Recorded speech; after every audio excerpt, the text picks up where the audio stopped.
Chapter 434. Bailey Mingxiang's body tensed up, but she still did not make a sound. Han Yunqi's movements were very gentle as she carefully applied the medicine and bandaged the wound. Compared to her usual calm self, her tightly knit brows had a trace of irritation. Without a doubt, this kind of accident made her very annoyed. After treating the wound, Granny Zhao came over to help Bailey Mingxiang change her clothes, but Han Yunqi stopped her. She took a pair of scissors and cut off Bailey Mingxiang's clothes, taking them off to prevent them from touching the wound. Seeing Bailey Mingxiang's smooth jade back, Su Xiaoyu rolled her eyes and did not look at it any longer. "This slut is meddlesome," she muttered in her heart. If it wasn't for this slut Bailey Mingxiang meddling, she would be looking at Han Yunqi's back right now. Then she would know if Han Yunqi really had a phoenix birthmark on her back, and she would be able to confirm if Han Yunqi was the person her master's Chu family was looking for. She had spent so much effort, but it was all for naught. Although she did not leave any evidence, the sudden explosion of the stove would definitely arouse the vigilance of Han Yunqi and the hidden guards. It would not be easy for her to make a move again. Su Xiaoyu became more depressed the more she thought about it. Her eyes flashed with a trace of viciousness. She really wanted to burn Bailey Mingxiang again. No, she should burn her to death to vent her hatred. Compared to Su Xiaoyu's viciousness, Granny Zhao's eyes were filled with pity. Up until now, Bailey Mingxiang had not made a single sound of pain, and Granny Zhao had seen it all. She had lived for so long, but this was her first time meeting such a brave young girl. After everything was taken care of, Han Yunqi let out a breath and softly said, "Thank you." Princess Consort's words are too serious. "This is just this servant's duty," Bailey Mingxiang quickly replied. She knew that she would say this. Han Yunqi silently remembered this kindness in her heart.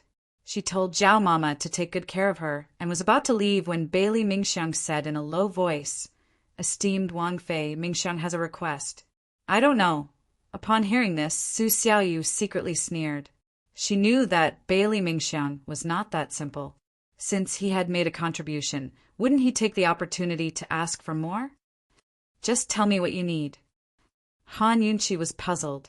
Bailey Mingxiang was not someone who would ask for help easily. "It's a private matter." Bailey Mingxiang was a little embarrassed. Han Yunqi immediately let Granny Zhao and Su Xiaoyu leave. She personally closed the door and then asked, "Just tell me what trouble you have." Bailey Mingxiang lowered his voice. "Esteemed Wang Fei, today's matter doesn't seem like an accident. I've used the stove several times, and it doesn't make sense for it to explode like this. Could it be that someone did something to the stove?" When these words were said, Han Yunqi was shocked. The stove had exploded for no reason, so of course Han Yunqi would be suspicious. She was also planning on asking the hidden guards about the investigation. What she was shocked about was Bailey Mingxiang's attitude. Bailey Mingxiang had used the excuse of having a request to send Zhao Mama and Su Xiaoyu away to remind her of this matter. Could it be, "You're suspecting"? Han Yunqi was a little surprised. Bailey Mingxiang decisively said, if it was done by someone, then it was either Zhao Mama or Su Xiaoyu. Han Yunqi's heart skipped a beat. Of these two people, one was an old mama who had been loyal to the Long Fei Yi for many years, and the other was a child who wasn't even 10 years old. It really was hard for people to suspect them. "Esteemed Wang Fei, think about it carefully," Bailey Mingxiang said in a serious voice. Han Yunqi sat down on the side of the bed and carefully thought about it. The stove had always been used properly, and the charcoal that Bailey Mingxiang used today was from before. It really didn't seem like an accident. If it wasn't an accident, then the only suspects were Zhao Mama and Su Xiaoyu, because there was no one else in Leisurely Cloud Pavilion.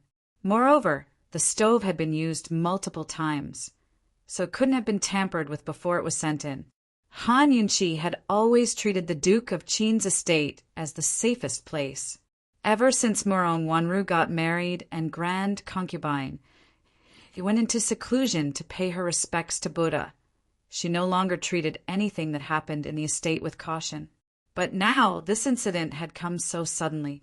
If it really wasn't an accident, but a man-made one, how chilling would that be? Seeing Han Yunqi's grave expression, Bailey Mingxiang sighed. I only hope that this was an accident. But this servant thinks it's better to be careful. Han Yunqi looked at the weak and injured Bailey Mingxiang with admiration in her eyes. This girl was a needle hidden in silk floss. She was both beautiful and intelligent. Her calmness and composure weren't something ordinary people could possess. Even an ordinary servant girl would be crying for her father and mother if she was injured like this, much less a daughter of a wealthy family. Who would have the time to think so much? Recuperate well. I'll get to the bottom of this. If it really was man-made, I'll pay back double. Han Yunqi said coldly, her eyes flashing with a ruthless light. When Han Yunqi left, a few guards were still investigating in the courtyard. Steward Luo had come over as well, while Zhao Mama and Su Xiaoyu were watching from the sidelines. Han Yunqi gave Zhao Mama and Su Xiaoyu tasks to send them away. As soon as Han Yunqi came over, Steward Luo fell to his knees with a thump. This servant handled things inappropriately. May esteemed Wang Fei meet punishment. What's going on? Is there a problem with the stove? Han Yunqi asked with a frown, replying Yang, there's no problem with the stove's design. Based on the current situation, it can only be a problem with the charcoal. Su Donglin reported truthfully. Han Yunqi was slightly alarmed. If there wasn't a problem with the stove's design, then this matter really didn't seem like an accident. She asked indifferently, what's wrong with the charcoal? There were two types of charcoal, white charcoal and black charcoal. The charcoal used in the Duke of Qin's residence was the most expensive white charcoal. It burned for a long time, didn't emit smoke, had a small smell, and was untainted. Moreover, it had a much lower explosion rate than the black charcoal used by ordinary people. The so-called explosion was the crackling sound that came from the burning charcoal and the splashing of sparks that would injure people.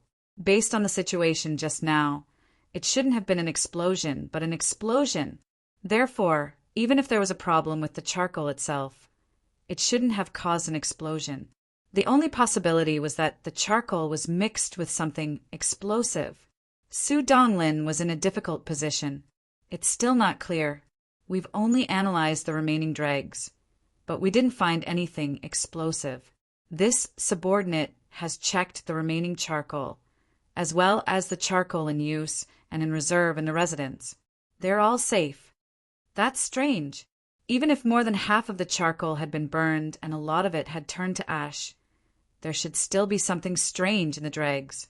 Up until now, the scene hadn't been destroyed. So why couldn't they find anything? So, now we can confirm that there's only a problem with the charcoal. Han Yunqi asked as she personally checked the dregs of the charcoal. Indeed, she didn't find anything strange. Su Donglin nodded and said in a low voice, Esteemed Wang Fei, it's either that this batch of charcoal was accidentally mixed with something else when it was sent here, and the person who picked it didn't notice it, or, at this point, Su Donglin lowered his voice even more, or someone took the opportunity to tamper with it and added something in at the last minute. A trace of irritation flashed through Han Yunqi's eyes. In the end, it was still unclear whether this was an accident or man-made. Moreover, there was no evidence or clues at the moment. Han Yunqi pondered for a moment, then said indifferently, This matter isn't allowed to spread. Steward Luo, buy another batch of charcoal and have a look. Also, find someone familiar with charcoal to look at the dregs. Steward Luo was overjoyed that esteemed Wang Fei wasn't punishing him. If it had been His Highness Duke of Qin, everyone present would have suffered a calamity. He didn't dare delay and hurriedly got up to do it. Su Donglin and the other hidden guards were cleaning up the scene. Han Yunqi was about to leave, but she turned back and took out some charcoal that hadn't been completely burned, as well as some dregs. Esteemed Wang Fei, this is... Su Donglin asked in a low voice. This is the only clue we have. I'll keep some, so we can take a look, Han Yunchi said before turning to leave. It was a pity that the charcoal residue wasn't poisonous. Otherwise, Han Yunchi only needed to open up her detox system and scan the area to see if there was anything explosive inside. After all, some things couldn't be seen with the naked eye. News of this quickly reached Long Fei Ye's ears in the distant medicine Ghost Valley. He didn't even say a word of concern for Bailey Mingxiang. Instead, he coldly tossed Chu Shifeng an order, passed down orders to slowly investigate this matter. First, replace all the servants in the estate. Have Bailey Yuanlong transfer people over. This was a complete overhaul of the Duke of Qin's estate. With Long Fei Ye's personality, it was normal for him to do something like this. Without any evidence or clues, it was hard to draw conclusions or investigate. He couldn't figure out whether this was intentional or an accident, so getting rid of everyone was the best solution. Chu Shifeng's mouth twitched. He rejoiced over the fact that he belonged to the hidden pavilion instead of the Duke of Qin's estate. Otherwise, he'd have to get lost too. In His Highness Duke of Qin's eyes, there was no one else he could trust forever besides the guards he'd raised and the Bailey clan he'd sworn loyalty to. Chu Shifeng's first thought was Zhao Mama. She'd served him for so many years, but His Highness Duke of Qin had kept many things from her. How sad would Zhao Mama be if she heard this order? There were plenty of other servants who'd served him for years. How sad would it be to be chased out at such an old age and suspected of something? Chu Shifeng felt that the chances of this being an accident were higher. After all, the servants in the estate were all carefully selected. Of course, if this was intentional, Chu Shifeng's first suspect would be Su Xiaoyu. Although Su Xiaoyu was only a child, he'd investigated Su Xiaoyu's background thoroughly. Who told her to be the youngest to enter the estate? Children were easier to buy over, and their actions were less likely to arouse suspicion. Chu Shifeng thought of many possibilities, but he didn't dare to waste words with His Highness Duke of Qin. Without sufficient evidence, any suspicions or conjectures were useless. His master wanted 100% safety. He didn't care how many people's hearts were hurt. When the orders reached the Duke of Qin's estate, Su Donglin was the first to seek out Han Yunchi. Esteemed Wang Fei, I'm begging you, please leave my aunt behind. She entered the palace at the same time as Zhao Mama, then followed Grand Concubine Yi to the Duke of Qin's estate. She's been conscientious and devoted her entire life to Grand Concubine Yi and His Highness Duke of Qin. She's never been disloyal. She doesn't know much and has never come to leisurely Cloud Pavilion. She has to be innocent. Han Yunchi's face was filled with bewilderment. She didn't understand. Chapter 435. What was going on? Was someone trying to chase away Su Donglin's aunt? Han Yunchi was about to ask when another guard arrived. As soon as he entered, he fell to his knees and kowtowed to Han Yunchi. Esteemed Wang Fei, I beg you to let my father stay. Ever since the Duke of Qin's estate was built, my father has been in charge of the kitchens. Just like me, he serves His Highness and esteemed Wang Fei wholeheartedly without any disloyalty. May esteemed Wang Fei see clearly. Very soon, a third guard arrived with a pile of words and pleas. Han Yunchi had been mulling over the exploding stove for the past few days. She was currently feeling stifled, so it was unbearable for her to be bombarded by one person after another. Enough! Su Donglin, tell me what's going on. She raged. Su Donglin quickly stepped forward and explained Chu Shifeng's orders in full detail. Han Yunchi gave a start. A complete change of personnel? His Highness Duke of Qin is so generous. All of the guards agreed in their hearts, but none of them dared to express it. It was already very bold of them to ask esteemed Wang Fei for mercy. How could they dare to talk behind His Highness's back? They didn't waste words or speak too much. Absolute obedience had always been their principle. Who knew if Long Fei Yi would be so angry that he'd replace all of them after finding out about their pleas? None of his subordinates had ever faced such a situation. Indeed, if it was in the past, these shadow guards wouldn't dare to say the word beg, even if it was an extremely important matter. However, now that the Qin emperor had a woman who dared to say no to him, the situation was different. The guards who followed these two masters around all day understood the situation best. If they came to plead with esteemed Wang Fei, it would definitely be effective. Han Yunqi knitted her brows and didn't speak. She was once again experiencing Long Fei Ye's heartlessness and cruelty. There were over 50 servants in the Duke of Qin's estate, most of whom had served him wholeheartedly for decades. Like Zhao Mama, there were quite a few who'd followed him from the palace all the way outside. How could he deny everything just because of an unsettled matter, regardless of whether it was hurtful or not? How were these people going to live in the future after being banished? Who would dare to use someone who left the Duke of Qin's residence? How could someone who had been chased out of the Duke of Qin's residence still have a good life in the imperial capital? No matter how low a person's status was, they had their own circle and their own grudges. Once these people were expelled, how much ridicule would they have to endure from the surroundings? All doctors had the heart of a parent. Han Yunqi didn't think she had the heart of a parent, but at least her heart was made of flesh. Finally, she calmly opened her mouth and said, "Tell your highness that I still need to investigate this matter. The matter of the replacement will be put on hold for now." The secret guards were overjoyed. After thanking him, they immediately went to report.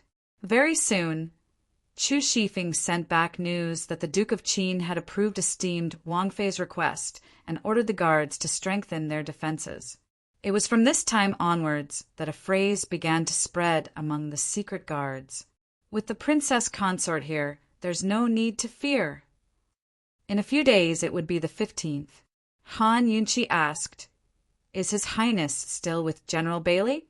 Did he say when he'd be back?" Su Donglin shook his head. "This subordinate isn't sure. Only the people at the Hidden Pavilion know." The Hidden Pavilion was as special as the solitary enclosure. It was Long Fei Ye's secret base of power. The guards there were different from the ones at the Duke of Qin's estate. Supposedly, they were even more well-trained than the ones at the Duke of Qin's estate. Send someone to ask around. Just say the 15th is almost here. His Highness will understand then, Han Yunqi intoned. She still remembered that Gu Qisha and Long Fei Yi had agreed to meet on the 15th. She didn't know if the man had found those two ingredients yet, but if Long Fei Yi was going to Medicine Ghost Valley, he'd probably take her with him. Han Yunqi was waiting for the 15th, but Long Fei Yi and Chu Shifeng had already been waiting at Medicine Ghost Valley for days. Gu Qisha was clearly still here when Han Yunqi came to ask for medicine, but he disappeared again after a few days. Currently it was the dead of night. Moonlight shrouded Medicine Ghost Valley as if everything had fallen into dreamland. Long Fei Yi and Chu Shifeng were sitting on the roof of Gu Qisha's courtyard. "Your Highness, isn't this too much of a coincidence?" Chu Shifeng asked doubtfully, before esteemed Wang Fei came to ask for medicine. He'd gone to look for the man a few times, but never found him. Moreover, the old steward had said that he wouldn't return before the 15th. But esteemed Wang Fei had shown up as soon as she showed up. Less than 5 days later, he'd disappeared again. There were only 7 days left until the 15th. His master had come early because he was afraid esteemed Wang Fei would ask about the 15th, which would make it difficult to explain. Judging from the current situation, Gu Qisha probably wouldn't show up until the 15th. Long Fei Yi didn't reply, but lay back with his hands behind his head. He stared at the stars and thought. Chu Shifeng didn't dare to speak, but stood up to stand guard in a corner. Esteemed Wang Fei is the only person who can make master so vexed, he thought. In fact, his master was such a busy person, but he was willing to take the time to wait here for the Princess Consort. Chu Shifeng only hoped to find the antidote for broomcorn millet poison as soon as possible and cure Mute Granny. Then everything would come to light, and His Highness Duke of Qin's burdened heart would have a place to rest. Before daybreak, a messenger pigeon arrived from the Duke of Qin's estate. Long Fei Yi was still staring at the skies, unable to sleep at all. "Your Highness," esteemed Wang Fei asked about the 15th. Chu Shifeng reported in a low voice. While Long Fei Yi was hesitating, the old steward suddenly cried out, "Your Highness Duke of Qin, Your Highness Duke of Qin, my master has news!" Long Fei Yi immediately rose to his feet. "Where is he?" "Your Highness Duke of Qin, this is a letter from my master to you." The old steward quickly handed over a secret missive. Long Fei Yi opened it and frowned before tossing it to Chu Shifeng. Gu Qi Sha had actually gone back on his word. They'd agreed on a year's time, but Long Fei Yi had shortened it to half a year. His condition was that the Duke of Qin's estate would owe him a favor if they found the antidote within that time. Gu Qi Sha had agreed to deliver the antidote on the 15th of the month, but now he'd gone back on his word. He'd given Long Fei Yi the panoptic red lotus first, while the bear Chuan wouldn't arrive until later. "Where is he?" Long Fei Yi asked. The old steward's legs trembled at the sight of His Highness Duke of Qin's icy expression. "This one doesn't know." "How did this letter get here?" Long Fei Yi asked next.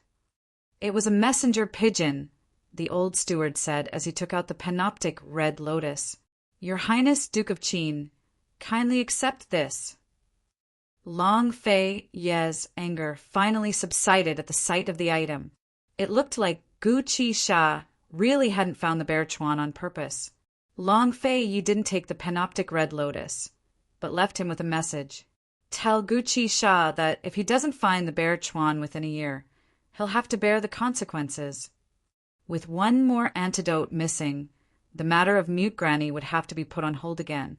Long Fei Yi could only have Tang Li keep watch over Mute Granny while keeping an eye on Aunt Ru and Tang Zijin.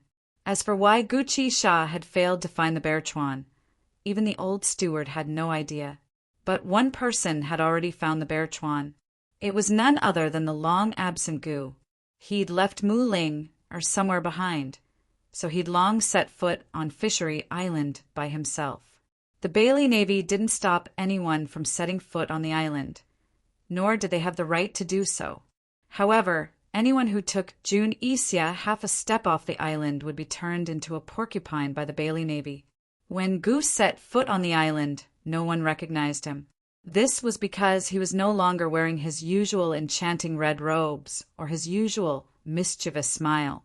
Instead, he was dressed in black, with a black cloth covering his face. He was walking swiftly through the forest of Fishery Island like a vengeful ghost. He was looking for Jun Isia. His original plan was to use Jun Isia to trick Long Fei Yi, but who knew that he'd been trapped on Fishery Island by Long Fei Yi because he'd bullied Han Yunqi. His mood soured as soon as he heard the news. What bear Chuan? What tricking Long Fei Yi? What brilliant plan? What killing two birds with one stone?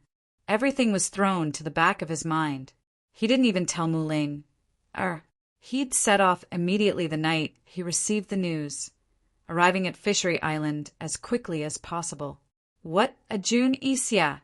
How dare he bully Poison Lass? Let's see how I'll trick you. This was the off-season on Fishery Island. No one came to fish. An entire island was as quiet as a deserted world. It was quite difficult to find Jun Isia here. However, who was Gu? It would take him only a few minutes to find a single herb on this island, let alone a living person. When dawn broke, he found Jun Isia in the depths of the coconut grove. Gu stopped abruptly, a trace of malice flashing in his eyes. He had to admit that the 3 months he'd spent on this island had left Jun Isia in a sorry state. After all, Long Fei Yi hadn't trapped him for nothing. When Jun Isia and Ouyang Ningrua first set foot on Fishery Island, they brought some men and rations with them. Later, Ouyang Ningrua had taken everyone away, leaving only rations and fresh water for Jun Isia.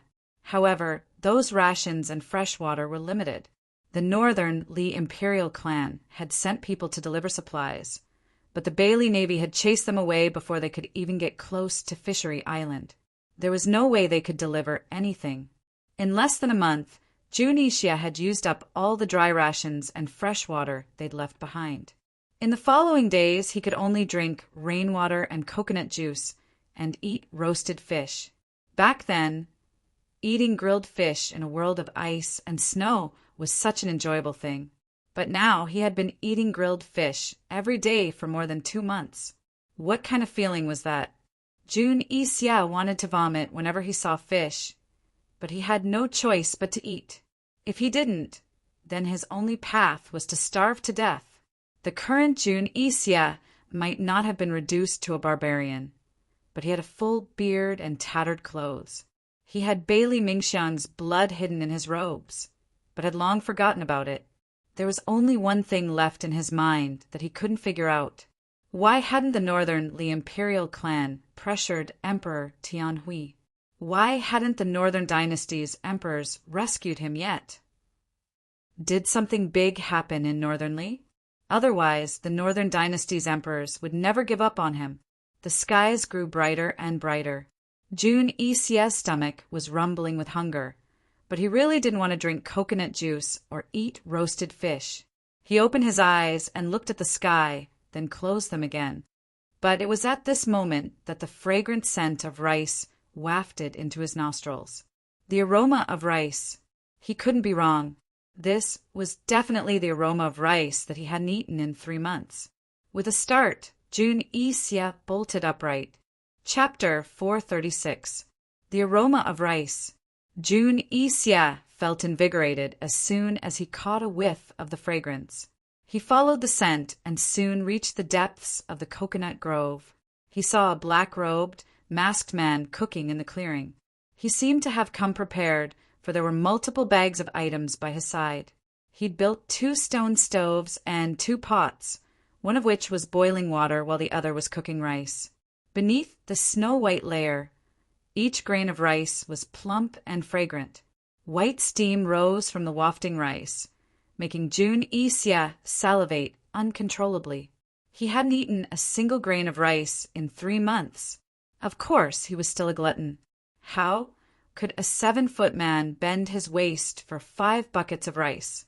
Despite his sorry state, Junichia was still able to keep his composure.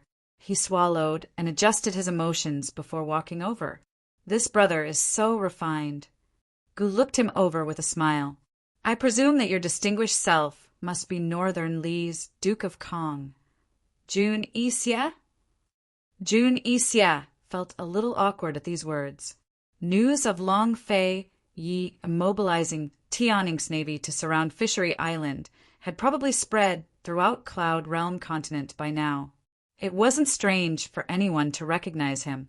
Of course, the awkwardness only lasted for a moment. Junichia arrogantly admitted, That's your lordship. May I know your distinguished self's name? I'm just an idler from the Jianghu, Gu replied easily, as if he had no interest in Junichia's identity. Brother, this isn't the right time to come to Fishery Island, is it? Junichia asked next. Although half his soul had been taken away by the aroma of the rice, he still managed to keep his cool. Wasn't it strange that this black-robed man would come to Fishery Island to cook for no reason? You came at the right time. The lobsters in the illusory sea lake are fattening at the start of summer, Gu said. So, Junichia had heard that the illusionary lake produced lobsters during the season, but it was not easy to catch them. It required a lot of patience, so very few people would come. He had met 2 people last month, but they had all backed off. At this time, the water in the pot was boiling. Gu took out a bag of powdery things and poured them into the boiling water. Soon, a fragrance floated out. Unlike the fragrance of white rice, this time it was the fragrance of meat. It was really fragrant. Junichia took a deep breath and couldn't hide his surprise. This is Northern Lee's fat lamb, hot pot soup base. It is known as the #1 hot pot in the world. The fragrance hasn't even fully emerged yet, but Majesty Kong could already smell it. I'm sure Majesty Kong likes this as well, right? Gu said with a smile. He was right. The fragrance had not fully emerged yet. If it continued to boil for a while, the fragrance would definitely spread for thousands of miles and leave a lasting aftertaste. Jun Yixie's stomach was already stirred up by the boiling soup base. He sat down without being asked and laughed. Fat lamb hot pot soup base was originally a tribute to the imperial family, but it was only spread to the common people in the past year or two. The supply is limited. Brother, you must have put in a lot of effort to buy this soup base, right? Gu laughed. Hee, people die from eating. Clearly, people die for wealth, and birds die for food. This guy was really good. He was saying, people die from eating. Jun Yixie laughed. Brother, you're also a person with temperament. This prince likes it. At this time, the soup base was almost done cooking. The unique fragrance spread with the hot soup, provoking one's sense of smell and taste buds. Gu Qixiao chuckled before taking a deep breath in exaggeratedly. Fragrant. It's really fragrant. Jun Yixie hurriedly said, Brother, this is not how you smell the fragrance of fat lamb. It should be like this. As he spoke, he took a deep breath and held it.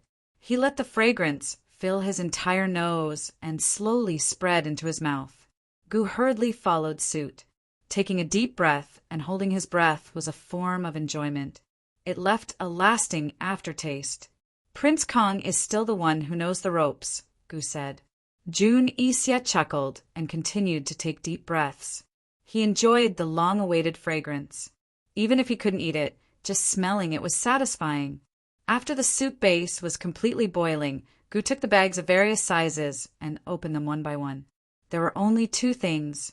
One was a well-cut piece of mutton, and the other was green vegetables. Jun Yixie couldn't help but swallow his saliva. The fragrant white rice, the mutton hot pot paired with the vegetables. It was meaty, but not greasy. It was simply a delicacy. Gu glanced at Jun Yixie, and a subtle sneer flashed across his eyes. He mixed the sauce and began to hot pot the mutton. He picked up a thin piece of fat lamb and dipped it into the boiling pot.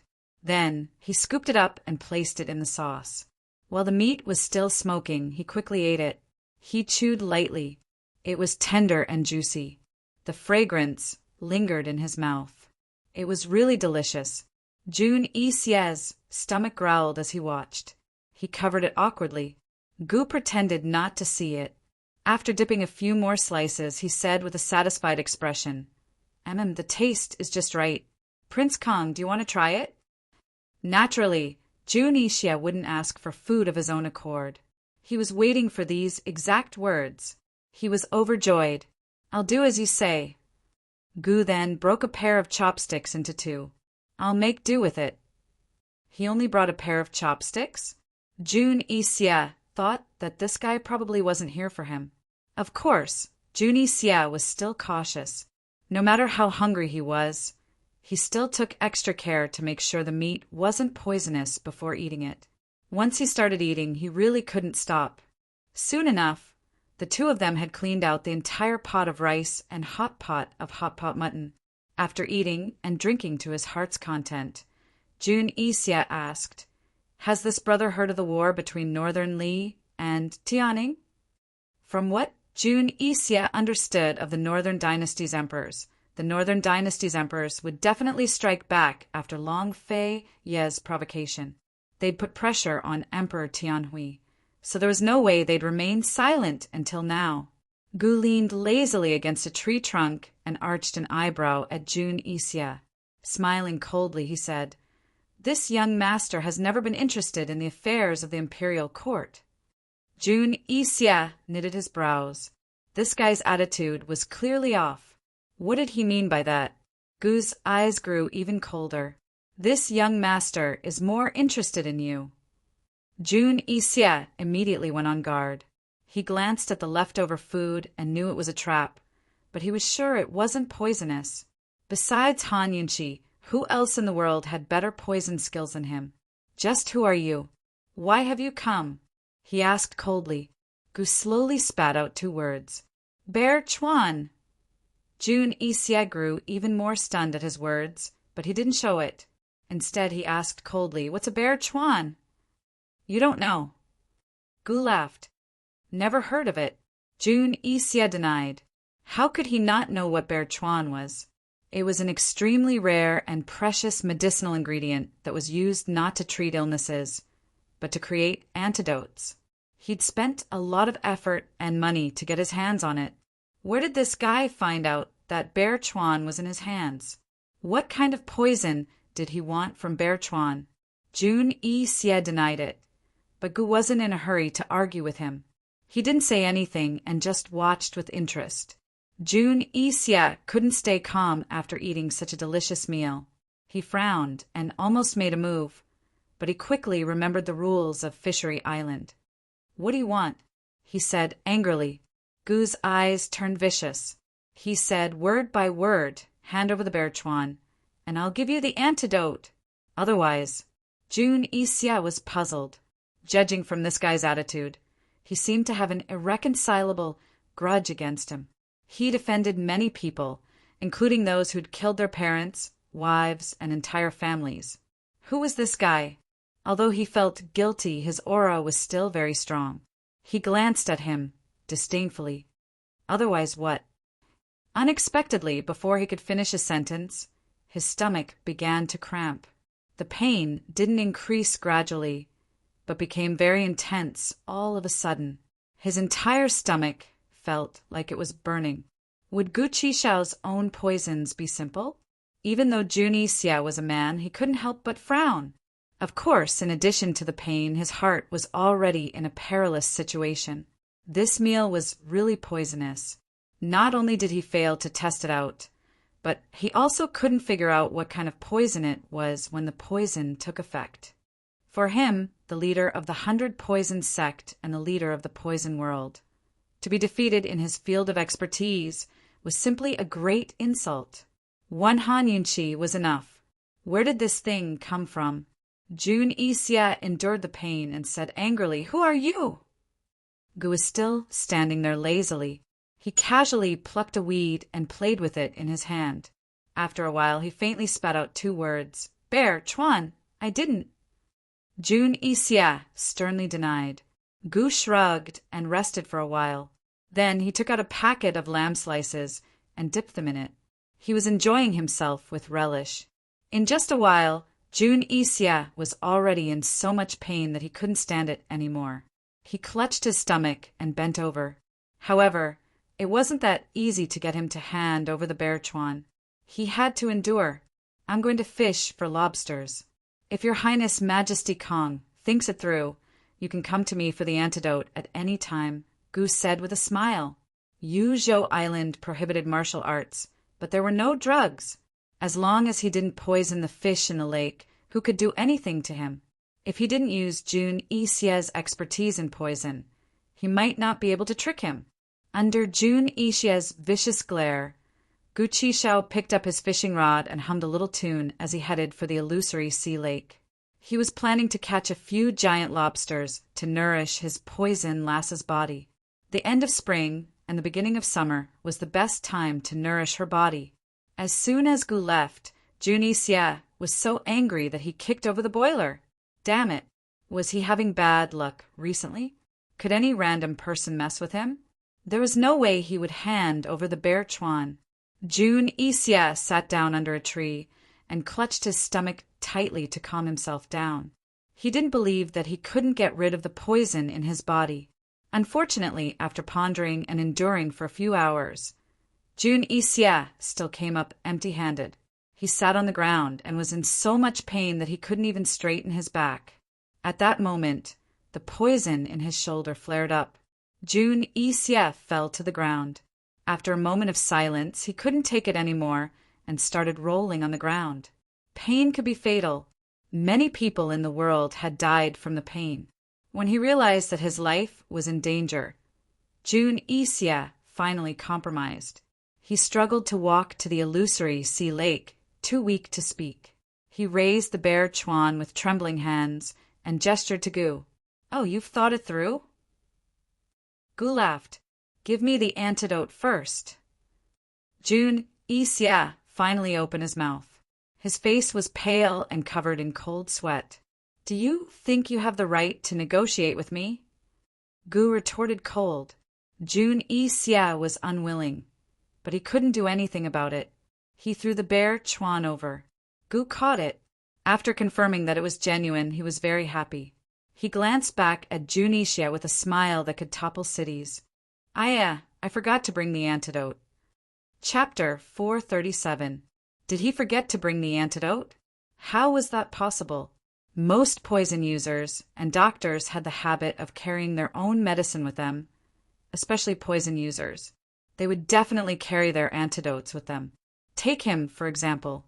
Forget about poisons and antidotes. He would even carry some of the most expensive medicinal herbs with him to prevent them from being stolen. Bear Chuan was an example. This masked man in black was clearly doing this on purpose. You're messing with me. Jun Xia was so angry that he temporarily forgot about his stomach pain. Gu actually admitted it openly. Yes, I'm messing with you. So what? You. Jun Xia was so angry that he clenched his fists and almost punched him. Unfortunately, he could not be impulsive. On Fishery Island, impulsiveness was the devil. Impulsiveness had the price of one's life. The curse of dying an unnatural death had come true countless times. Jun Xia endured the pain and suppressed his anger. He asked breathlessly, "What exactly do you want?" Gu sighed softly. "Sigh, nothing much. I'm just here to mess with you. Go to hell." Jun Xia was so angry that he raised his fist. It was about to hit Gu's face, but in the end, it hit the ground hard and he fell to his knees. He had never been so aggrieved in his life. He had originally wanted to take advantage of Long Fei Yi and Han Yunxi by taking advantage of Fishery Island's prohibition of martial arts. Who would have thought that he would be defeated by this rule in the end? He was angry. He was so angry that his internal organs were burning. To the bad-tempered Jun Xia, being unable to vent his anger was the greatest torture. Your Highness Kong Majesty, anger hurts the liver. Your stomach is already in bad condition. You must take care of your liver. Gu smiled and ignored Jun Xia's fist. He turned around and continued fishing for lobsters. Jun Xia knelt on one knee. He was in so much pain that his back was drenched in cold sweat. He looked at Gu's back and really could not figure out what this guy was trying to do. He had already gotten the bear chuan. Could it be that he wanted something else? The pain in his stomach was getting worse and worse, and it was almost at its limit. Perhaps he would faint from the pain, or even die from it. He still had a lot of things to do. He still had great ambitions to fulfill. How could he die in such a sullen manner? He couldn't accept it. Judging from the attitude of this masked man in black, he didn't seem to really want to kill him. Otherwise, he could have just directly poisoned him. What was the point of talking so much nonsense? Propping up his tired and aching body, Jun Xia forced himself to walk to Gu Qixiao's side. He took a few deep breaths to calm himself down. He thought that this guy would be amenable to coaxing, but not coercion. If he lowered himself and negotiated with him properly, there might still be a chance for a turnaround. A real man knows when to yield and when to stand tall. It wouldn't be too late to deal with this guy after his poison was cured. Jun Xia said patiently, "Brother, if you have something to say, why don't you just say it so that you don't waste everyone's time?" Gu Qixiao ignored him and focused on the fishing rod. Jun Xia took a few deep breaths to ease the pain. He then said, "Brother, if you have any requests, just say it. I believe that you are a straightforward person." "Shoo, the lobster is about to take the bait," Gu whispered. Jun Xia was in so much pain that he couldn't care less about the lobster. However, he had a request, so he could only bear with it and keep quiet for the time being. But Gu Qixiao started chatting with him instead. "Your Highness, Sanfua Majesty, have you ever fished for lobsters?" His tone was as if nothing had happened between the two of them. "I haven't." June Isya endured the pain and answered reluctantly. Generally speaking, this kind of large lobster needs to be caught. However, the lobsters in the illusory lake must be fished because the large lobsters here are as stupid as the small lobsters in the river. As long as they bite the bait and eat it, they won't let it go easily. Gu explained patiently. June Isya was not in the mood to listen. Just as he was about to speak, Gu stopped him. The fishing line was pulled taut. The lobster had taken the bait. Gu waited for a moment to make sure that the lobster had started to eat the bait. He slowly pulled the line back to the shore and prepared the fish funnel. Then he lifted the fishing line and used the funnel to catch the lobster. What a big lobster! The two pincers were as big as a palm. Gu was overjoyed. He laughed heartily. TSK, TSK, TSK. Such a big one. It must be very nutritious. As he spoke, he placed the large lobster in an ice bucket and stored it well. He couldn't be careless when it came to nutritious things for Poison Lass. June Isya sat at the side, clutching his stomach. His forehead was covered in cold sweat. He had lost all hope. He had forgotten all about being flexible and being amenable to coaxing, but not coercion. He only wanted a quick end. What do you want in exchange for the antidote? Tell me. This prince can afford to lose. He roared angrily. Gu looked back and gave him a disdainful glance. Wait, I'll tell you when I catch another two. The pain in your stomach won't kill you. What are you afraid of? Although the poison in his stomach was not fatal, from June Isya's experience, it was a slow and fatal poison. To put it bluntly, it was a pain that could kill or starve a person to death. Could it be that he had guessed wrongly? All right, this prince will wait. He gave in again. Unfortunately, Gu did not catch a single lobster for the following day and night. The difficulty of catching lobsters in the illusory lake was not a joke. For the entire day and night, June Isya's stomach was in a constant state of pain. Not to mention eating, he even vomited out water. June Isya, who was already in a sorry state, was tormented by the pain and hunger until he was neither human nor ghost. He had never dreamed that he would have such a day. He finally began to feel regret. If he had known earlier, he would not have. Gu was extremely relaxed. He fixed the fishing rod and then set up a stove by the lake. He even used two pots. One was cooking the other. He was actually cooking the mouth-watering red braised pork. Seriously enough. After cooking, he scooped a bowl of rice and covered it with the red braised pork before placing it in front of June Isya. Here, don't worry, eat it. It's not poisonous. Finally, June Isya could not take it anymore. He fiercely pulled it out and roared, "Fuck you, what do you want? If you want to kill me, do it." Gu was not angry and asked seriously, "It's very fragrant. Are you sure you don't want to eat it?" June Isya felt like he had punched cotton. He was angry to death, but it did not matter to others. He was so angry that a breath of air was stuck in his chest, neither going up nor down, and he almost fainted. Even though he didn't know who this guy was, he was sure that this guy was the best of the best, the worst of the worst. Forget it if you don't want to eat. Gu Qishao shrugged his shoulders and retreated to sit down. He began to eat with relish before continuing to fish for lobsters. June Isya looked on helplessly, unable to say a word. Finally, on the third day, Gu caught 3 large lobsters. June Isya collapsed by the lake because of the excessive pain. He was 30% unconscious and 70% awake. Gu packed the 3 lobsters and kicked the remaining ingredients into the illusory lake to feed the fish. Only then did he walk towards June Isya. June Isya was so tired that he did not have the strength to get up. He was already in despair and only had one question. You. Who exactly are you? This prince and you. What enmity do we have? He was not sure if he would die, but if he died, he had to know who killed him. Otherwise, how could he rest in peace? Gu walked closer and deliberately leaned in close to June Isya. He suddenly lifted his mask. Your Highness Sanfroid Duke, long time no see. Jun Ixia was very surprised to see this gorgeous and flirtatious face. He was stunned for a while before he said angrily, "Gu, it's you." "It's this young master," Gu said with a smile. "You," Jun Ixia roared angrily. "What, are you going to bite me?" Gu smiled even more brilliantly. His narrowed eyes were as bright as the stars in the sky. "This prince has no enmity with you." "What do you mean by that?" Jun Ixia still did not understand.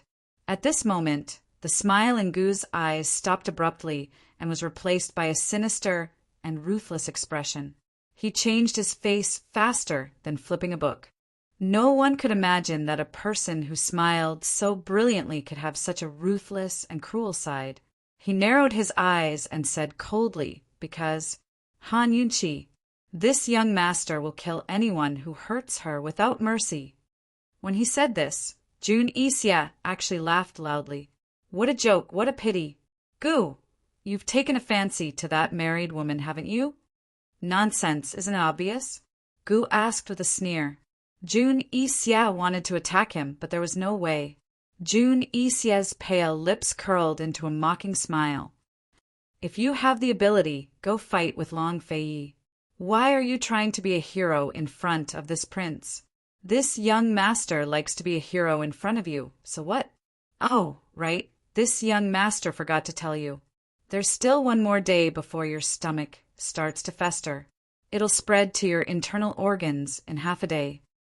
As Gu spoke, he stood up and sighed with emotion. "Sigh, it's such a pity that the dignified Duke of Kong, the sect master of the 100 Poisons sect, is going to die on Fishery Island, just like that." Jun Ixia had always been hoping that the poison in his stomach would be fatal, but who knew that it would actually be fatal? "Gu, how dare you?" He struggled to stand up, but soon fell to his knees again. He had been tortured to the point where he had no strength left. Even if he were to risk everything and violate the taboo of Fishery Island and perish together with Gu, he was powerless to do so. Gu glanced at him disdainfully and said, "Just wait for your death." So speaking, he picked up the 3 giant lobsters on his back and left without looking back. Actually, he wanted to play with Jun Ixia for a few more days, but he caught the lobsters faster than planned.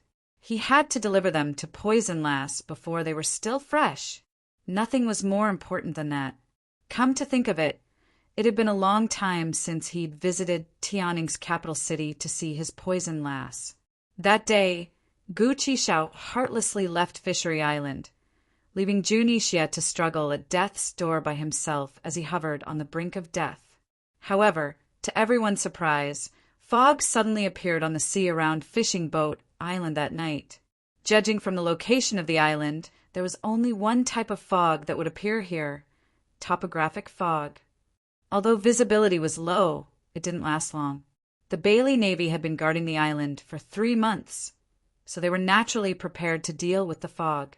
As soon as the fog appeared, they immediately increased their illumination and increased their defenses around the island's coastline.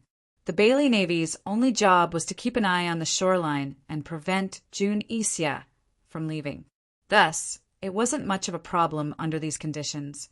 But who would have thought that this fog was actually poisonous? Chapter 438. The fog was very similar to the ones that had appeared before. It enveloped Fishery Island and the sea around it. The Bailey Navy's defenses were in order. Every movement along the shoreline of Fishery Island was under surveillance, whether it was on land or in the sea. But soon, something strange happened. The sentries on the decks of several warships suddenly fainted. The doctor on board was shocked when he arrived. "This is bad. The fog is poisonous." "This is a sign of poisoning, but the toxicity is unknown." Bailey Yuchi, the 3rd son of Bailey DeLong, who was sitting on the main warship, slapped his thigh when he heard the news.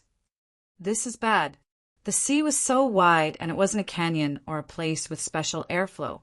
It couldn't have been a natural poison fog. In other words, this poison fog was man-made. Jun Isia was an expert in poisons and had the powerful 100 Poisons sect behind him. In the end, trapping Jun Isia was different from trapping anyone else. In the past, he and his father had asked Qin Wangfei about the poison attack. Esteemed Wangfei had said that Jun Isia and the 100 Poison sect had no way of attacking the Navy in such a wide expanse of water. Moreover, the Navy had surrounded Fishery Island and was a certain distance away from it. The sea between them was a natural barrier. Even if Jun Isia had a powerful poison, he couldn't use it. In short, esteemed Wangfei told them not to worry. But who would have thought that something like this would happen 3 months later? Third Master, it can't be the 100 Poison sect. Could it be that some expert has come to save Jun Isia? Lieutenant Generals was said anxiously. If the 100 Poison sect had the ability to attack with poison, why would they wait for so long and let Jun Isia suffer so much? No matter who it is, they're in big trouble. The Bailey Navy was completely defenseless against poison attacks. Bailey Yuchi panicked, but he made a prompt decision to sound the alarm and put all the warships on alert. He ordered all the crew to wear masks and burn mugwort in an attempt to disperse the poison fog.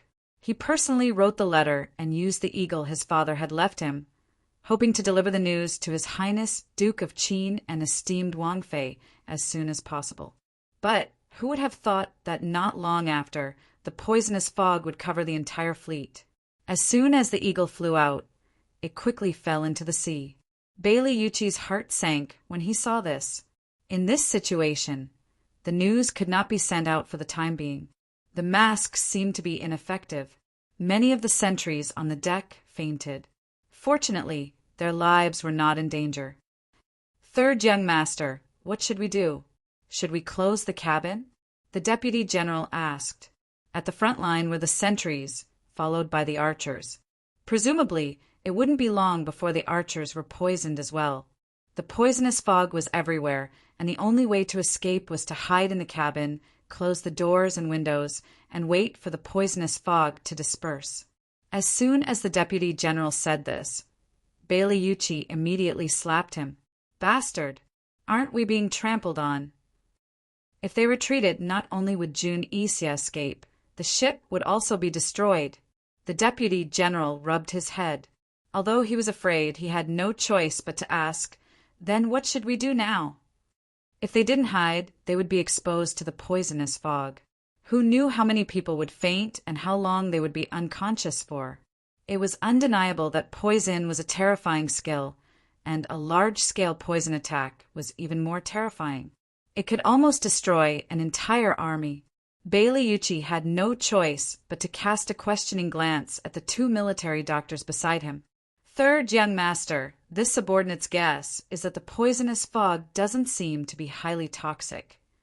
Dr. Li was very cautious, but Dr. Chin decisively said, in this subordinate's opinion, the poisonous fog isn't highly toxic, and it won't cause everyone to be poisoned. It's very likely that it's just a bluff. What do you mean? Bailey Yuchi hurriedly asked. Esteemed Wangfei said that the sea around Fishery Island is very special.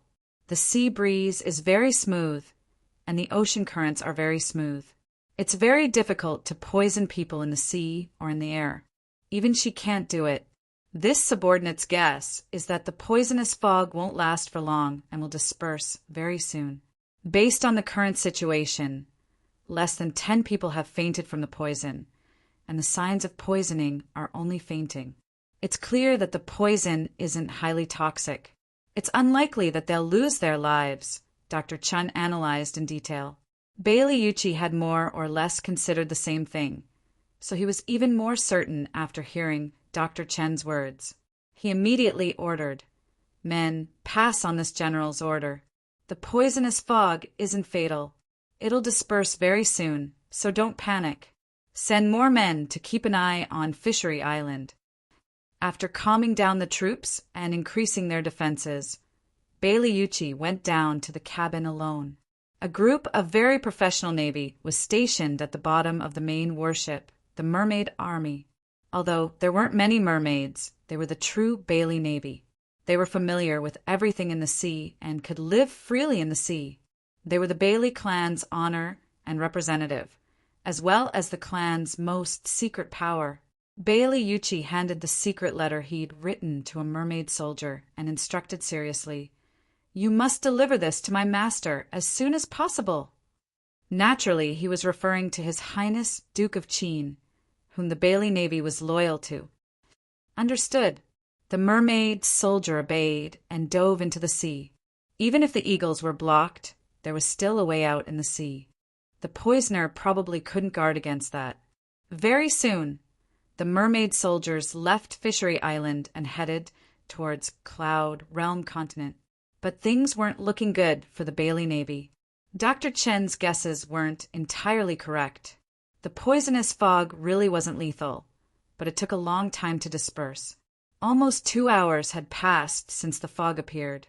More and more soldiers fainted, and more archers fell to the ground. As time went on, more and more of the poisoned soldiers and archers were poisoned. Although they were able to fill in the gaps in time, there were still gaps. Towards the end, even Bailey Yuchi began to feel uncomfortable.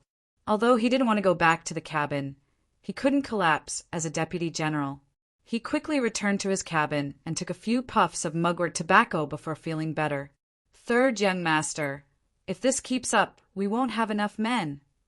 As soon as generals were finished speaking, another general rushed over with a report. "Third young master, it's bad." 2 of the archers retreated into the cabin.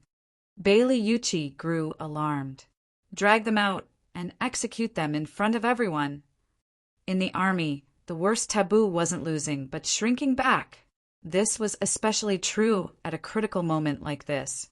As soon as someone shrank back, it would shake the morale of the entire army. Once that happened, even the strongest army would fall apart.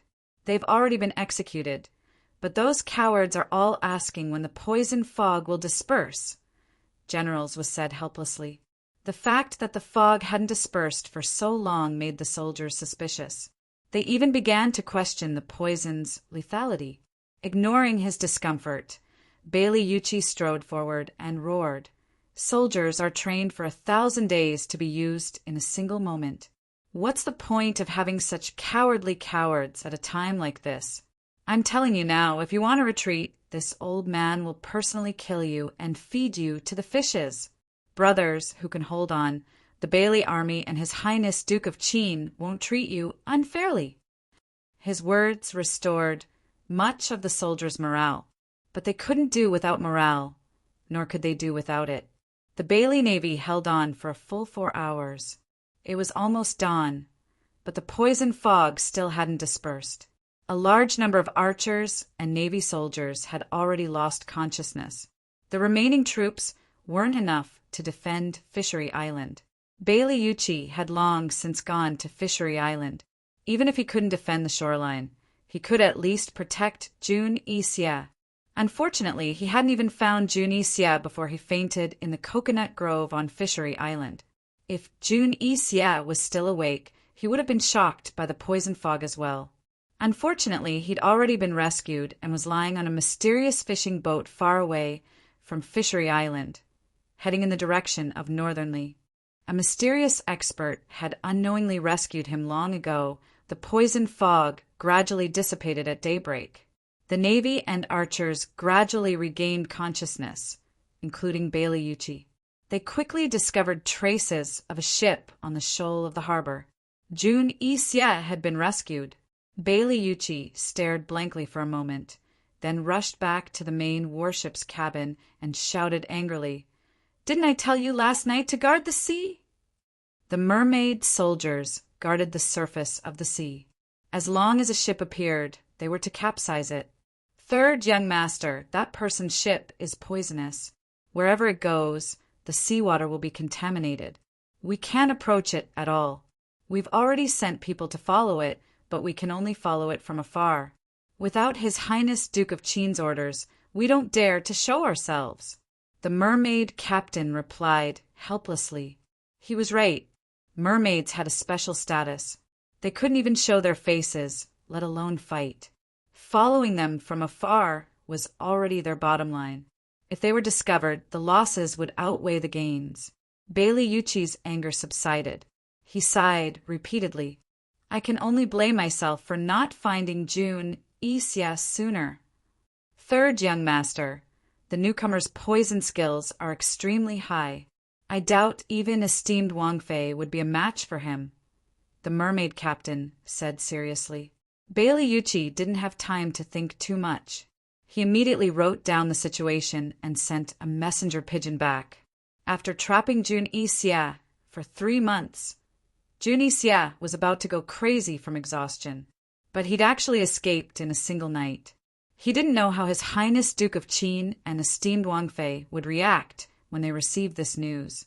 The mermaid soldier who delivered the secret letter was still on the way, and so was the messenger pigeon. Even Gu, who'd given Jun Yixia a hard time, was still on his way back. He was counting on his fingers to calculate when Jun Yixia would die from the poison. How could he have imagined that Jun Yixia would rescue him less than half a day after he'd left? At this time, Long Fei Yi and Han Yunqi were also completely unaware of this. After Long Fei Yi returned to the Duke of Qin's estate from the Medicine Ghost Valley, he investigated the matter of the furnace explosion. Bailey Mingxiang was still recuperating in his room, while Han Yunqi was in the study studying the charcoal ashes. After Long Fei Yi analyzed the situation with her, he said coldly, "If it's not Zhao Mama, then it's Su Xiaoyu. In this prince's opinion, that little girl is the most suspicious. Your Highness, if the explosion was man-made, then Su Xiaoyu is most likely the culprit. However, we still can't be sure if the explosion was an accident or man-made," Han Yunqi said seriously. She had already secretly instructed Su Donglin to keep a close eye on Su Xiaoyu and Zhao Mama. Although she had her suspicions, she didn't want to wrongly accuse someone without sufficient evidence. She had tasted the feeling of being wrongly accused many times. Long Fei Yi glanced at the charcoal ashes, and his tone became even colder. "Must you go through so much trouble?" This woman had been analyzing these dirty things for several days. Didn't she find it annoying? "I've already thought of a way. Give me another 2 or 3 days. I'll definitely be able to prove whether it was an accident or man-made." Han Yunqi was very confident. Although Long Fei Yi wasn't willing and didn't have the patience, he finally obeyed Han Yunqi and even stayed in the study with her all day long. However, a day later, the mermaid soldier's secret letter arrived. Long Fei Yi and Han Yunqi were both shocked. They were about to rush to Zhou Island when the messenger pigeon arrived. After Long Fei Yi finished reading the letter, his face, which had been warm for 2 days, completely turned cold. Jun Yixia has been rescued. Chapter 439. Jun Yixia was rescued? Han Yunqi was stunned by Long Fei Yi's words. When did this happen? The night of the poison fog. Long Fei Yi showed Han Yunqi the letter delivered by flying pigeon. Han Yunqi's expression grew heavy as soon as she finished reading. "Your Highness, whoever rescued Jun Yixia must be a poison expert. I'm afraid even I wouldn't be able to deal with him." Long Fei Yi naturally knew of his opponent's skills, but he was still surprised by Han Yunqi's words. As far as he knew, the woman by his side was Cloud Realm Continent's top poison's master. "It's impossible for an ordinary person to control such a large amount of poison fog," Han Yunqi remarked. When she read the first letter, she thought that Jun Yixia might not have been able to escape despite the poison fog. Because of the natural conditions of Fishery Island, it was already unthinkable for a man-made poison fog to appear. To maintain the fog's duration and control its toxicity was even more impossible. She assumed that the Bailey Navy would be able to hold out against the fog. But Jun Yixia was rescued that very night. As a top poison's master herself, she couldn't imagine that the poison fog could have been controlled by someone else. What kind of person was the manipulator? Long Fei Yi's expression was gloomy the entire time. If not for Fishery Island's rules forbidding martial arts, he would have killed Jun Isya long ago. Why would he waste so much effort? After being trapped for 3 months, he had planned to keep Jun Isya trapped until he died. Who knew something like this would happen instead? After pacing a few steps in the courtyard, Long Fei couldn't suppress his rage any longer. He punched the wall and roared, "Jun Isya, your lordship will make you pay an even greater price." Han Yunqi's rage vanished at the sight of this furious man. Instead, she felt like laughing. It was actually a kind of happiness to see the person you liked get angry because of you. Of course, Han Yunqi didn't dare to laugh out loud. She didn't dare to let Long Fei Yi know what she was thinking. "Your Highness, we still have to make a trip. I'll go take a look at those poison marines." Han Yunqi said seriously. Long Fei Yi just nodded. He was so unhappy that he didn't say anything. They had no choice but to set aside the matter of the furnace explosion for now. After instructing Chu Shifeng to keep a close eye on Su Xiaoyu and Zhao Mama, Long Fei Yi took Han Yunqi and left the capital for Fishery Island. He would naturally deal with Jun Isya in the future, but the most important thing right now was to figure out what was going on with that poisonous fog and who exactly saved Jun Isya. It was not a good thing that Jun Isya had the help of such an expert. After hearing that His Highness Duke of Qin and esteemed Wang Fei were going on a long journey, Su Xiaoyu was thrilled. She finally had a chance to go out, but her heart withered as soon as she saw Chu Shifeng outside the leisurely Cloud Pavilion.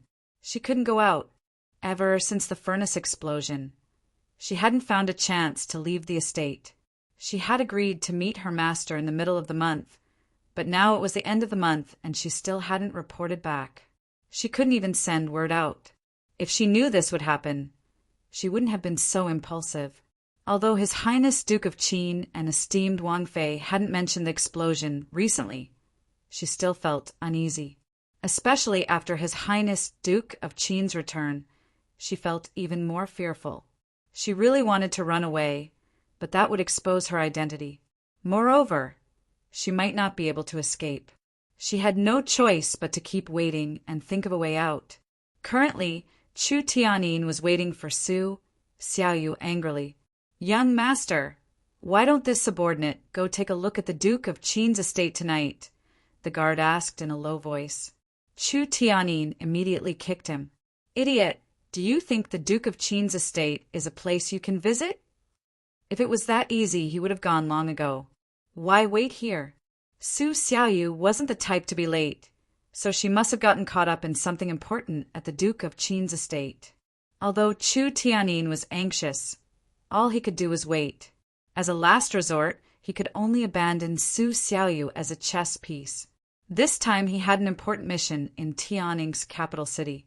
He couldn't afford to lose sight of the big picture for the sake of small gains and alert the snake in the grass. Once their identities were suspected, everything would be over. The guard silently crawled to his feet, not daring to utter a peep. Soon enough, Chu Qingge arrived.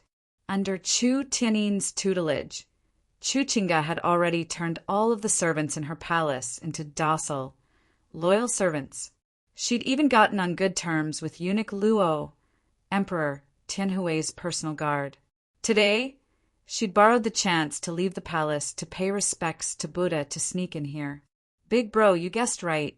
Noble Consort Shui, that slut slandered me in Tianhui's ear last night. Eunuch Luo told me everything," Chu Qingge said hatefully. "Tianhui's already doted on noble Consort Shui, but he still hasn't gone to your palace?" Chu Tianyin creased his brows. Emperor Tianhui liked Chu Qingge very much, but he still hadn't doted on her yet. At the mention of this, Chu Qingge's eyes turned red. This was the last thing she wanted to face.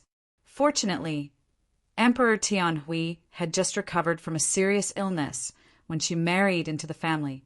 He was still recuperating from his illness and couldn't make love to her. Moreover, Emperor Tianhui cherished his life and had strong self-control when it came to his health. Of course, Emperor Tianhui would recover eventually, but Chu Qingge didn't want to dwell on this nightmare for now. After a while, Chu Qingge replied unhappily. It was that slut who went to the imperial study to deliver ginseng soup. She forcefully kept him company for a while, but Tianhui cherished his life so much that he didn't touch her. Besides Gu Beiwe, which other imperial physician is familiar with Tianhui's condition? Chu Tianyin asked. Of course, he wasn't asking Chu Qingge, but the advisor by his side. Last time Chu Tianyin had returned to Tianning's capital, he'd made plenty of preparations and found a few advisors familiar with Tianning's imperial court. Tianhui's always used Gu Beiwe. When Gu Beiwe asked for leave, he recommended an imperial physician Huang. As this one understands, noble consort Shui tried to bribe him multiple times, but was tactfully refused every time. The advisor replied immediately, I'll try. Chu Qingge said immediately. Chu Tianyin glared at her unhappily. How many times have I told you to think thrice before you speak? Chu Qingge shut her mouth resentfully. Actually, her heart was filled with displeasure. She didn't want to marry, much less serve as a chess piece, but her father had long given her a death sentence.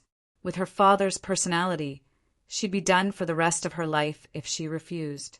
She comforted herself by telling herself that she'd at least have a chance to take revenge on Han Yunqi. At least she could see the Duke of Qin. Her father and big brother both said that the Chu clan wanted Tianning's throne, but she always felt that things weren't that simple. She'd asked them countless times, but neither of them had said much. She was too lazy to ask either. She'd agree to any of her big brother's requests, but anything that involved Han Yunqi, no way. I'll take care of Imperial Physician Huang. Qingge, has Mu Luiwe come looking for you recently? Chu Tianyin asked next. No, Chu Qingge denied immediately. Did she or didn't she? Chu Tianyin asked again. Yes, she came looking for me just yesterday. Chu Qingge said angrily. Mu Luiwe came looking for her every 2 to 3 days to discuss how to deal with Han Yunqi. Although all of her suggestions were idiotic, Chu Qingge still cherished having a comrade in the palace who hated a common enemy. Mu Luiwe is one of Empress Dowager Li's chess pieces. Don't tell her about us, Chu Tianyin said seriously. And also, I'll warn you one last time. Don't waste your time on Qin Wangfei. She comes looking for me every day to talk about Han Yunqi. Am I supposed to chase her out? Chu Qingge retorted coldly. Chu Tianyin laughed disdainfully. Keep messing around for now. When the time is right, see how your big brother uses this crown prince consort to topple Empress Dowager Li. Chu Qingge nodded. Of course, she believed that her big brother had the skills. As for his warning, she'd simply ignored it. A storm was brewing in Tianning's imperial harem. It was impossible to predict whether Han Yunqi would be dragged into it again. At the very least, she'd never considered any of the women in Emperor Tianhui's harem worthy of her attention. A few days after leaving Tianning's capital city, she and Long Fei Yi finally set sail out to sea. The Bailey Navy hadn't retreated, so news of Jun Yixie's escape was still unknown to everyone, including Gu. Gu had already come ashore and disappeared with the bear Chuan. Mu Ling was close to tears trying to find him. As for Jun Yixie, he was still unconscious. On the vast seas, an unremarkable fishing boat bobbed along with the waves. None of the ships passing by gave it a second glance, thinking it was just an ordinary fishing boat returning from the open seas. But Jun Yixie was lying in the cabin of the boat. A yellow-robed girl was sitting by his side, inserting needles into his shoulder. She looked to be around 16 or 17 years old, petite and thin. Her large eyes seemed to speak with their own eyes, giving her a very strange appearance. Once she was done, she hugged her knees and waited on one side. But soon enough, she couldn't sit still any longer and pinched Jun Yixie's nose. Senior brother, we're almost ashore. It's time to wake up. Jun Ixia was already in a daze and was about to wake up. His breathing stopped, and he immediately opened his eyes. He looked at the yellow-robed girl in confusion and slowly closed his eyes. But soon he opened them again and cried out in surprise, "Yu Qiao!" Bai Yuqiao chuckled. Instead of letting go, he pinched Jun Ixia's nose even harder. Jun Ixia unceremoniously opened the bag, touched his stomach, looked around, and immediately got up and walked out of the cabin. He knew he had left Fishery Island, and the poison in his stomach had been cured. "Where's Master?" Jun Ixia asked coldly. He knew Bai Yuqiao didn't have the ability to save him from Fishery Island, nor did he have the ability to cure the poison in his stomach. But there was one person who could definitely do it, and that was his father's ally, the former leader of the 100 Poison sect, Bai Qingyan. When he was 3 years old, his father died of illness and entrusted him to Bai Qingyan. Bai Qingyan took him as his disciple and treated him as his own. But when he was 13, Bai Qingyan disappeared after handing him over to the Northern Dynasty's emperors. He had searched for him over the years, but there was no news. He never expected that his master would come to his rescue at this time. Presumably, his master had been keeping an eye on him. Bai Yuqiao was his master's adopted daughter and his junior sister. This little girl was young, but she was quite capable. She had matured early since she was a child. Usually, when he wasn't in the 100 Poison sect, she could manage it well. Master said you were almost poisoned to death and humiliated him. He doesn't want to see you. Bai Yuqiao chuckled and asked, "Senior brother, who poisoned your shoulder? Let me tell you a secret. Even Master can't cure the poison. He took some blood back to study it." Chapter 440. Jun Ixia didn't even look at Bai Yuqiao as he plucked out the needles, one by one from his shoulder. "Where's Master?" Bai Yuqiao circled in front of him and giggled. Beg me, and I'll tell you." Jun Ixia had been in a bad mood recently. Hearing these words, he immediately raised his hand to slap Bai Yuqiao. Bai Yuqiao understood his senior brother all too well and had long since hidden far away. "Master's waiting for you at the harbor." Jun Ixia warned her with a fierce glare, then turned to look at the sea. He remained silent the entire way. That very night, the ship docked at the shore. As soon as he was on shore, he didn't seek out his master or tidy himself up. Instead, he contacted his subordinates and ordered them to do 3 things. The first was to announce that Northern Li's Duke of Kong had successfully broken through the Bailey Navy's encirclement and left Fishery Island. The second was to send men to the City of Daughters and Carefree City to hire a large number of assassins to hunt down Gu. The third was to order a lockdown on all of Ouyang Ningnua's businesses in Northern Li and cut off all dealings with the Tianing Merchant Guild. Since he, Jun Ixia, had left Fishery Island alive, he wouldn't spare anyone who had humiliated and betrayed him. After finishing these 3 tasks, Jun Ixia cleaned himself up before having Bai Yuqiao lead the way to see Bai Qingyan. On the way, Jun Ixia finally spoke to Bai Yuqiao. "When did Master come back?" he asked in a low voice. "Just a few days ago. He suddenly showed up at the 100 Poison sect." "I had a fright too," Bai Yuqiao smiled. She had been guarding the 100 Poisons sect the entire time. She had to guard against the harassment from Medical City and think of a way to rescue Jun Ixia at the same time. "Did he say anything?" Jun Ixia asked. Bai Yuqiao shook his head. "It's not like you don't know his character. Anyway, he's just like you. He won't talk nonsense with me." Jun Ixia rolled his eyes at her. Then he asked his master how he could get him out of Zhou Island. As soon as Bai Yuqiao mentioned the poisonous fog, Jun Ixia knew that his master's poison skills had improved. Having not seen each other for so many years, Jun Ixia was a little timid when he arrived at the door. His father had passed away when he was 3 years old. In fact, in his heart, his master had always been his father. However, he had never understood why his master had left when he was 13. Jun Xia was still hesitating when a deep voice sounded from inside the room. Is that Little Xia? Little Xia was a hilariously childish name. Even the Northern Dynasty's emperors wouldn't call him that, but his master still called him that. A trace of sadness flashed past Jun Xia's arrogant eyes, but it quickly disappeared. He pushed open the door and strode inside. Inside, he saw a man in his 40s, sitting by the tea table. Although he had a full beard, he didn't look old at all. Instead, he exuded the aura of a mature man. His deep, black eyes seemed calm, but had a sharp, penetrating gaze. He was dressed in simple gray robes and sat there leisurely, but gave off an indescribable pressure. They were both of the same age, but Emperor Tianhui would probably be a cut below him if he stood before him. Jun Xia walked up to him and respectfully bowed with clasped hands. Master, long time no see. Your disciple has missed you.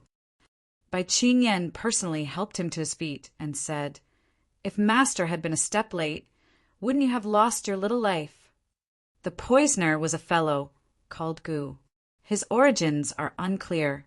I've fought him before, but I didn't know his poison skills were so formidable. Jun Xia said seriously. That poison was indeed formidable. Most likely, that fellow's poison skills far exceed yours. As Bai Yanqing spoke, he gestured for Jun Xia to sit down. Ning Jing was as indifferent as a reclusive grandmaster over 100 years old. The poison on this disciple's shoulder, before Jun Xia could finish, Bai Yanqing took out a blackened needle.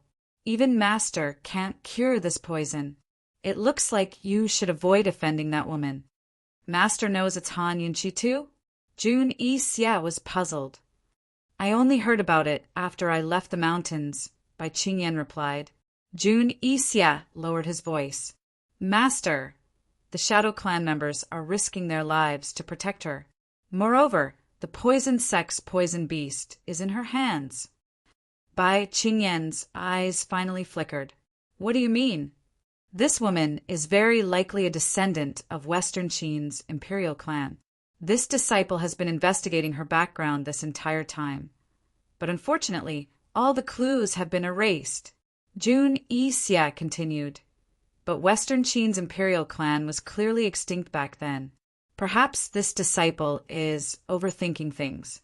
That Shadow Clan member is only after the poison beast. Western Qin's imperial clan, Bai Qingyan muttered to himself. I didn't think someone from the Shadow Clan would still be alive today. Master, this disciple once tried to rope him in, but unfortunately, Jun Xia said regretfully. Did you expose your identity? Bai Qingyan grew anxious. Master, don't worry. Aside from the Northern Dynasty's emperors, no one else knows of our identities. Jun Xia replied seriously. It was because of his and his master's special status that the Northern Dynasty's emperors had indulged him and given him so much authority. He was from the Black Clan, one of the 7 noble families. Back then, it was his grandfather, the Black Clan's youngest general, who shot and killed the last descendant of Western Qin's imperial clan. It was the Black Clan that instigated the relationship between Western Qin's imperial clan and East Qin's imperial clan, causing the Great Qin's War. The Black Clan was the most ambitious of the 7 noble families. They instigated a civil war between the 2 imperial clans, but unfortunately, they were unable to clean up the mess. In the end, they suffered heavy losses and were forced to live in seclusion. As for his master, he was from the Wind Clan, one of the 7 noble families. The Wind Clan and the Black Clan had always been allies. His father and his master were as close as brothers. His father entrusted him to his master, hoping that they could work together to realize the Black Clan's unfinished business. His master entrusted him to the Northern Dynasty's emperors and used his status as a member of the 7 noble families to tempt the Northern Dynasty's emperors, promising to conquer the world for the Northern Dynasty's emperors. He simply wanted to use Northernly country as a stepping stone. Jun Xia originally thought that the Western Qin's imperial clan and East Qin's imperial clan had been exterminated, and the 7 noble families had mostly hidden themselves from the world. The world would eventually belong to his black clan. However, the appearance of the white-clothed prince from the Shadow Clan and Han Yunshi made him feel threatened. He had never used the Shadow Clan to cause trouble for Han Yunshi because he was worried. He had always wanted to find his master to discuss this matter, but unfortunately he couldn't find him. Fortunately, his master had come. Bai Qingyan was silent. He tapped the table with one hand, thinking about something. Jun Yixia looked at him, not daring to disturb him. After a long time, Bai Qingyan finally raised his eyes and murmured, "You go back to Northernly first and investigate the situation at South Ning's horse farms. As for Han Yunshi and the Shadow Clan, let your master investigate first before we discuss further." Hearing this, Jun Yixia was shocked. What happened to the Southern Horse Farm? At this time, Bai Yuqiao, who had been obediently waiting on the side, finally opened his mouth and told him about the plague at the Southern Horse Farm. The plague had already spread beyond the Southern Horse Farm and affected the surrounding ranches. The Northern Dynasty's emperors were about to go crazy. Jun Yixia finally understood why the Northernly Emperor hadn't sent troops to save him. It was because something so big had happened. The horse farm and the ranches were the lifelines of Northernly. "I'm afraid there's something fishy about this, right?" Jun Yixia asked suspiciously. "No matter what you want to do, you have to take care of your stepping stone. Take Yuqiao with you. From now on, Yuqiao will follow you. You don't have to worry about the 100 Poison sect," Bai Qingyan said seriously. Bai Yuqiao was overjoyed and quickly bowed. "Thank you, master." This disciple understands. This disciple will immediately set out. Jun Yixia's attitude was sincere without the slightest hint of pretense. He had always obeyed his master's orders 100% of the time. On the 3rd day after Jun Yixia rushed to Northern Li's capital, news of his escape from Fishery Island had spread throughout the Tianing continent. Some people applauded, some stamped their feet, while others treated it as a show. Of course, there were still plenty of people waiting to see what would happen next. How could Tianing's Duke of Qin give up so easily? How could Northern Li's Duke of Kong not seek revenge? No one knew how Gu would react to the news, but Mu Ling only had one reaction when she heard the news. She turned towards the vast ocean and cursed. "Jun Yixia, why don't you just die?" For the sake of finding Qi Big Brother, she had already made a trip to the 100 Poison sect. After failing to find him, she decided to head out to sea for Fishery Island. No matter what Qi Big Brother was planning or scheming, he'd come looking for Jun Yixia eventually.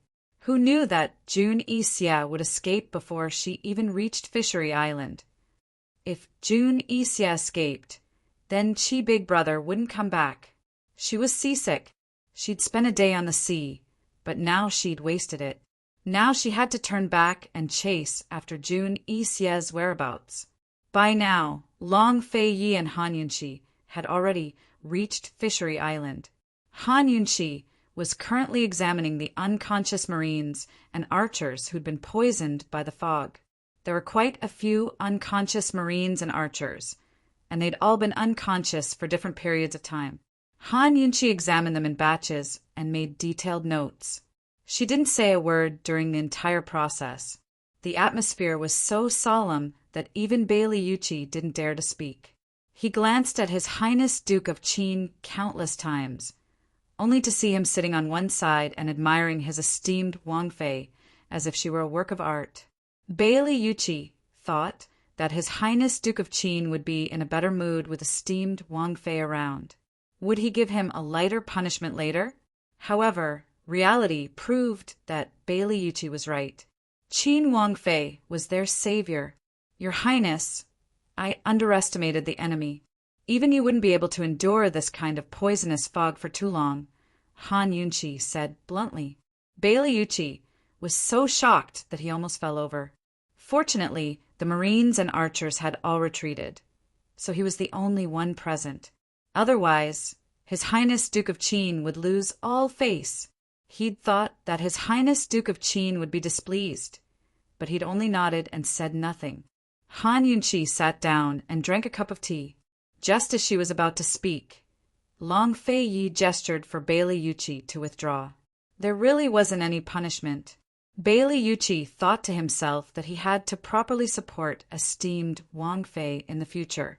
Only by following esteemed Wang Fei would he have a stable life. Once everyone had left, Han Yunqi finally spoke.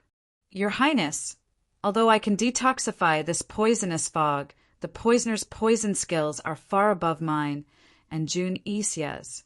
This concubine thinks that this person might be Jun Yixie's master? Jun Yixie had always been the leader of Cloud Realm Continent's poison world.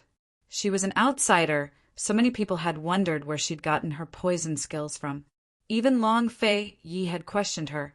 But she'd always wondered where Jun Yixie's poison skills had come from, and where Jun Yixie's poison skills had come from. Poison goo came from the poison sect, which was taboo in Medical City. Could the person who'd taught Jun Yixie be related to the poison sect? For the readers, Genius Little Poison Consort's official WeChat account, Timecakesiadifiai. There are wonderful reviews waiting for you every day, so hurry up and subscribe. Chapter 441. Actually, it wasn't just Han Yunqi who suspected Jun Yixie's poison skills. Long Fei Yi had been investigating the matter for a long time as well. Long Fei Yi wasn't just curious about Jun Yixie's poison skills, but also about Jun Yixie's background. Long Fei Yi had already investigated the 100 Poisons sect more than once. Unfortunately, the sect was so mysterious that he hadn't been able to find any useful information. Last time, Medical City had been causing trouble for the 100 Poisons sect because of Jun Yixie's goo arts and the fact that he'd planted goo in Long Tima. Unfortunately, Medical City hadn't been able to topple the 100 Poisons sect even after a year. The 100 Poisons sect was a hidden power that didn't rely too much on the secular world. Thus, they weren't restricted by Medical City much. On the other hand, Jun Yixie's situation was rather tragic. If Jun Yixie hadn't been exposed as a spy in Tianing last time, no one would know that he was the head of the 100 Poisons sect. His master must be the previous head of the 100 Poisons sect. Could this person be a member of the poison sect? Long Fei Yi asked doubtfully. Han Yunqi laughed. Your Highness, your imagination is a little wild. What do you mean? Long Fei Yi didn't understand. Han Yunqi's smile grew even more joyful. I mean that you're thinking too much. Long Fei Yi was expressionless. It looks like you're in a good mood. He was in a bad mood after Jun Yixie had escaped, but this woman was still in the mood to joke around. Han Yunqi resentfully withdrew her smile. Your Highness, if it was someone from the poison sect who saved Jun Yixie, why would Jun Yixie waste so much effort to join forces with Duan Muyao to search for the poison beast in the sky pit? At the very least, it has to be related to the poison sect, Long Fei Yi said mildly. The poison sect was the main sect of Cloud Realm Continent's poison world, and the 100 Poisons sect was originally a branch of the poison sect. Han Yunqi agreed with this point. She sighed with emotion. If my father really is a remnant of the poison sect, then that's pretty good too. If her father was still alive and really was a remnant of the poison sect, he might be able to help Long Fei Yi. Han Yunqi's heart was on Long Fei Yi's side. She always wanted to help him. Long Fei Yi rolled his eyes at her. Madame Tianxin wouldn't leave your father for no reason. I only hope that he is not a heartless man. Otherwise, I will definitely kill him for my mother. Patricide? In Long Fei Yi's eyes, this woman was not a truly ruthless person. Han Yunqi felt awkward. I mean, if she wasn't the real Miss Han, so how could she kill her father? Fortunately, Long Fei Yi didn't pursue the matter. They had already confirmed that Madame Tianxin was Mu Xan of Medicine City's Mu clan, but whether Mu Xan had an affair with a remnant of the poison sect was a rumor still needed to be verified. Han Yunchi silently mused that if they couldn't find anything soon, they would have to make a trip to the Mu clan sooner or later. The two of them walked out of the cabin as they chatted. Long Fei Yi gazed out at the vast sea and asked in confusion, "How do you apply poison in such a wide area?" The person who applied the poison must be very familiar with the weather, especially the direction of the wind, the strength of the wind, and the moisture in the air. They must have a very precise grasp of the poison's toxicity to control it. Han Yunchi's lips curved in self-mockery as she spoke. "I don't know the specifics, but I can't do it. The direction of the wind, the strength of the wind." Long Fei Yi muttered to himself, as if recalling something. To be able to control such a large area of poison fog, the person must be very familiar with the direction of the wind and the strength of the wind. Otherwise, the fog would quickly disperse with a single gust of wind. Han Yunchi explained seriously, not noticing the complicated look in Long Fei Ye's eyes. In that case, wouldn't it be very difficult to guard against this person's poison attack? Long Fei Yi asked again. He needed to be more careful when it came to things he wasn't skilled in. That's not necessarily the case. To apply poison on such a large scale, one must pay attention to the right time and place. The person who set up the poison fog must have been guarding this area for a long time. If another poison fog were to appear, it would take a while more to guard this area. However, Jun Yixia has such a helper, so we really can't be careless in the future, Han Yunchi explained. Not long after, the mermaid soldier who had been following Jun Yixia returned. "Your Highness." Jun Yixia came ashore at Northern Li's harbor. The one who saved him was a yellow-robed girl. When he reached Northern Li, it was difficult for this subordinate to follow him. The mermaid soldier replied truthfully, "A girl?" Long Fei Yi was very surprised. "About 16 or 17 years old," the mermaid soldier replied. "The person who applied the poison and the person who saved him should not be the same person," Han Yunchi said, then hesitated for a moment before saying, "Your Highness, it's time to retreat." Jun Yixia had already reached Northern Li, and the news had already been released. There was no use for them to stay here. Long Fei Yi was very unwilling to give up. He couldn't wait to have the Bailey Navy attack Northern Li directly. However, now was not the time. That afternoon, Long Fei Yi had Bailey Yuchi make preparations to retreat. Such a large navy had stayed here for more than 3 months, so there was still a lot of work to do. Using this time, Han Yunchi seized the time to prepare medicine. This group of soldiers and archers seemed to be unharmed, but there was still some poison left in their bodies. Although these toxins would not act up again, Han Yunchi still wanted to get rid of them. Long Fei Ye's soldiers must all be strong, and no risk was allowed to exist. Fortunately, there was the detoxification system. Otherwise, Han Yunchi would be busy to death. She was busy for the entire afternoon and didn't see Long Fei Yi for the entire afternoon. She didn't know where he went. However, when it was time for dinner, Long Fei Yi appeared as usual and brought a plate of steamed lobsters. Han Yunchi was dumbfounded. "Your Highness, you went to fish for lobsters." At this time, lobsters were in season in Zhou Island's illusory sea lake. However, it was not something that could be caught overnight, so basically no one was willing to come. The mermaid soldiers sent it. They sent a basket. "It's just right for you to nourish your body." Long Fei Yi was very calm.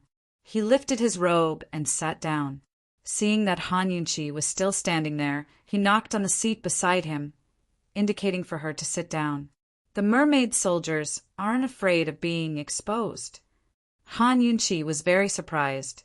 The illusory sea lake was not frozen, so it was much easier for the mermaid soldiers to catch lobsters in the water. However, once they were seen by others, it would be a big problem. "There's no one on the island." As Long Fei Yi spoke, he picked up a piece of pink and chewy lobster meat. He originally wanted to put it in Han Yunchi's bowl, but seeing that she still wanted to say something, he directly stuffed it into her mouth. Han Yunqi, the foodie, immediately fell in love with it as soon as she ate it. Needless to say, the lobsters of Zhou Island lived up to their reputation. The meat was delicious, and the texture was tough. Ordinary lobsters could not be compared to it. Anyway, it was fine as long as there was something to eat. It didn't matter where it came from. Han Yunqi soon ate with relish, and Long Fei Yi looked quite satisfied at the side. These lobsters were indeed not caught by him, but by the mermaid soldiers. However, he was a guard for the mermaid soldiers and guarded the illusory sea lake alone for the whole afternoon.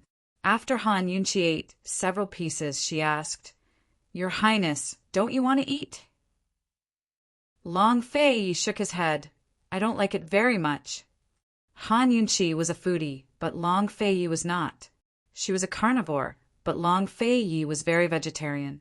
It had to be said that it was quite a tragedy for a foodie to meet a person who had no requirements for food, because they had no common language in the things they liked the most. However, Han Yunqi did not feel sad at all, because this guy who was not particular about food could always find a lot of things to nourish her body. Knowing Long Fei Ye's habits, Han Yunqi did not persuade him anymore. Soon, she finished a steamed lobster alone. She thought that the lobsters were very big, so a basket could only hold 5 or 6 of them at most. Who knew that she would have lobsters for every meal for the next few days? Besides steamed lobsters, there were also boiled lobsters, roasted lobsters, salt and pepper lobsters, spicy lobsters, minced garlic lobsters, and so on. In any case, by the time they returned to Tianning's capital city, Han Yunqi wanted to vomit at the sight of ordinary lobsters. Much less ordinary lobsters. Unexpectedly, Long Fei Yi threw a lobster to the kitchens as soon as they returned to the Duke of Qin's estate and told them to stew an old hen. Just who was it that told Long Fei Yi that old hens were good for nourishing the body? "Please stand out.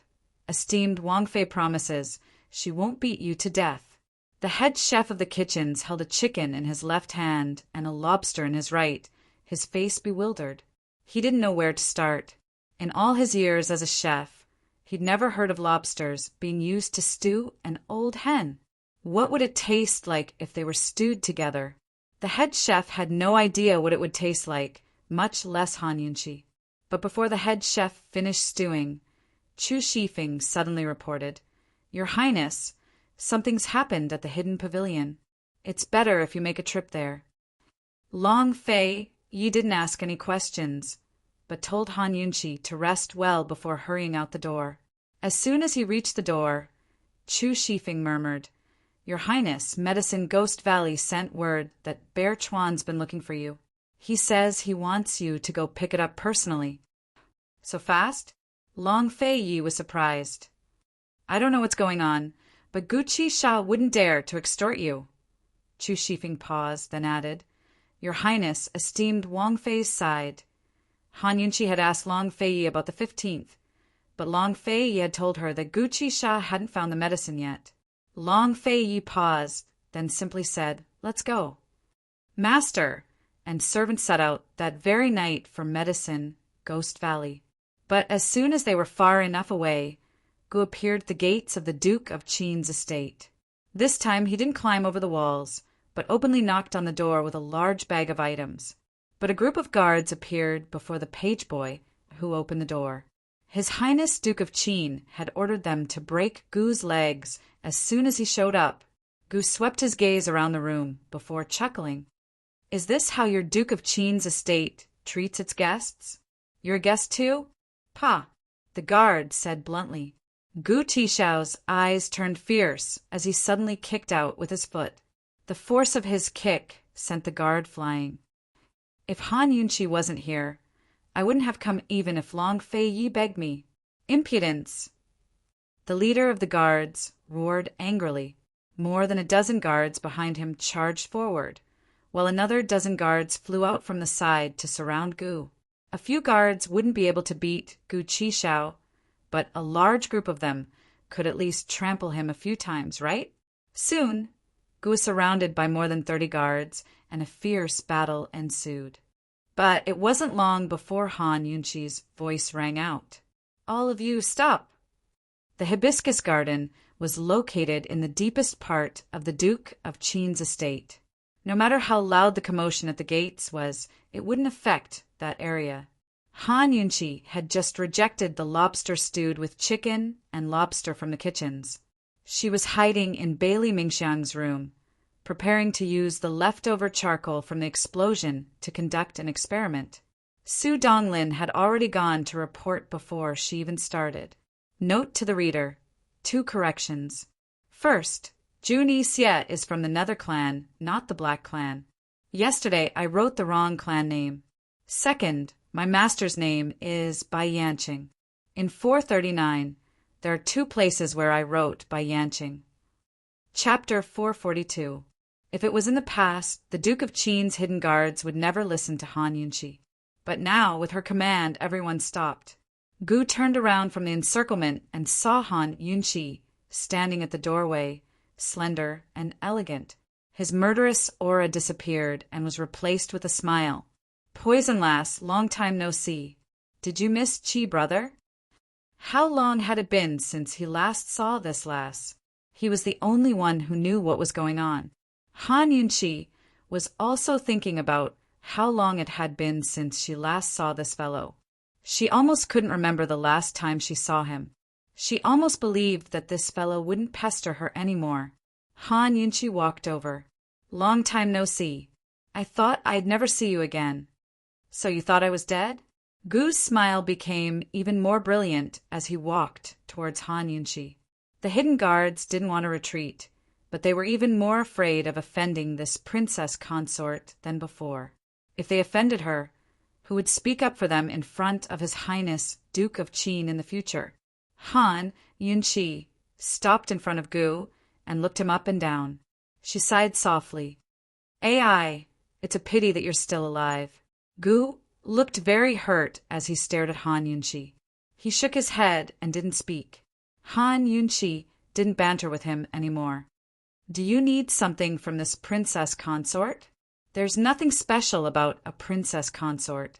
It's not nice to call yourself that." Gu said seriously, "If there's nothing else, I'm leaving. You can continue fighting." Han Yunqi said and really turned to leave. Gu anxiously grabbed her hand in front of everyone. "There's really something." Seeing this, everyone sucked in a breath of cold air. Han Yunqi flung his hand away as if she had been electrocuted. She angrily said, "Don't touch me or I won't be polite." Although he was used to being rejected, Gu's heart still skipped a beat. He clearly felt that this girl was different from before. Although she was angry when he touched her before, she wasn't this angry. This time, there was a trace of disgust in her anger. Why did this happen? Han Yunqi didn't believe that men and women shouldn't touch each other. But after being with Long Fei for a long time, she unconsciously minded some things. Previously, she didn't think it was a big deal when they held hands. She just hated this guy's flirting. But now, she actually felt guilty towards Long Fei. She felt that she had done something wrong to him. She did not notice the disappointment in Gu's eyes as she urged, "If you have something to say it quickly." Gu had already recovered his smile. "This is an extremely important matter. Aren't you going to invite me to your residence to have a cup of tea before we talk? Please." Han Yunqi was very generous, but she was puzzled in her heart. This guy really knew how to pick the right time. The moment Long Fei left, he arrived right after. The shadow guard hurriedly came forward and whispered, "Esteemed princess consort, His Highness has instructed." "Since you're a guest, I will naturally explain to His Highness." Han Yunqi did not treat Gu as an enemy in her heart. Moreover, Gu said that there was an important matter. The shadow guard could only move aside. Gu specially tidied up his luxurious red robes and followed Han Yunqi into the Duke of Qin's residence. The shadow guard seemed to have dispersed, but they were all secretly watching. Han Yunqi brought Gu to the guest hall and served him tea. Gu took a few sips. "This tea is just so-so. Han Yunchi directly asked the servant girl to remove the tea. She was too lazy to talk nonsense. What's the matter? Can you say it now? Who knew that Gu actually took out a tin of tea leaves? Red Nanshan. I know you like to drink it, so I specially brought it over. Red Nanshan was a special black tea from the Heavenly Fragrance Tea House. It got its name because it was picked from the South Mountains of the Heavenly Fragrance Tea House. This was Long Fei Ye's favorite black tea. Han Yunchi had personally gone to the Heavenly Fragrance Tea House to pick these tea leaves. Because of this, she was kidnapped by Jun Yixie's subordinates. Since then, Gu had always mistakenly thought that Han Yunchi liked to drink these tea leaves. Wasn't the Heavenly Fragrance Tea House closed down? Where did you get it? Han Yunchi asked suspiciously. From another tea house. The tea is the same. Try it. Gu was very attentive. When had Han Yunchi ever received anything from Gu? She directly avoided it. What's the big matter? Are you going to tell me or not? I still have important things to do.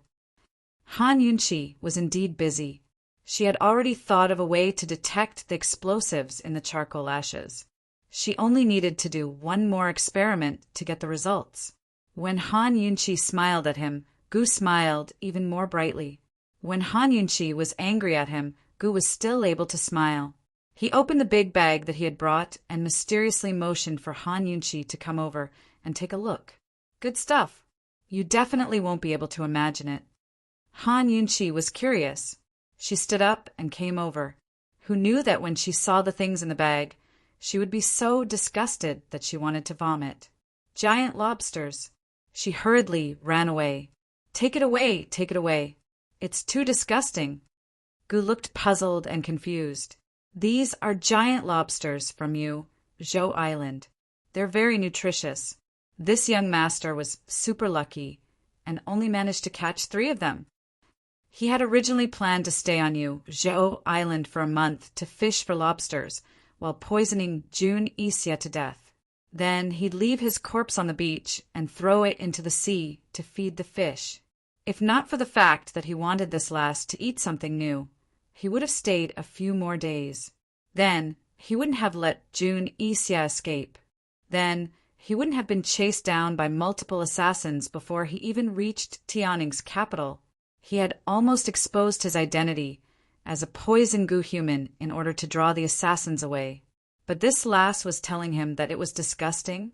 Gu had no idea that Han Yunchi had been eating giant lobsters for nearly 10 days now. She was already disgusted at the sight of them, so he really felt hurt. He stared silently at Han Yunchi for a long time without saying a word. It was also at this moment that Han Yunchi saw the darkness in Gu's eyes for the first time. She gave him a probing kick. Hey! Gu Qixiao glanced at her without a word, then quietly tied up the bundle. Hey! That's the important matter you were talking about? Han Yunchi asked. Glutton. What's so important about eating? Gu looked askance at her, his tone still doting. Han Yunchi exhaled when she saw that this fellow was finally responding to her. She asked seriously, Gu, 7th Master, just what kind of important matter do you want to discuss with me? Gu chuckled. I don't want to talk about it now. Goodbye. So speaking, he picked up the large bag and turned to leave. Han Yunchi was flabbergasted. This should be the first time this fellow has left of his own accord. Could it be that he's really angry? Was he really angry because she rejected his giant lobsters? Han Yunchi didn't say a word the entire way to the door, but she couldn't help but burst into laughter. If she'd known things would turn out like this, she would have been more ruthless. If she'd angered this fellow, he might have stopped teasing her in the future. The shadow guards by her side were all puzzled as well. How could a demon like Gu leave so soon after coming in? Were their eyes playing tricks on them? Gu left the Duke of Qin's estate before turning to look at Han Yunchi. His long, narrow eyes were still, smiling brightly. Poison lass, maybe next time. Next time we meet, it'll definitely be something big. There was a hidden meaning in his words. Even Han Yunchi, who didn't trust him, could tell that something was amiss. She chased after him. "Gu, just what do you want? Can't you talk properly?" Gu waved her back. "Take care of your body, and wait for me." Han Yunchi was even more puzzled. She wanted to ask more questions, but Gu had already used his lightness techniques to leave. Did something big really happen? What does he want to do? Han Yunchi muttered to herself. She couldn't help but feel that Gu Qishao was different this time. After Gu left, the shadow guard sent a messenger pigeon to Long Fei Yi. Long Fei Yi and Chu Shifeng were still on their way to Medicine, Ghost Valley. As soon as he read the letter, Long Fei Yi was both unhappy and bewildered. "Gu hasn't shown his face in ages. Your Highness, I just heard the news yesterday. The City of Daughters and Carefree City's top assassins are all hunting him down. I don't know who he's offended," Chu Shifeng replied. Long Fei Yi only smiled coldly. If he hadn't offended the City of Daughters and Carefree City, he would have paid a sky-high price to hire assassins to kill Gu long ago. Han Yunchi actually invited him in for tea. Very well. He'd settle the score when he got back. It was already the middle of the night, but Long Fei Yi and Chu Shifeng didn't rest. Instead, they rode as fast as they could. Meanwhile, Han Yunchi was still up in the Duke of Qin's estate. She felt uneasy after being disturbed by Gu, but she couldn't guess what Gu was up to. She'd planned to wait until morning to do her experiments, but now she simply got up. Han Yunchi went downstairs and bumped into Bailey Mingxiang. Bailey Mingxiang's injuries had mostly healed and he'd long gotten out of bed. "Why aren't you sleeping?" Han Yunchi asked. "I was thinking about things and couldn't sleep," Bailey Mingxiang said mildly. She'd heard about Jun Yixie's escape and knew esteemed Wang Fei had returned. She'd been looking for a chance to comfort esteemed Wang Fei, but esteemed Wang Fei had been too busy and hadn't gotten a chance to talk to her yet. "If you can't sleep, then come help me. I've already figured out a way to check if there's any explosive residue in the charcoal ash. Guess what it is?" Han Yunchi entered the study and placed porcelain bottles and plates on the table. Seeing esteemed Wang Fei like this, Bailey Mingxiang knew there was no need for words of comfort. This woman was much more optimistic and open-minded than she'd imagined. She followed her in and locked the door behind her. If the furnace explosion had been an accident, then there were only a few suspects. As long as they had evidence, they'd have to interrogate the culprit. Whether it was an accident or not, they'd have to look through the charcoal ash to find the proof. There were porcelain bottles on the table, some for charcoal ash, others for poison. Bailey Mingxiang carefully looked them over one by one before asking in confusion. "Esteemed Wang Fei, Mingxiang is stupid. I don't understand what this is for." "It's for poisoning," Han Yunchi said seriously. She'd thought of this method before going to Fishery Island, but she hadn't decided what kind of poison to use. She'd thought of everything on the way back. "Poisoning the charcoal ash?" Bailey Mingxiang asked in a doubtful voice. Han Yunchi was very surprised. She never thought that Bailey Mingxiang would understand. What she needed to do was to poison the charcoal ash. She had found a kind of poison that could be mixed with any explosive substance to create a new kind of poison. As long as this poison was poured into the charcoal ash, once a new kind of poison was formed, it would mean that there was still explosive residue in the charcoal ash. It was just that they hadn't been able to find it before. Bailey Mingxiang understood this principle. She took the initiative to ask, "Esteemed Wang Fei, I'll try it." Han Yunchi agreed. Bailey Mingxiang carefully worked, pouring the poison into the charcoal ash. Very soon, the charcoal ash and the poison turned into a paste. It began to bubble and gradually released a disgusting smell. Smelling the smell, Han Yunchi and Bailey Mingxiang looked at each other and smiled. As expected, there was still explosive residue in the charcoal ash. Chapter 443. Previously, Han Yunchi had ordered people to send the charcoal ash after the explosion to a professional for testing. Unfortunately, they could not find any explosive residue. Therefore, the matter of the furnace explosion had been delayed until now. Now that the explosive residue was found, things would be easier to handle. Whether it was man-made or an accident would be revealed very soon. Han Yunqi and Bailey Mingxiang left the study without alerting Zhao Mama and Su Xiaoyu. They quietly left Leisurely Cloud Pavilion and went to the storeroom. Other than the charcoal ash from the day of the explosion that was in Han Yunqi's hands, the charcoal that was not used up that day and the remaining charcoal from Leisurely Cloud Pavilion were all placed together with the remaining charcoal ash in the storeroom. Esteemed Princess Consort, are we going to burn the charcoal now and test it for poison? Bailey Mingxiang asked. Su Donglin has already lit all the charcoal once. None of them exploded. Han Yunqi said lightly. Bailey Mingxiang was shocked. Just from the explosion that morning, it's obvious that someone tampered with it. Not necessarily. I've asked a professional to analyze it. Some explosive substances have very special detonation points. Sometimes they explode after being lit, and sometimes they don't explode no matter what. Maybe someone really tampered with the charcoal in the furnace that morning, or maybe it was just a coincidence. The charcoal in the furnace that day was of just the right temperature, so it exploded. Although Han Yunqi did not understand the principle of charcoal when she was making poison, the amount, temperature, moisture, and even the temperature of the water would all affect the toxicity. Therefore, she could understand the professional's analysis. For example, some poisons would be triggered by weather conditions. It could be that someone had used the weather to poison it, like the poisonous fog on Yuzhou Island. It could also be that there was poison in the air itself, but it had not been triggered until it met with a special weather condition. Therefore, if they wanted to know whether the explosion was man-made or an accident, they would need sufficient evidence. And this evidence was the explosive residue that she had found after inspecting it. Now, they only needed to burn the remaining charcoal from that day, from Leisurely Cloud Pavilion, and from the same batch in the residence. Then, they would test the charcoal ash with poison. If explosives were detected, it would mean that the explosion that day was an accident. At the very least, the people in the Leisurely Cloud Pavilion would not be suspicious. However, if there was no explosive material, it could prove that the charcoal used on the day of the explosion had been tampered with. Han Yunqi had always been a cautious person. She was even more cautious when facing the suspects in this case. She didn't want to think too much about it.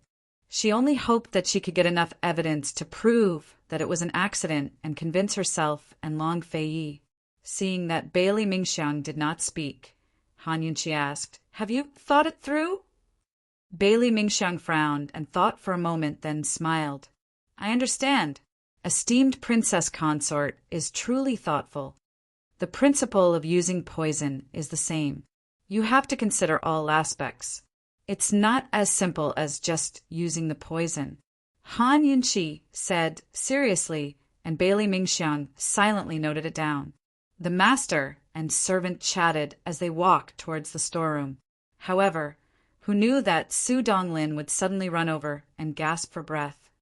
"Esteemed Princess Consort, something bad has happened. If there's a problem, we can talk about it. Why are you in such a hurry?" Han Yunqi reprimanded unhappily. However, Su Donglin was still very anxious. "Esteemed Princess Consort, our charcoal is completely soaked." "What?" Han Yunqi could not remain calm. "It rained a few days ago, and the storeroom was leaking. We only discovered it today. Quite a few things in the storeroom are also wet," Su Donglin explained. "Let's go and take a look." Han Yunqi's heart grew heavy. Wasn't this too much of a coincidence?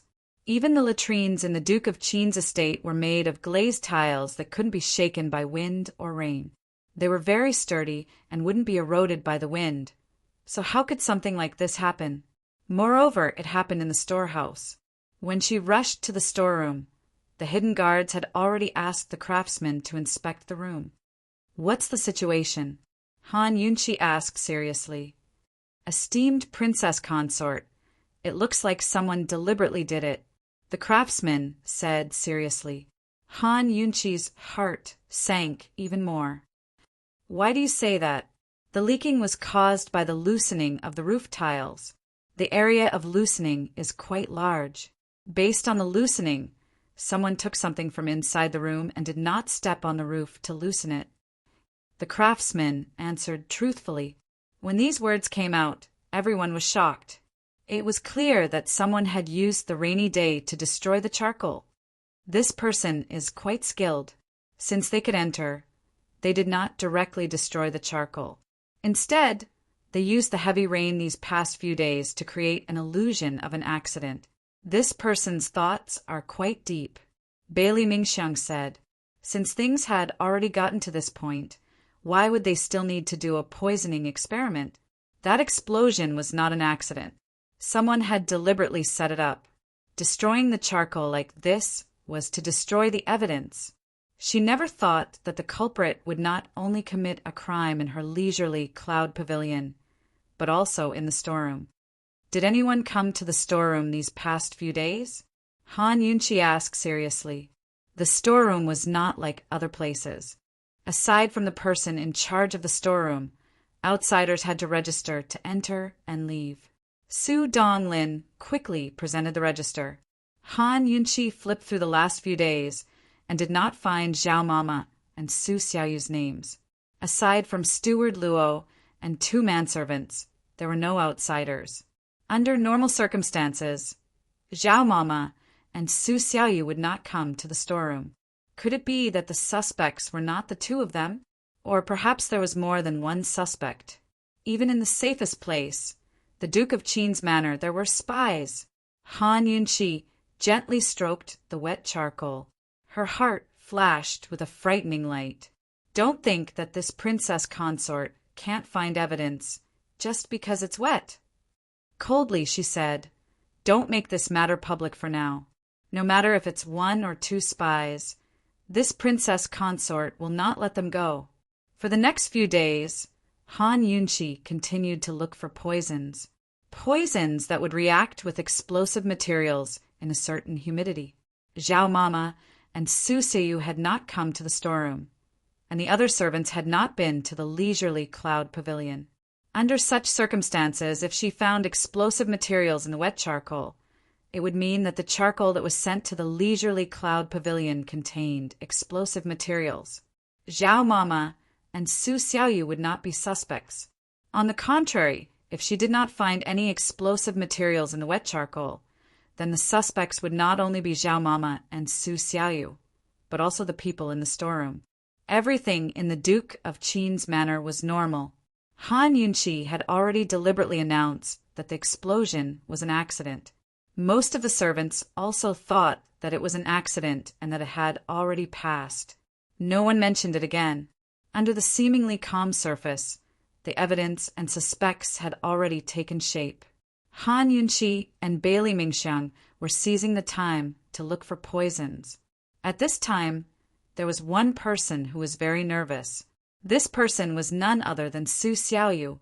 She was very clear that the Duke of Qin's manor was so calm during this period, but it did not mean that the case had passed. The more Han Yunqi and Long Fei Yi did not say anything, the more nervous she became. She could not escape. Sooner or later, she would be caught. She knew that she had already been listed as a suspect and could not escape. Therefore, she also smashed the pot that had already been broken. She had to strive to see Han Yunqi's back before she was caught.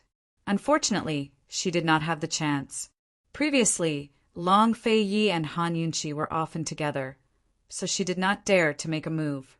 Later, Han Yunqi went out with Long Fei Yi again, so she did not have the chance.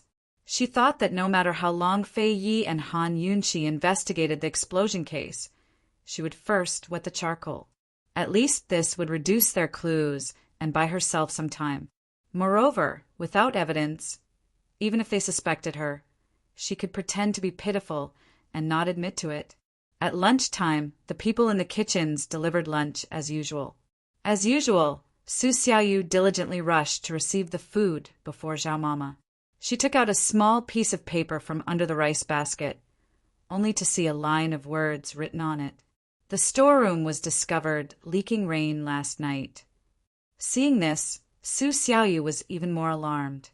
Han Yunqi was still so calm when the storeroom leaked rain. Without a doubt, everything was done in secret. How far had Han Yunqi investigated? As she walked into the room, she felt uneasy. "Let me see, what's good for lunch today?" Zhao Mama's voice suddenly sounded. Zhao Mama had her suspicions about the explosion case, but after esteemed Wang Fei declared it to be an accident, she felt relieved. A complicated look flitted across Su Xiaoyu's eyes. She told herself that she had to act as soon as possible. Otherwise, she really wouldn't have a chance. When she saw Zhao Mama walk over, she quickly smiled and said, "Zhao Mama, why is esteemed Wang Fei in the study with big sister Mingxiang all day long?" "She's researching poisons. You can just put the food in the dining room and don't disturb them," Zhao Mama reminded her. "I'd better bring it in. It'll get cold." Su Xiaoyu had a serious expression on her face. "You're asking for a scolding." Zhao Mama also wanted esteemed Wang Fei not to tire herself out so much and eat on time, but she had already been scolded several times. "It's fine, as long as esteemed Wang Fei eats on time. You will accept a few scoldings." Su Xiaoyu really wanted to knock on the door, but Zhao Mama didn't stop her. She smiled and said it won't open. Unexpectedly, Su Xiaoyu knocked on the study door, but didn't say anything for a long time. Soon, Bailey Mingxiang's voice came from inside. "Who is it?"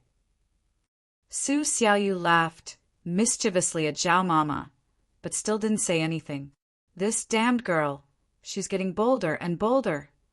Zhao Mama muttered, but didn't stop her. Su Xiaoyu's trick was indeed very effective. Bailey Mingxiang quickly came to open the door. When she saw Su Xiaoyu, she asked, "Why aren't you saying anything?"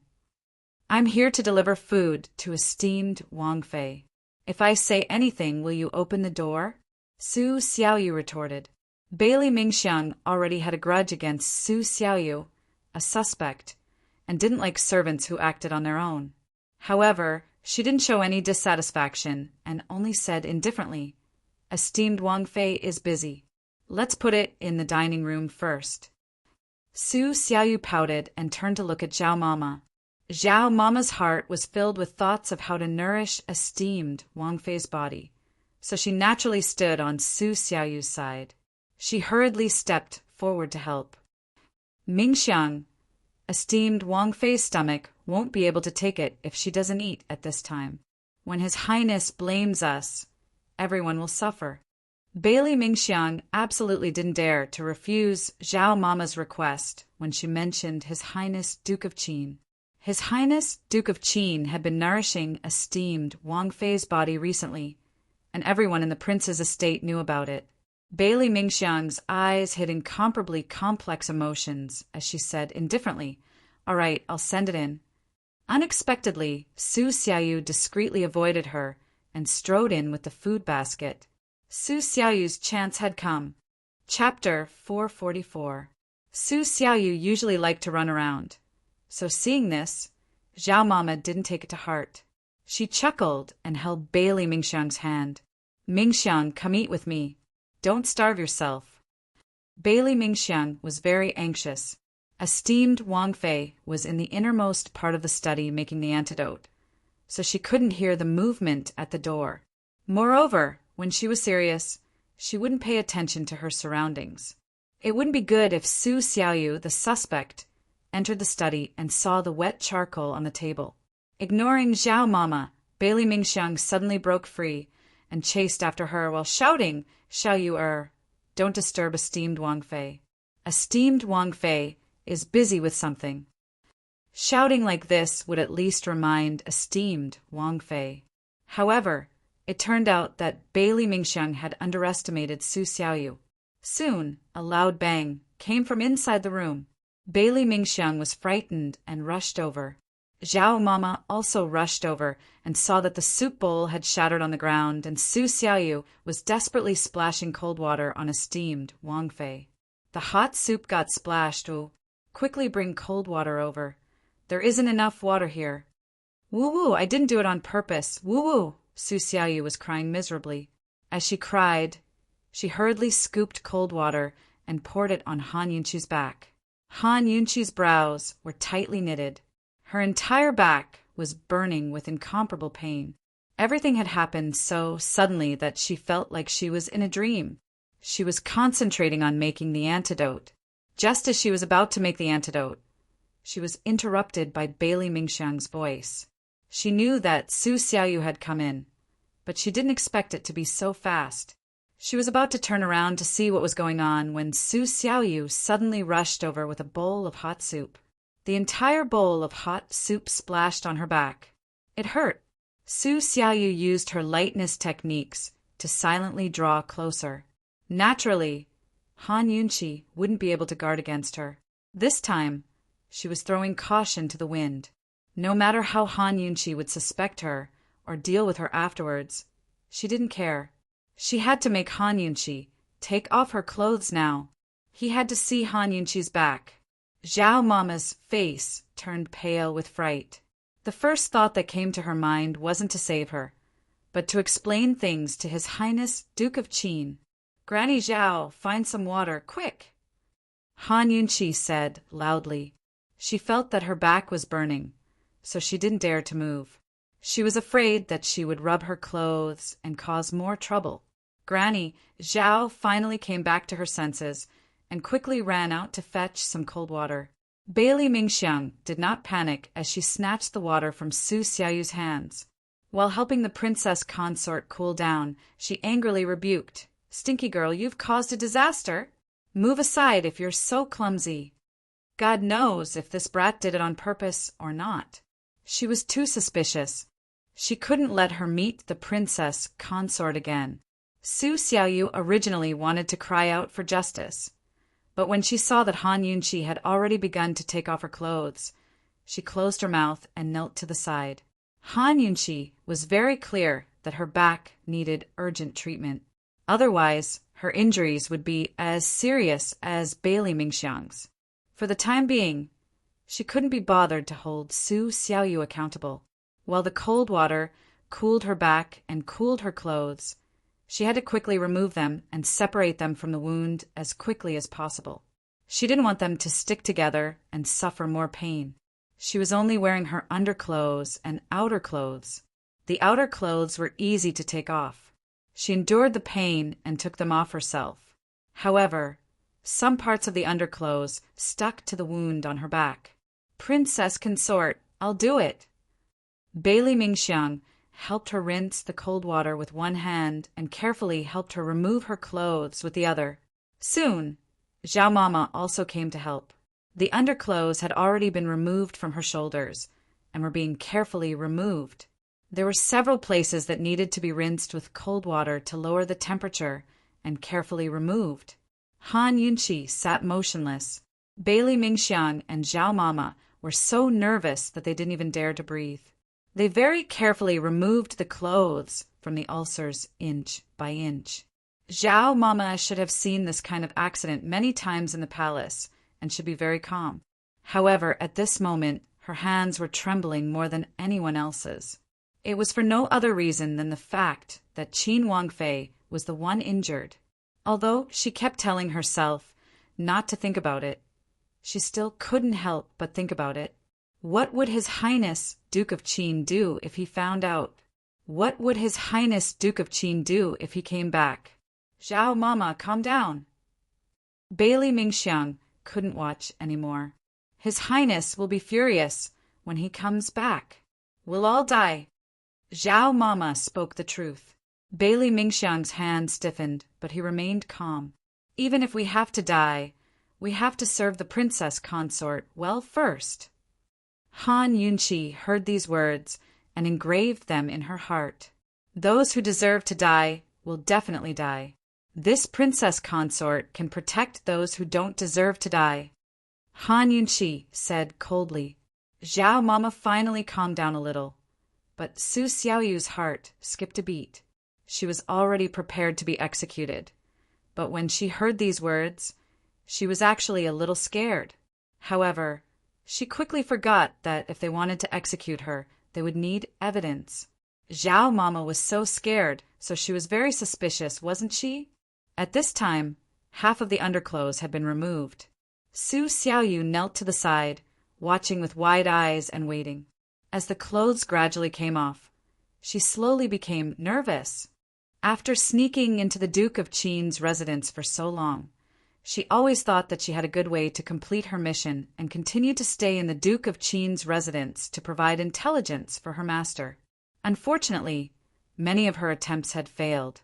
In the end, she had no choice but to use this direct and stupid method. Was Han Yunqi the person her master was looking for? Was there a phoenix birthmark on her back? The secret would soon be revealed. Su Xiaoyu thought that as long as she could find the answer and find a way to send out the information, even if she died in the Duke of Qin's residence, it would be worth it. It could be considered as repaying her master's kindness in raising her. The clothes had almost reached her waist. Han Yunqi's back was only left with the thin belt of her undergarment. Her jade back was very beautiful, smooth and delicate. It was a pity that 2 large patches of ulcers had been burned. One was below her shoulder, and the other was in the center of her back. The burning pain was indescribable. Han Yunqi tightly knitted her brows and didn't cry out in pain. However, her clothes had already been removed from the 2 large patches of ulcers. She secretly let out a sigh of relief and said, "Mingxiang, bring me my medical pouch. There's medicine inside." Bailey Mingxiang went to fetch the medical pouch. Zhao Mama continued to carefully help Han Yunqi remove her underclothes. Su Xiaoyu unconsciously held her breath as she stared at Han Yunqi's exposed lumbar vertebrae, anticipating the answer that was about to be revealed. Finally, the underclothes were completely removed, and Zhao Mama took it away. Su Xiaoyu widened her eyes to look, but she discovered that there was nothing at Han Yunqi's lumbar vertebrae. Since her master suspected this woman and spent so much effort to let her enter the Duke of Qin's residence, he must have sufficient reason to suspect Han Yunqi, who knew that there was actually nothing. It couldn't be right. After paying such a huge price, Su Xiaoyu couldn't help but feel a little disappointed. However, Zhao Mama was walking back and forth behind Han Yunqi, so it was inevitable that she couldn't see clearly. She took a few more glances, but there was still nothing. Could it be that there really wasn't anything? Su Xiaoyu was about to scoot closer when Lil Thing suddenly jumped out and stepped on her head. Lil Thing had just returned from playing outside and was stunned by the scene in the room. When it saw Su Xiaoyu kneeling there, it knew that Mama Yunqi's injuries were caused by Su Xiaoyu. This damned brat. As soon as Lil Thing landed on Su Xiaoyu's head, it used all its strength to stomp, scratch, and even bite Su Xiaoyu's hair. It looked like it was about to rip off Su Xiaoyu's hair and bite her scalp. Su Xiaoyu was scared to death.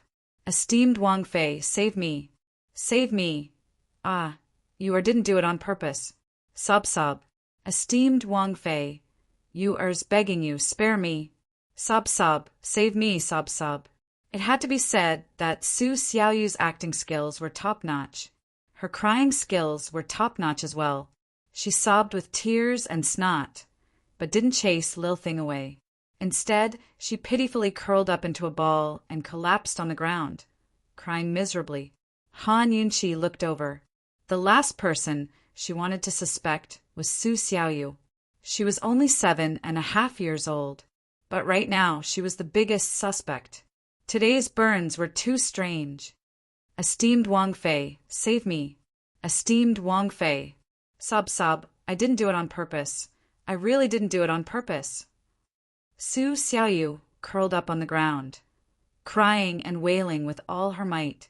Lil Thing wouldn't let her go and pulled out a bunch of her hair with its claws. How could Zhao Mama know that the furnace explosion wasn't an accident? She didn't connect the two matters together. Seeing a child being tormented like this, she couldn't bear it. "Esteemed Wang Fei." She wanted to plead for leniency, but when she thought about how she might not be able to escape this disaster, she didn't know how to plead. "Lil Thing, just keep an eye on her. I'll deal with her myself."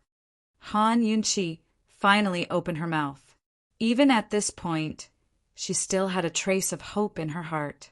She hoped that the child she brought back out of goodwill was really just a child. Lil Thing immediately stopped and sat on Su Xiaoyu's head, waiting.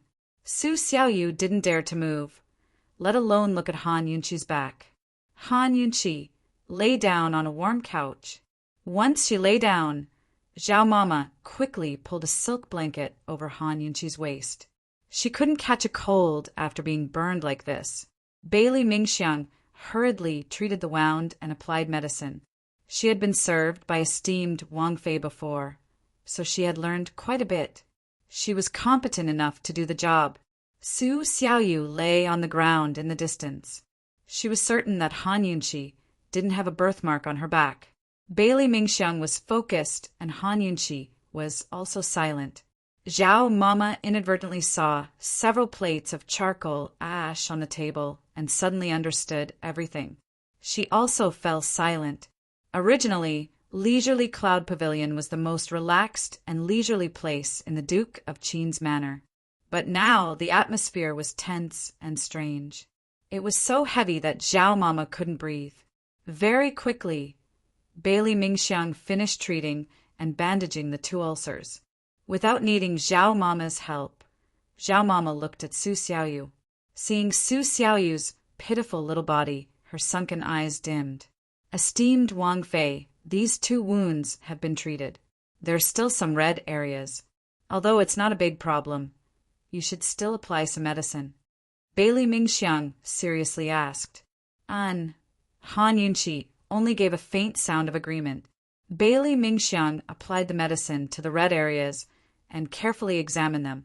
She checked all the way down from the shoulder and saw that the waist was a little red. She carefully lifted the silk blanket. But who knew that when she lifted the silk blanket, she would immediately suck in a cold breath? Heavens, how could this be? Chapter 445. Bailey Mingxiang had never imagined that she would see something like this on esteemed Wang Fei's back. It was a birthmark of a phoenix spreading its wings. A phoenix feather birthmark. The birthmark was red, but the color was very light. If she hadn't been so close, she wouldn't have been able to see it. Bailey Mingxiang was stunned by the sight, her heart pounding wildly in her chest. This birthmark was incredible. If she remembered correctly, this phoenix feather was the unique birthmark of Western Qin's imperial family. When she was young, she had read about the phoenix feather birthmark in the secret history of the great Qin Empire in the Tang sect. All the daughters of Western Qin's imperial family had a phoenix feather birthmark. This wasn't an open secret. Bailey Mingxiang had only read about it in a secret history. There were dozens of secret histories of the great Qin Empire in the Tang sect, but she couldn't remember which one she had read about it in. However, she was certain that this was true.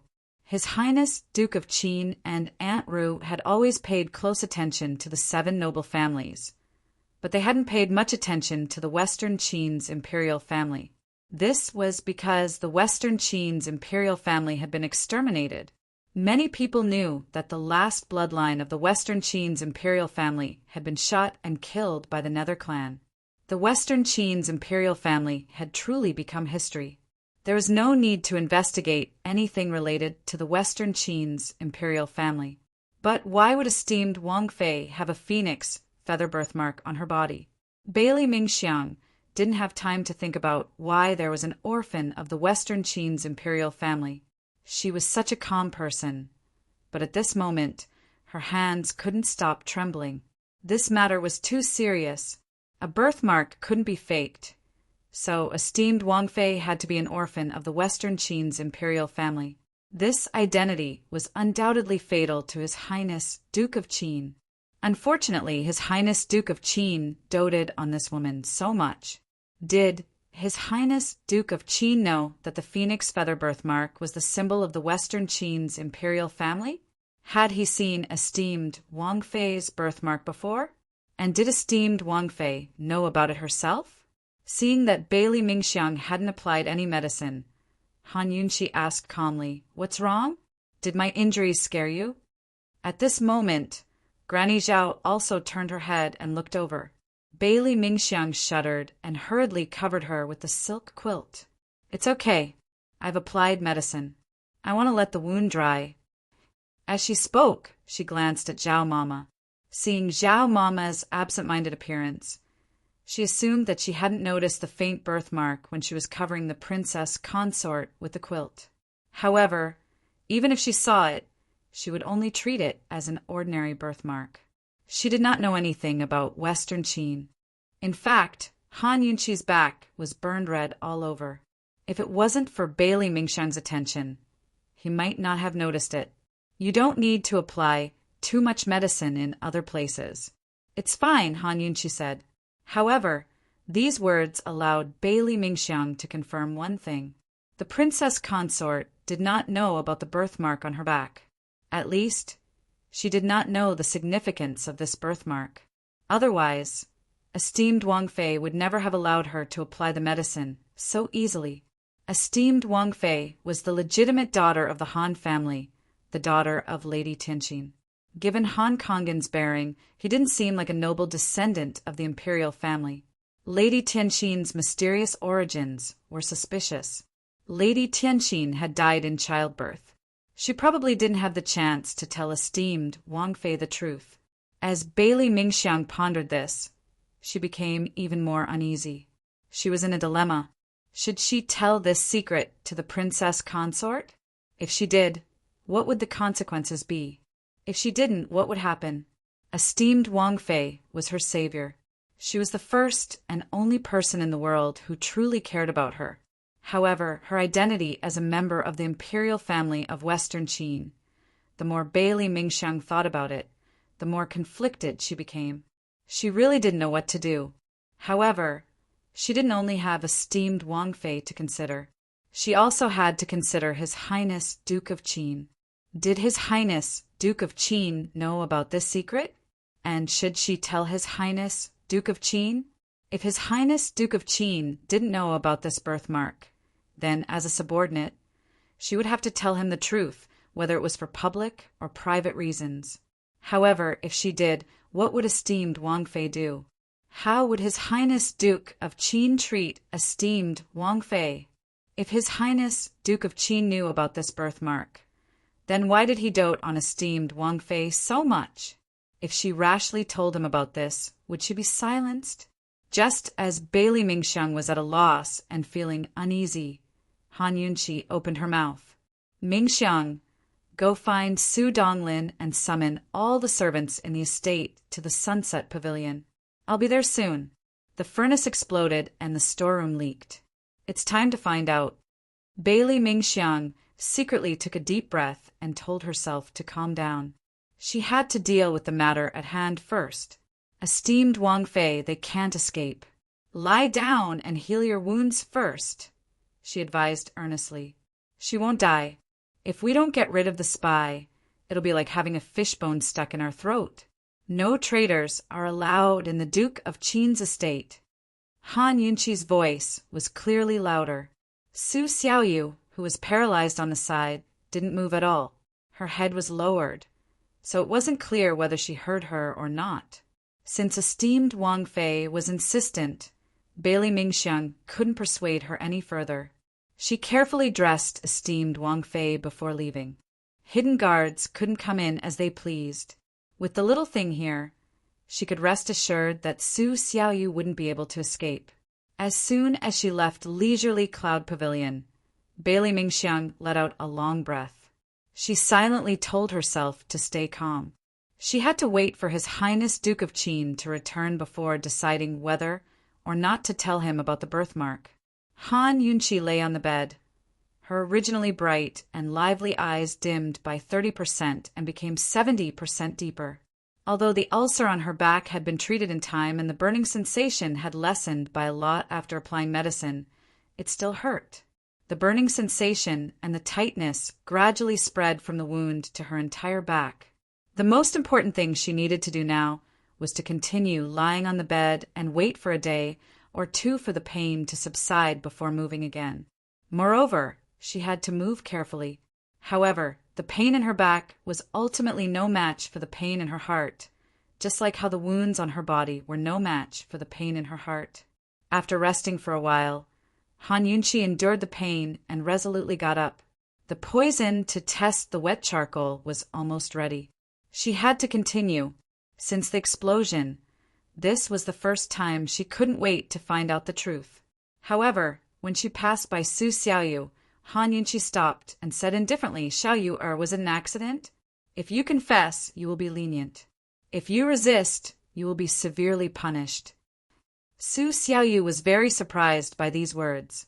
She didn't expect that Han Yunqi would still ask her this at this time. After the explosion, she had been worried that Han Yunqi wouldn't be able to find the culprit and would cut her and Zhao Momo down as the two most suspicious people and execute them. Now it seemed that she had overestimated Han Yunqi's heart. This woman wasn't a ruthless character. Su Xiaoyu didn't hesitate to raise her head and asked her back, "Esteemed Princess Consort, don't you believe me? Are you suspecting me?" Leniency for confessing and severity for resisting were all lies. She didn't believe this.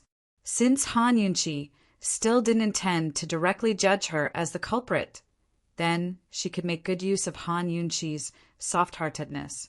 A sneer flashed past Han Yunqi's eyes. She had asked deliberately.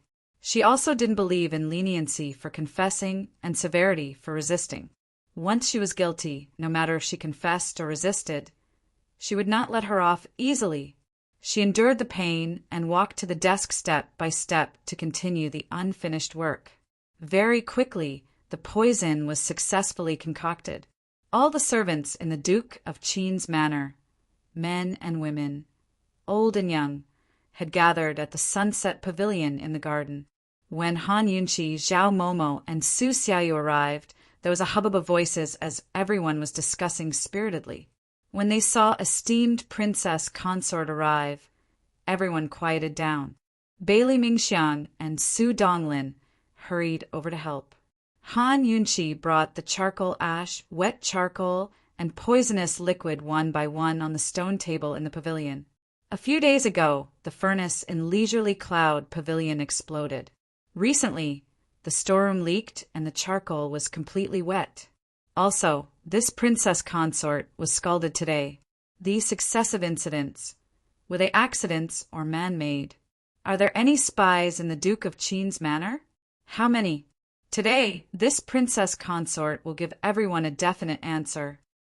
Han Yunqi's voice was not loud, but it had the power to intimidate people. She had the majesty of the Duke of Qin's manor's mistress. When her words came out, the entire crowd was in an uproar. Other than the explosion, no one knew about the other two incidents. They never thought that the peaceful Duke of Qin's manor would have hidden dangers. Su Xiaoyu stood to the side with a trace of ridicule in her eyes. Han Yunqi had brought this matter in front of everyone. Without a doubt, she wanted to use this opportunity to intimidate everyone and dispel any thoughts of betrayal. However, without sufficient evidence, it would be very difficult for her to convince everyone. Instead, she would become a joke.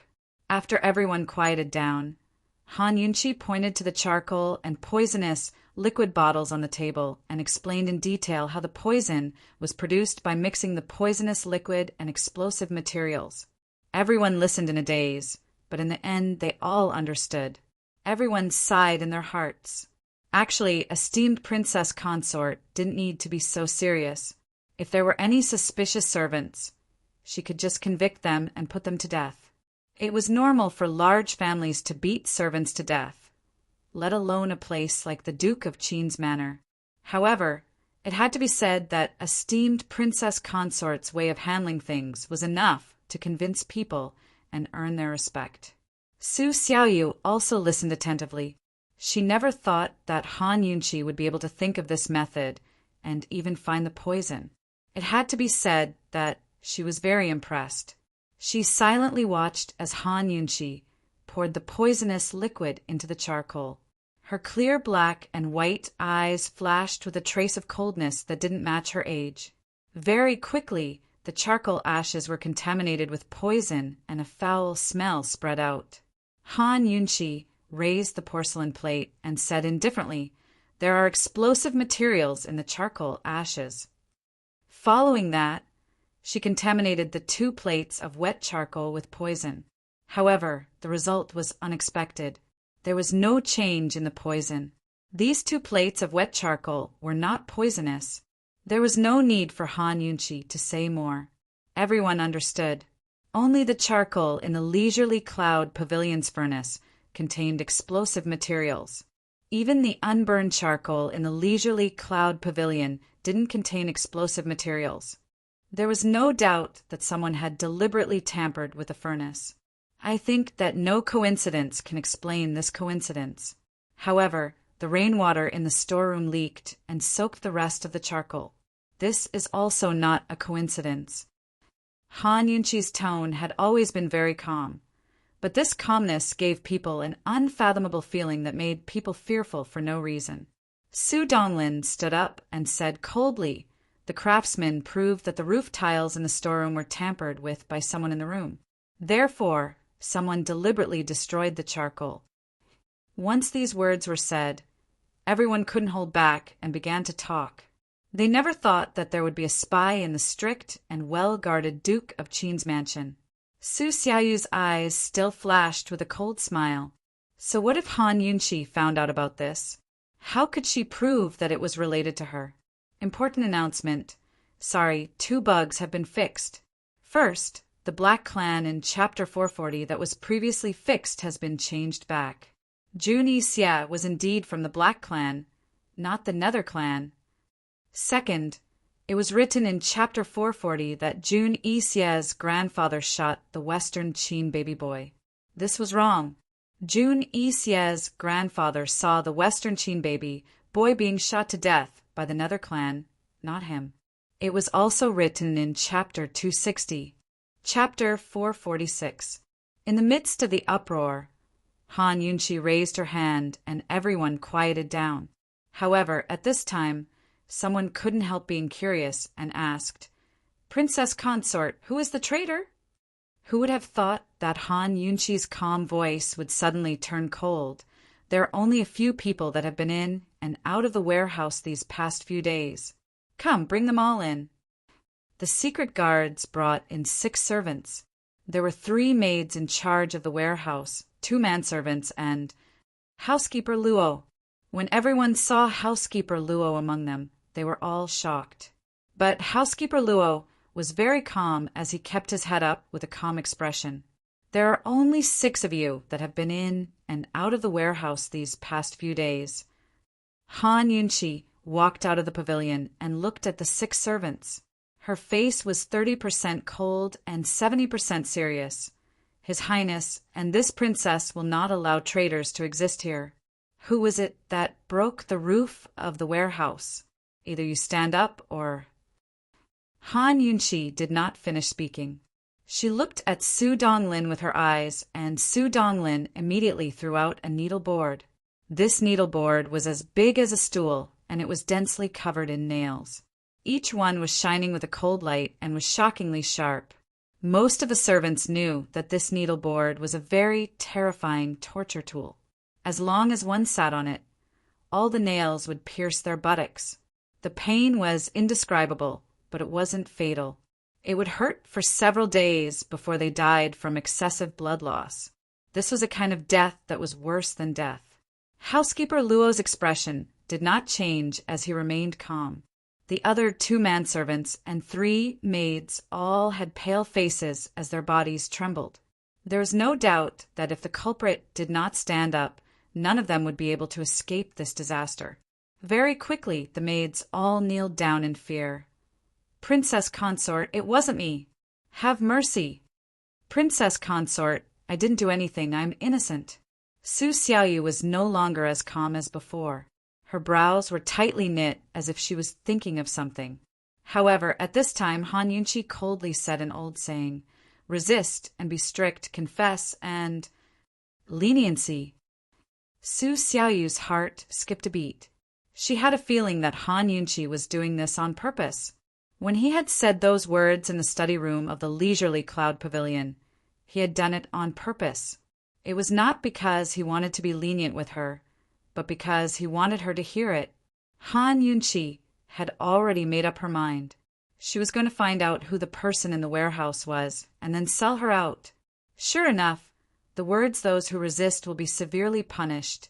Those who confess will be lenient," caused the manservant to kneel down and kowtow again and again. "Princess Consort, please spare my life." This lowly one was threatened, and this lowly one had no choice but to do that. "Princess Consort, please spare me." So it was him, Butler Luo's follower. Seeing this, Su Xiaoyu's expression changed. She didn't expect that the person she had carefully selected would be so easily threatened. Steward Luo was furious and slapped Wang Laifu. "Wang Laifu, you bastard! I've always treated you well. How dare you do such a thing?" Wang Laifu let Steward Luo scold him and repeatedly begged for mercy, but he still didn't say who threatened him. "Who threatened you? Who was the one who tampered with the charcoal?" Han Yunqi asked in a loud voice. When a person was about to die, his courage grew. Wang Laifu actually talked to Han Yunqi about conditions. "Princess Consort, you have to promise to spare this lowly one's life first. Only then will this lowly one dare to speak." So bold. No wonder he had the heart to betray her. Han Yunqi's eyes flashed with a cold light, and she coldly said, "All right, I'll spare your life and spare your punishment. Speak." Wang Laifu was overjoyed. How could he have known that there was something more painful than death and torture in this world? He didn't hesitate and immediately looked at Su Xiaoyu. In a moment, everyone also looked at Su Xiaoyu. It was her. Everyone was shocked. They never thought that this little child, who had been saved by the princess consort, would do such a terrible thing. She was so good at pretending, so good at acting. Han Yunqi was very calm.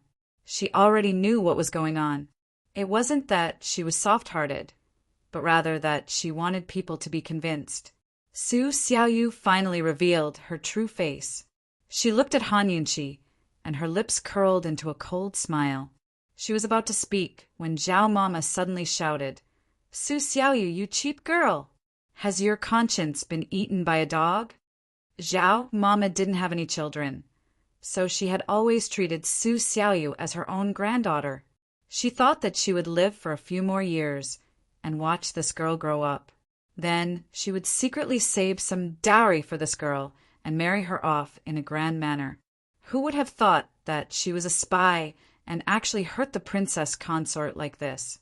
Zhao Mama angrily rushed over to hit her, but before she could make a move, Su Xiaoyu suddenly reached out to grab her. Fortunately, Su Donglin was careful and quickly kicked away Su Xiaoyu's hand. At the same time, 2 shadow guards appeared and captured Su Xiaoyu. The small chaos quickly calmed down. Wang Laifu was kneeling on the ground, and Su Xiaoyu's hands were tightly held. The entire crowd was silent. Han Yunqi walked in front of Su Xiaoyu. This girl didn't even reach her waist. She deliberately squatted down and asked coldly, "What else do you have to say?" Su Xiaoyu was speechless. She looked into Han Yunqi's eyes, and a trace of regret flashed in her heart. It was a pity that she hadn't met Han Yunqi earlier. If she had met Han Yunqi first instead of Chu Tianyin, perhaps she would have been able to properly learn the poison arts from Han Yunqi. She was still convinced by this woman. Seeing that Su Xiaoyu wasn't speaking, Han Yunqi asked again, "Who sent you? What are you trying to do?" Su Xiaoyu still didn't speak. She definitely wouldn't betray her master. Han Yunqi waited for a moment and didn't waste any more time. She stood up and coldly said, "Someone come. Hang this stinky girl on a tree until she starves to death." So ruthless. Su Xiaoyu tightly clenched her teeth and stared at Han Yunqi, still not saying a word. Han Yunqi threw a bottle of poison at Wang Laifu. At first, Wang Laifu didn't understand what was going on, but after opening the bottle, he immediately understood what was going on. He was so frightened that he kowtowed loudly. "Esteemed Wang Fei, please spare me." "Esteemed Wang Fei, you said you would spare my life." "Esteemed Wang Fei, those who betray the Duke of Qin's estate can live, but they will definitely suffer a fate worse than death. Everyone present looked carefully. This Wang Fei will definitely not beat or scold anyone for no reason, nor will she wrongly accuse anyone. However, if this Wang Fei finds out, this will be the outcome. As she spoke, she immediately ordered, Su Donglin, feed him the poison. Wang Leifu was so frightened that he actually wanted to run away. However, he was just a servant. No matter how strong he was, how could he deal with a professional hidden guard? Su Donglin quickly forced the entire bottle of poison down his throat. When he let go of Wang Leifu's mouth, Wang Leifu spat out a mouthful of black blood. Following that, the skin on his face began to fester, bit by bit, piece by piece. This Wang Fei promised him to spare his life. However, if he can't take it and wants to die, then don't blame this Wang Fei. Han Yunqi finished speaking and turned to leave. More than half of Wang Leifu's face had already festered, and it looked like it had spread to his neck.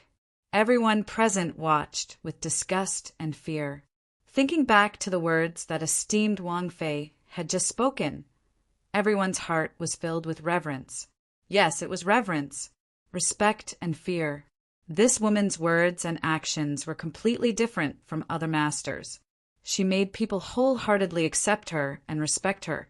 At the same time, her cleverness and ruthlessness also made people timid and fearful. Even when facing His Highness, Duke of Qin, everyone only felt fear. However, when facing this female master, everyone's hearts were filled with respect.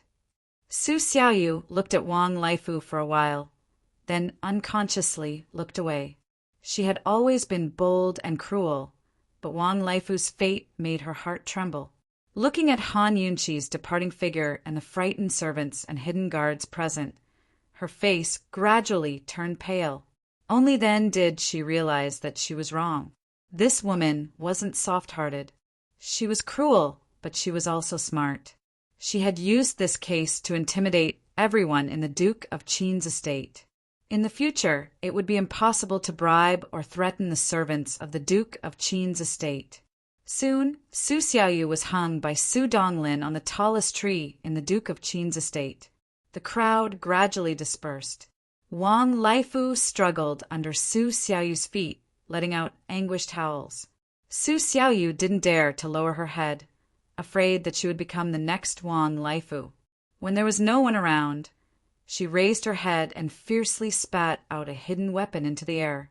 The hidden weapon flew very, very high before exploding in the air, releasing a dazzling white light. The hidden guards in the shadows naturally saw it, but they didn't stop her. Esteemed Wang Fei was only keeping this stinky girl hanging. She must be using her to lure out the master behind her.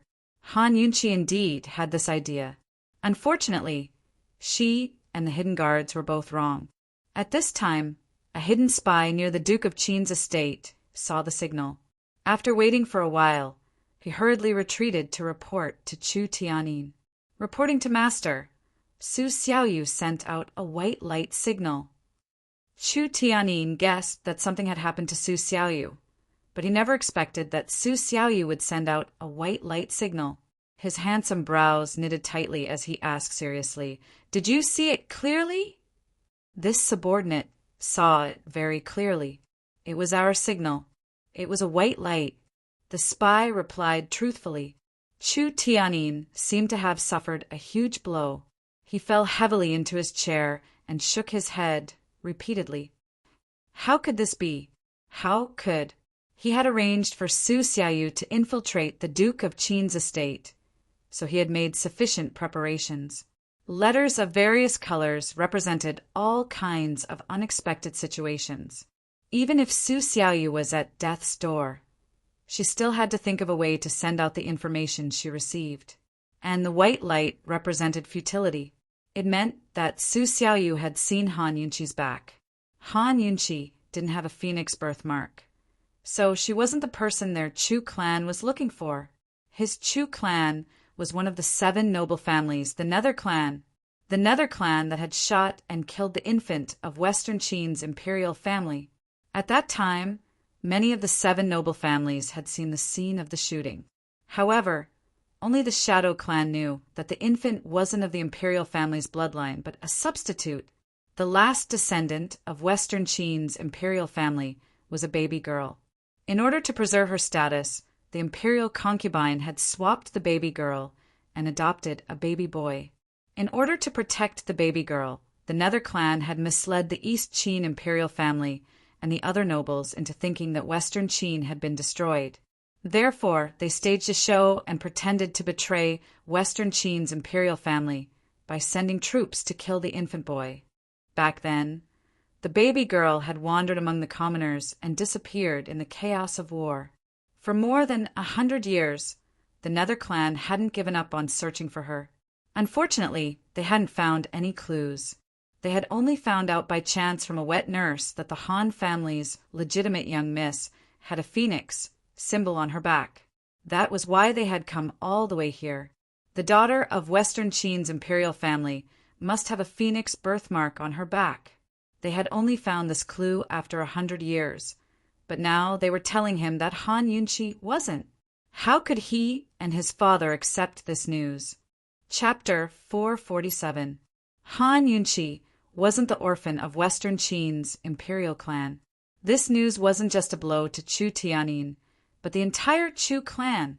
When Chu Tianyin first took over the investigation, his father had given him 3 years. He thought that was more than enough time to find the orphan of Western Qin's imperial clan and spread his influence into Tianning. Now that the trail was broken, where was he supposed to find another one? Seeing his master fall silent, the scout knew that the wisest thing to do now was to withdraw. Still, he couldn't help but muster up the courage to probe further. "Master, they've hung little you, from a tree." Without a doubt, they were trying to lure people to rescue her. Although it was a trap, the master had single-handedly raised little you. He'd spent so much time and effort on her as well. It would be a pity to abandon her, but a heartbreak to lose her. His master had plenty of useful subordinates, but he couldn't find anyone as smart and experienced as little you, who wouldn't raise suspicions. Helpless, no one could tell whether Chu Tianyin was feeling sad or not. He promptly ordered, "Withdraw everyone and cancel all operations for the time being." He had planted plenty of spies around the Duke of Qin's estate and had been looking into the backgrounds of the servants there, hoping to buy them off. It was better to bribe the Duke of Qin's men than to send in new recruits.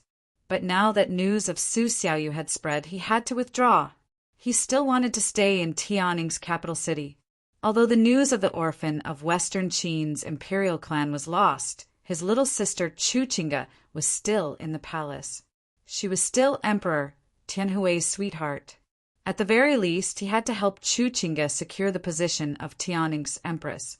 The Nether clan's Chu clan had 2 missions on their shoulders. One was to find the imperial bloodline, while the other was to help Western Qin revive the great Qin Empire. As soon as the scout heard the orders, he knew that Su Xiaoyu was beyond saving.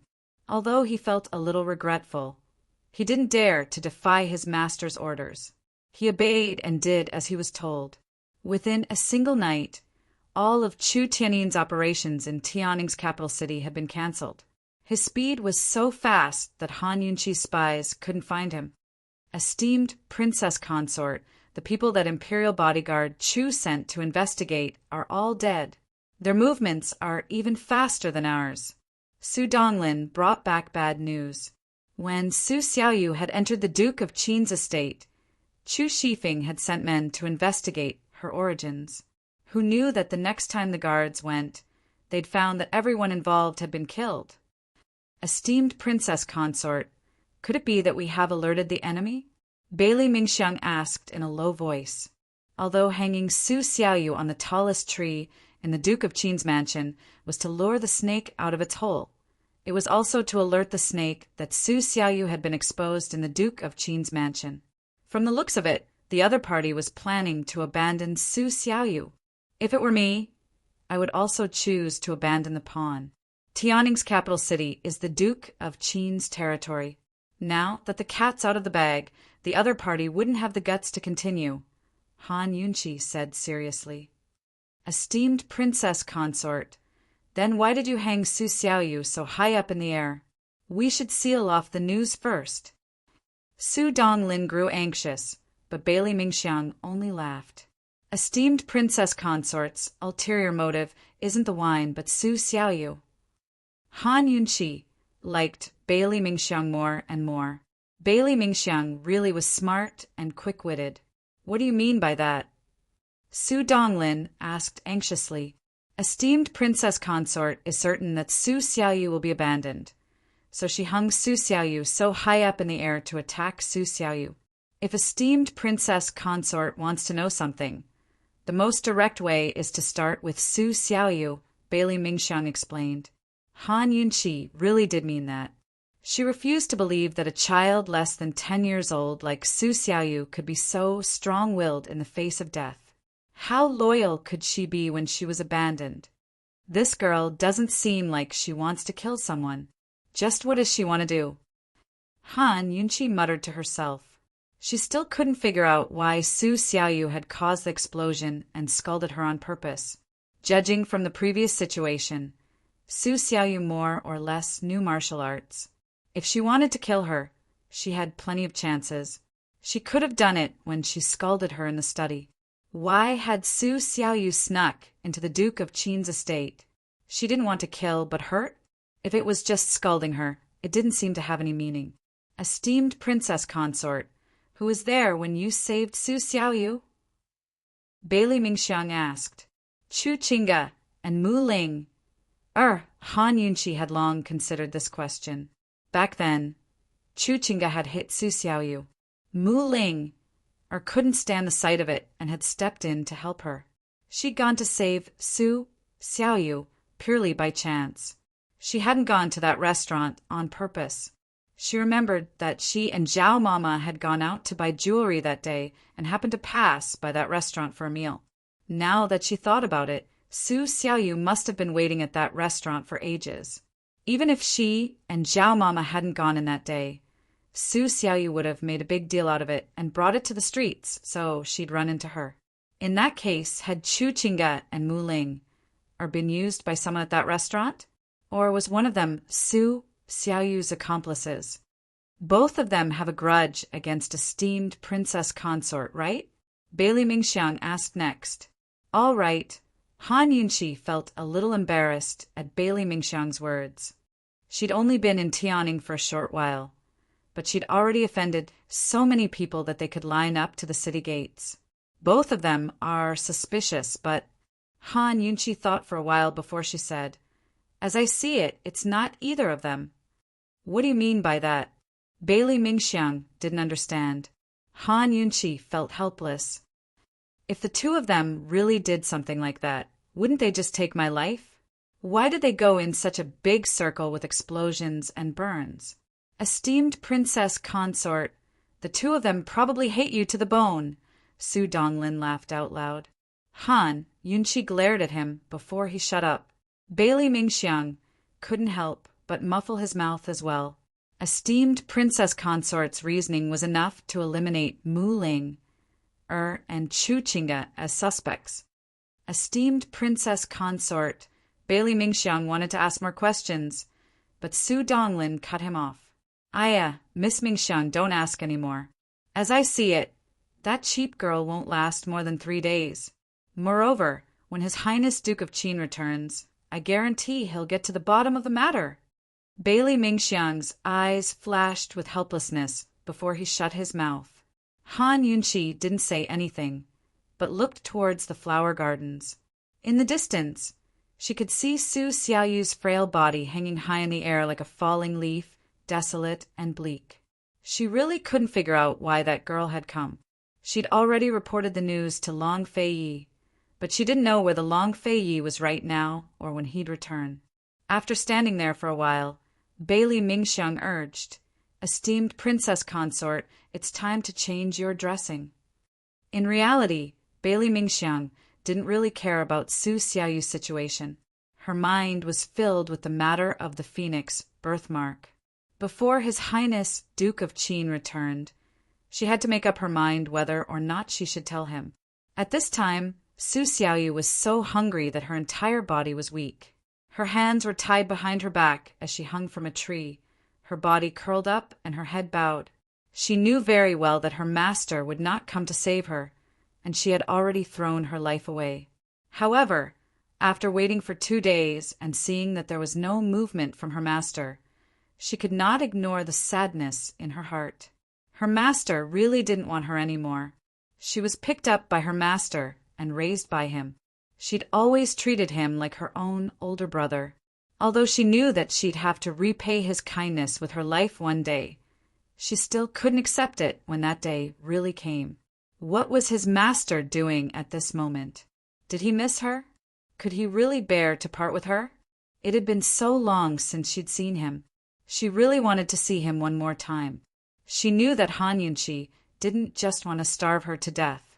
The festering Wang Laifu begging for death was Han Yunqi's warning to her.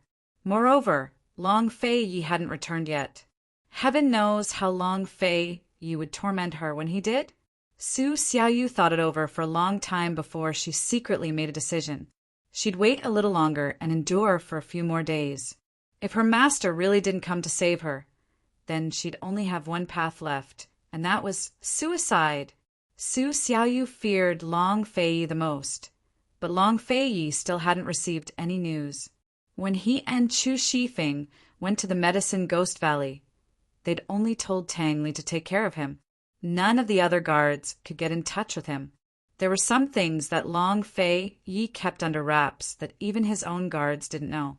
Tang Li had received news of Han Yunqi's burns as soon as he arrived, but he didn't report it to Long Fei Yi. He trusted that Han Yunqi had the skills to deal with the plot and capture the spy. Long Fei Yi and Gu Qisha were going to the Medicine Ghost Valley to get medicine. They couldn't afford to be disturbed.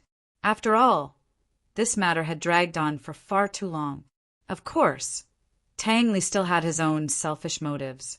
He wanted nothing more than for Long Fei Yi to hurry up and get the antidote so he could save Mute Granny.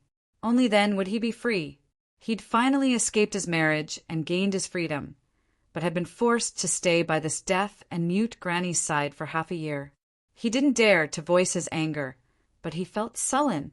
Long Fei Yi and Chu Shifeng arrived at the Medicine Ghost Valley on time, but Gu Qisha was late.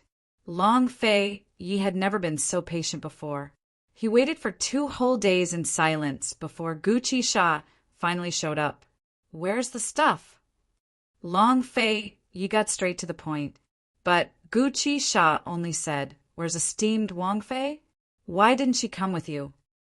Long Fei Yi had been planning to hide everything from Han Yunqi, but Gu Qisha had let the cat out of the bag last time and caused him a lot of trouble. Now, Gu Qisha's question only made him even more unhappy. His voice grew cold as he asked, "Where's the stuff?" Gu Qisha was very generous. He took out a brocade box from his robes and opened it. "Here." Long Fei Yi had done his homework before coming here. He took the box and examined it carefully before confirming that it was the real deal. "We've finally found everything. Your Highness Duke of Qin must be very excited, right?" Gu Qisha chuckled. Long Fei Yi didn't even look at him. His face was still expressionless. Gu Qisha knew this guy had facial paralysis, but he was just joking. "Your Highness Duke of Qin, I'll give you the Panoptic Red Lotus and Bear Chuan within a year. Can you spare this little one's life now?" Gu Qisha's voice was strange and filled with ridicule. He didn't seem like he was begging for mercy at all. He was mocking Long Fei Yi. So speaking, he turned to go back into the room, but Long Fei Yi called him back. "Wait." Gu Qisha was puzzled. With Long Fei Yi's personality, he should have left straight away after taking the items. What else does he want? What other medicine does your Highness Duke of Qin want? Do you want to fight another round with this one? Gu Qisha's smile was full of ridicule. Chapter 448.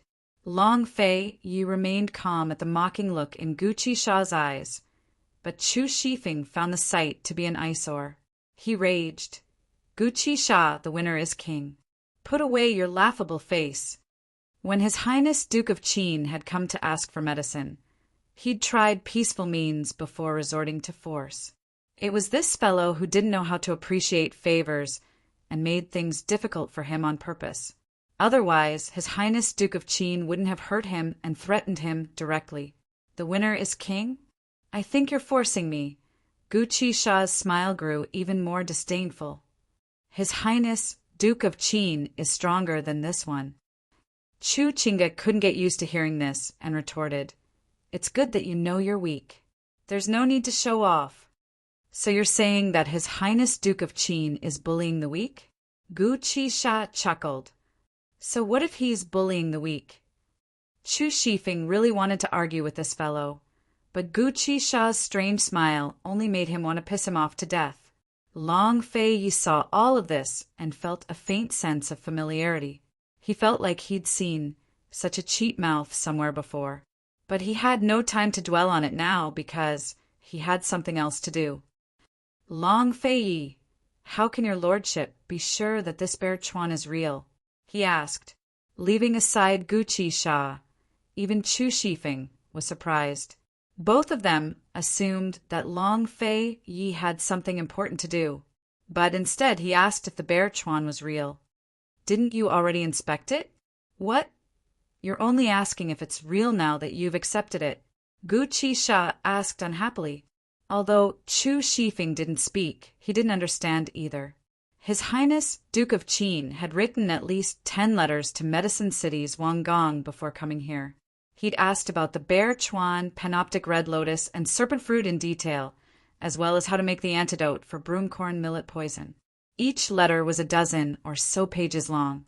Chu Shifeng had read 2 or 3 of them, but couldn't understand why His Highness Duke of Qin was so specific about the antidote. Couldn't he just get it and make it? Even if he didn't make it for esteemed Wang Fei. Old Yao had said that any poison's master could make the antidote as long as the medicine was real. Since His Highness Duke of Qin knows so much, he should be able to tell if the bear Chuan is real or fake. Furthermore, even if Gu Qisha didn't want the medicine Ghost Valley anymore, there was no reason for him to use a fake to trick them even though it hadn't even been a year. This prince does not understand these things. So how would I know if they are true or false? Long Fei Yi said. Hearing this, Chu Shifeng realized something was off. Still, he couldn't figure out what His Highness Duke of Qin was planning, so he could only keep quiet. The bear Chuan that Gu Qisha had taken out was the real deal, so he couldn't bring himself to laugh at being doubted like this. There's only one bear Chuan. If you don't believe me, then forget it. Go find someone else. At this time, Long Fei Ye's lips curled into a mocking smile. What if I don't? Chu Shifeng's mouth twitched at the words. He never expected His Highness Duke of Qin to act so shamelessly. Just what was he planning to do? Long Fei Ye's question left Gu Qisha feeling helpless. Who asked him to be unable to defeat Long Fei Yi? Gu Qisha's eyes flashed with shrewd light as he endured it. Your Highness Duke of Qin, get to the point. Just what else do you want? Your lordship's serpent fruit and panoptic red lotus are both genuine goods. Together with the bear Chuan, these 3 ingredients can be combined into an antidote. Do you understand? Long Fei Yi asked. That's the antidote for broomcorn millet poison. What? Has your Highness Duke of Qin been poisoned? Since Gu Qisha knew the antidote for broomcorn millet poison, he should have known as soon as Long Fei Yi asked for the ingredients. Why did he have to ask? It was obvious he'd brought it up on purpose. Still, Long Fei Yi was very satisfied with this answer. If Gu Qisha knew the antidote, it'd save him a lot of time and effort. Since you know the antidote, why don't you make the antidote to verify the authenticity of the bear Chuan? Long Fei Yi said. A complicated look flickered past Gu Qisha's eyes, but he didn't speak. According to your lordship's understanding, if the antidote is fake, then there's no way to combine it with the other 2 ingredients. Long Fei Yi said seriously. Gu Qisha laughed coldly to himself. Since you know so much, why can't you tell if the bear Chuan is real? On the sidelines, Chu Shifeng finally figured out what His Highness Duke of Qin was planning. His Highness's circling around in circles. It really takes a lot of thought. Last time, His Highness Duke of Qin and esteemed Wang Fei had come to Medicine Ghost Valley to ask for antidotes to save Bailey Mingxiang. Esteemed Wang Fei found out that His Highness Duke of Qin had come to Medicine Ghost Valley to ask for the 3 ingredients. Now that he'd found all 3 ingredients, how was he supposed to keep hiding the truth from esteemed Wang Fei? If he told Gu Qisha to shut up now, it'd only be a coincidence. Gu Qisha would find out that His Highness Duke of Qin was hiding the truth from esteemed Wang Fei. If things didn't go well, Gu Qisha might even tell esteemed Wang Fei about it. However, Gu Qisha wouldn't have a handle on His Highness if he used the bear chuan as an excuse to make the antidote. Moreover, His Highness only needed to take a small portion of the antidote for Mute Granny. The rest could be taken back to the Duke of Qin's estate and explained to esteemed Wang Fei as well. Serpent fruit, panoptic red lotus, and bear chuan all had different sizes of antidote. Esteemed Wang Fei had never seen the bear chuan before, so she had no idea how much antidote it was. Chu Shifeng finally understood why His Highness Duke of Qin had asked Medicine City's Wang Gong for so much information about the antidote.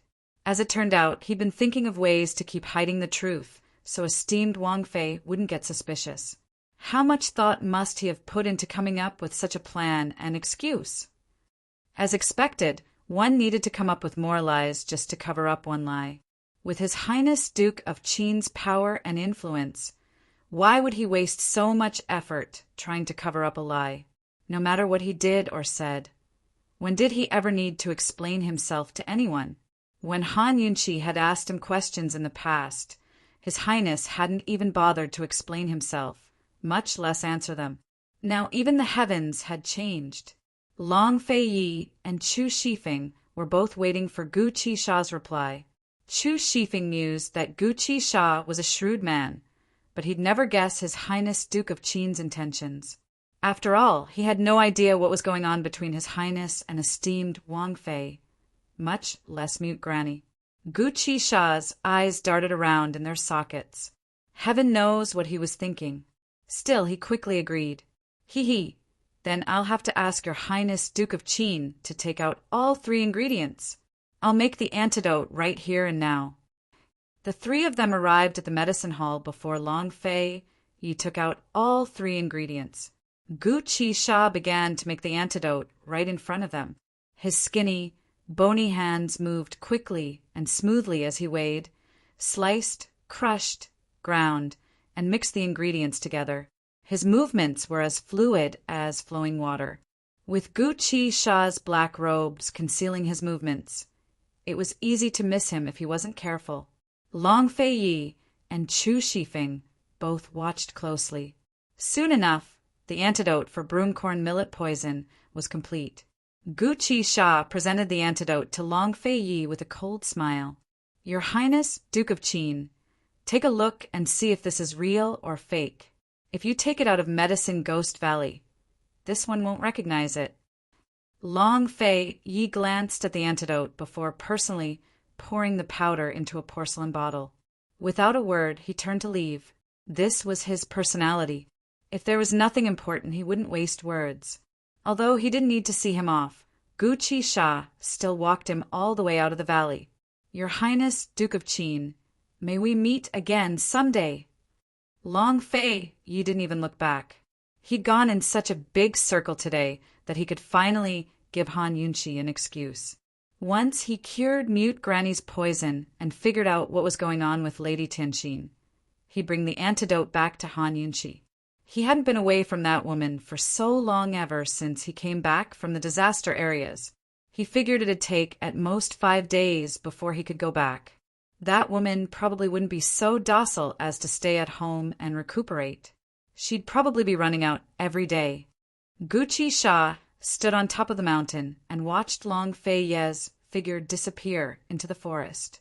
Then he took out a bottle of antidote from his sleeve. He was a genius at making medicine. Forget about Long Fei Yi. Even the 3 clan heads of Medicine City wouldn't be able to tell what he'd done just then. Only half of the antidote he'd given Long Fei was real. The other half was a bunch of powders with no medicinal properties whatsoever. The bottle in his hand was the other half of the antidote. He couldn't say that the antidote he'd given Long Fei was fake, either, but the amount was fake. Long Fei and Chu Shifeng wouldn't be able to tell. Even if they'd had someone check carefully, they'd have to be a top expert to figure it out. Still, Gu Qisha was 100% certain that Han Yunqi would be able to tell. Your Highness Duke of Qin, we'll meet again someday. Gu Qisha was in a very good mood as he muttered to himself, almost humming a tune. As soon as he returned to his courtyard, he told the old steward, "There's no need to send that secret letter. Things are more interesting than this old man thought." The old steward had no idea what Gu Qisha was talking about. He wanted to destroy the letter, but couldn't bring himself to do it. His Highness Duke of Qin had come again and again, but his master had secretly sent a secret letter to Qin Wangfei. He was curious as to what was written inside. After some hesitation, the old steward secretly opened the letter and read its contents. He grew even more confused. His master had only told esteemed Wangfei that his Highness Duke of Qin had come for the bear chuan. That's it? I thought there was something going on. The old steward muttered to himself. By the time he returned to his courtyard, Gu Qisha had already disappeared. 2 days later, Long Fei and Chu Shifeng arrived at Tianning's capital city on horseback. They passed by the Duke of Qin's estate without stopping, but headed straight for the solitary enclosure. Mute Granny had been locked up here ever since she'd returned from South Ning Prefecture, not the hidden pavilion. Tang Li was thrilled to see Long Fei return. "You got it." Long Fei didn't reply, but entered the study and opened a secret chamber. They walked through a small maze before arriving at Mute Granny's secret room. Even Tang Li and Chu Shifeng couldn't enter. They exchanged helpless glances. "I'm so looking forward to it." Tang Li couldn't help but sigh with emotion. He'd watched over Mute Granny for so long, but he still didn't know who she was or what secret she held. "I'm so nervous." Chu Shifeng kept fidgeting with his fingers. He only hoped that Mute Granny's secrets and esteemed Wang Fei's identity wouldn't embarrass His Highness too much. Long Fei opened the door to the secret room and saw Mute Granny sitting at the table drinking tea. Compared to her previous outburst, she was much calmer now. Still, Mute Granny grew agitated at the sight of Long Fei. This young man had a portrait of Mu Xian and her daughter in his hands, but he'd imprisoned her. Just what did he want to do? Long Fei galloped past the house without entering, but this place was much calmer. He sat down by the table and brewed a new pot of tea. Just like before, he tapped the table lightly to signal Mute Granny to sit down. Chapter 449. Mute Granny had lived for more than half of her life. She had experienced many ups and downs in the Mu clan. She could tell that this young man had an extraordinary temperament and was definitely not from an ordinary background. She had been knocked unconscious in the Mu family, so she didn't know what had happened that night. She didn't know why Mu Xian's portrait was in this young man's hands, or what relationship this young man had with Mu Xian's daughter. However, she could feel that at least he didn't have any ill intentions. Kidnapping and imprisoning her was only to dig out Mu Xian's secret from her. She was deaf and mute. Her knowledge of words was limited. After imprisoning her for so long, this young man was probably at his wits' end. What was this young man doing here today? Mute Granny calmly sat down in front of Long Fei. Just like in South Ning Prefecture, Long Fei politely poured a cup of tea and pushed it in front of Mute Granny. Long Fei had never been so courteous, not even to elders like Aunt Ru or Tang Zijin. Mute Granny nodded as a sign of thanks. She took the cup and sipped it gently. She did not notice any difference in the taste. Long Fei watched silently as Mute Granny drank the entire cup of tea. There was not the slightest ripple of emotion in his deep eyes. He had guarded this secret for so long, pondering the truth day and night. Now that the truth was on the verge of being revealed, he was unusually calm. Perhaps there were many things that he already had a conclusion in his heart, and he had already made a decision. Knowing the truth was only to strengthen the decision he had made back then. Mute Granny put down the cup. Her expression changed. Her throat felt like it was on fire. It was scorching. She clutched her throat and stared at Long Fei with wide eyes. She thought that Long Fei had poisoned her. She opened her mouth. She wanted to speak, she wanted to shout, but she could not make a sound. She hurriedly snatched the cup of tea. She wanted to drink a few mouthfuls to ease the burning sensation. However, just as she was about to take a sip, she stopped. If this tea was poisoned, she would be in even more pain. The poison in her had been tormenting her throat and ears day and night. It had always been there, causing her to endure the pain every day. However, the pain was nothing compared to the burning sensation she was experiencing. It was too painful.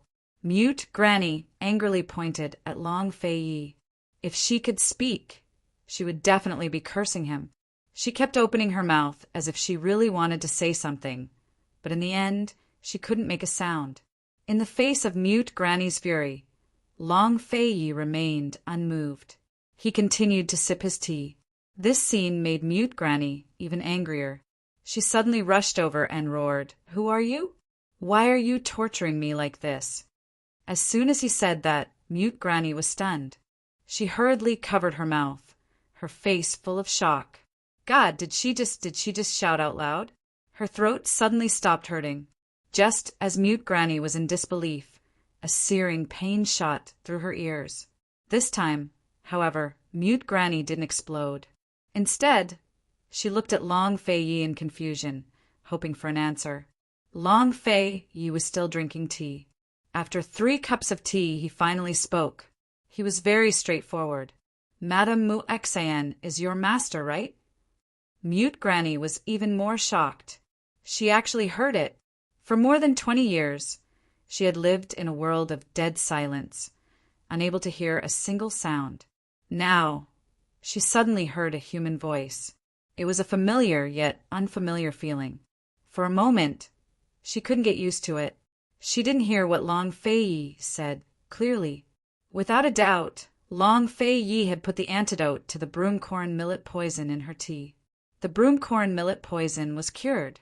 When Mute Granny realized this, she quickly returned to her seat. She lowered her head and remained silent for a long time. She needed to adjust her emotions. After a while, she turned to Long Fei and said, "Young man, you are very capable. You actually managed to cure my poison." Long Fei pushed another cup of tea over and said the same thing. "Madame Mu Xian is your master, right?" This time, Mute Granny heard him clearly. "First, tell me who you are." Mute Granny was very calm. Long Fei took out a portrait of Han Yunqi, the very same one he'd drawn back when he'd wanted her dead. Even Chu Shifeng had no idea that he'd drawn the portrait himself. Mute Granny grew excited at the sight of the portrait. "I'm sure you know that the girl in the portrait is Mu Xian's daughter. Her name is Han Yunqi," Long Fei said. "Han Yunqi, that girl's called Han Yunqi?" Yunqi. Mute Granny was both surprised and delighted. When she saw the girl in the Mu Estate's bamboo house and saw the Xian character on her bag, she knew she was Mu Xian's daughter. Back then, Miss Mu Xian had said that she wanted a daughter in the future and would teach her the art of medicine. She even wanted to embroider a bag for her as a dowry. She never expected the young miss to actually give birth to a daughter who was already so old. "And who are you?" Mute Granny asked cautiously. Long Fei didn't hesitate to give her an answer. "Your lordship is Han Yunqi's husband, Tianning's Duke of Qin." A husband was a position that every man had. It was also a man's responsibility. Although he'd held the title for a long time, Long Fei felt an indescribable sensation in his heart as he smiled faintly.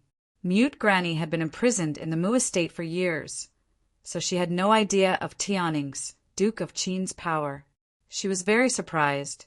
Then why are you keeping me here behind her back? Although she wasn't clear on the situation, she was certain that Han Yunqi didn't know she'd been imprisoned. There are some things that she'll never know. Long Fei Yi fell silent for a long time without saying anything else. How is it? Mute Granny pressed. Long Fei Yi remained silent. Just what do you want to do? The more Mute Granny thought about it, the more timid she felt. This fellow was the young Mrs. Husband. If he had any ill intentions, what would happen to the young miss? There are some things that she'll never know. She'll be happy. Long Fei Yi finally finished his sentence. Happy?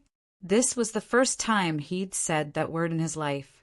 Actually, he didn't really understand the meaning of the word. He'd never thought that the word would exist in his dictionary. He only knew that the word happiness should be the ultimate pursuit for a woman. Compared to happiness, Long Fei knew even less about women. He didn't know when it started, but he'd always wanted to treat that woman well. Unfortunately, he didn't know how. Ever since he was young, he'd never treated anyone well, much less understood or liked any woman. His purest thoughts were that if he liked her, he'd make her happy. Long Fei Yi's words were heavy, but there was a faint smile on his cold lips. It was this smile that dispelled the innate cold aura on his body. When Mute Granny saw that, she relaxed her guard. She didn't know what was going on, but her eyes had seen far too much love and hate. She could see the smile on the young man's face. What was happiness? In this world, there was a person who would make you smile when you thought of her. That was happiness. There are some things that she doesn't know. Could it be that you do? Mute Granny asked seriously. If I'm not mistaken, Madame Mu Xian has the blood of Western Qin's imperial family flowing through her veins. Long Fei Yi hit the nail on the head. Mute Granny's heart skipped a beat. She looked at Long Fei Yi, not knowing what to say. She knew all of Mu Xian's secrets, and the most confidential one, which even Mu Ingdong didn't know, was Mu Xian's background. How did you know? Mute Granny knew that there was no point in denying it now. It seems that this prince's guess was correct.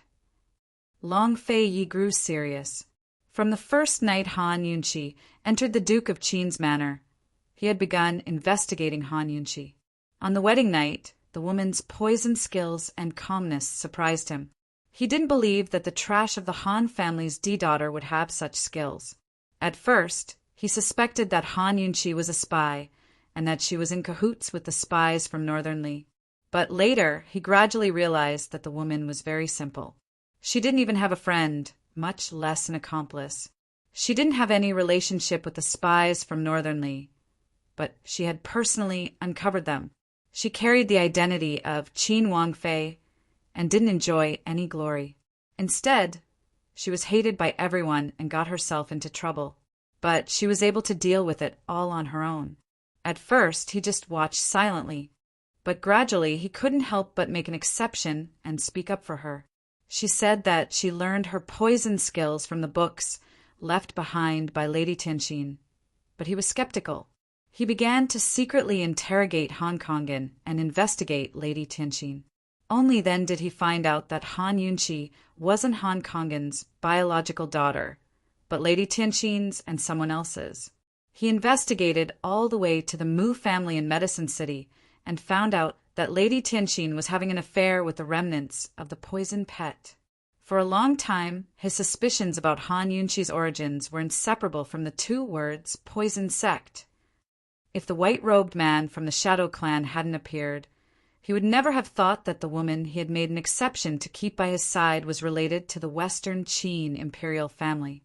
Forget about others. Even the orphans of the 7 noble families wouldn't have thought that the Western Qin imperial family had an orphan. Back then, the last of the Western Qin imperial family's bloodline had been publicly shot by the Nether Clan.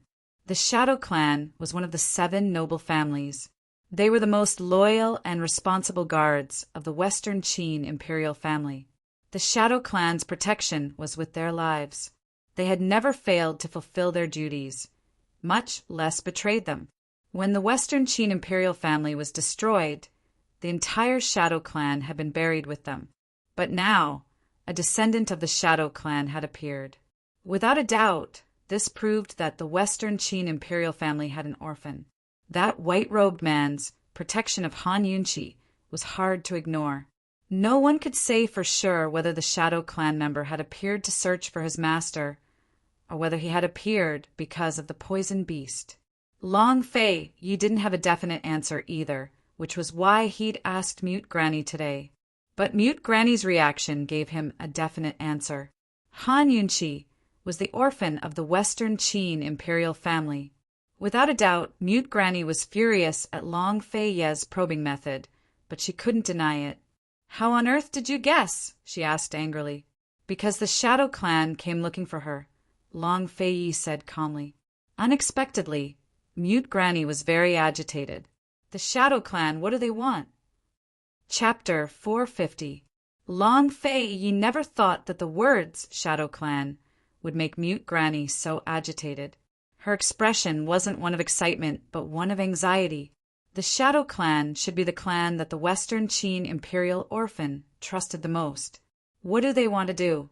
Have they confirmed Yunqi's identity? Mute Granny asked anxiously. "So what if they've confirmed it?" Long Fei Yi retorted. But Mute Granny only grew angry. "No matter who it is, even if they're from the Shadow Clan, don't even think about using Yunqi's identity to make a fuss." Long Fei Yi immediately understood. There are too many things that could be done about the identity of Western Qin's imperial heir. Once her identity was made public, even the 7 noble families and others with ulterior motives would use Han Yunqi as an excuse to summon past powers to fight for power in the world, much less the 7 noble families. Most of these people weren't truly loyal to Western Qin's imperial clan, nor were they truly aiming to revive Western Qin. Instead, they were filled with wild ambitions. They used the excuse of assisting the imperial heir as an excuse to hold the Son of Heaven and order his vassals around. To put it bluntly, they were using the imperial heir as a stepping stone. Once they achieved their goals, there would be no need for the imperial clan to exist anymore. Once Han Yunqi's identity was made public, there would be no peace for the rest of her life. The Shadow Clan hasn't made a move yet. They've refused to admit it either. "Perhaps they haven't confirmed Yunqi's identity yet," Long Fei Yi said. It was Han Yunqi's honesty that allowed him to understand the Shadow Clan's movements. If the Shadow Clan was certain that Han Yunqi was Western Qin's imperial heir, why hadn't they made any moves? Why would they only show up once every few months without telling Han Yunqi anything? At the very least, the Shadow Clan would recognize a master. But the white-robed gentleman hadn't. Mute Granny finally relaxed a little, but she quickly asked, "Duke of Qin, what about you? Why did you marry Yunqi?" Long Fei Ye's lips rose into a cold smile. "You suspect your lordship? You're Tianning's Qin Wang. If you really want to, Yunqi's status is the best way for you to seize the throne." Mute Granny gave a cold snort. Long Fei Yi snorted disdainfully. "A trifling Tianning's throne doesn't need your lordship to step on a woman's back to fight for it. This prince would rather she not be an orphan of the imperial family. I would rather she be the first daughter of the Han family." In truth, Mute Granny's worries were exactly what Long Fei Yi did not want to see. Bearing the identity of a member of the royal family, shouldering the mission of the family, shouldering the expectations of countless people, living their entire lives for one great cause. Everything they did had to be judged by others. For the orphans of the royal family, this was both an honor and a restraint. At the very least, in Long Fei Ye's eyes, this was a restriction. Mute Granny didn't believe him. She sneered. "Why should I believe you?" Mute Granny's smile was very cold, but Long Fei Ye's smile was even colder. He rose to his feet and walked to Mute Granny's side before gracefully bending over to whisper in her ear. "Because your lordship is—" Long Fei's last words were spoken very quietly, but Mute Granny heard them clearly. Her face turned white at the last few words, as if she'd been frightened to death. Her entire body froze in shock. How could this be? Yunqi's husband was actually… That reason should be enough to convince you, right? Long Fei, Yi asked coldly. After a while, Long Fei had already returned to his seat, but Mute Granny was still unable to speak. You, East Qin imperial family. How was Mute Granny supposed to face this reality? The last orphan of Western Qin's imperial family, Han Yunqi's husband, was actually the East Qin imperial family's orphan, the East Qin imperial prince. Was all of this an ill-fated relationship, a coincidence, or intentional? Mute Granny was suddenly on guard. She rose to her feet and backed away. Fine. So you're planning to hide this from Yunqi and not let her know about her origins, so you can use her. You want to use her to revive your East Qin. Suddenly, there was a loud slap as Long Fei Yi slammed the table. He was never good at explaining himself, nor did he like explaining himself to anyone. But he'd already wasted quite a few words today, so he never expected Mute Granny to look at him like this. To him, this was simply an insult. He rose to his feet, his voice as cold as ice. Your lordship isn't so low as to step on a woman to ascend to the throne. I'm not so low as to use a woman to revive my country. Mute Granny was stunned by Long Fei Ye's anger. She stood rooted to the spot before asking, Then why did you imprison this old woman here? And why did you hide this from Yunqi? Long Fei Yi didn't answer, but drank his tea in silence. After a long time, he finally spoke. I want her to be the Han family's first wife's daughter for the rest of her life.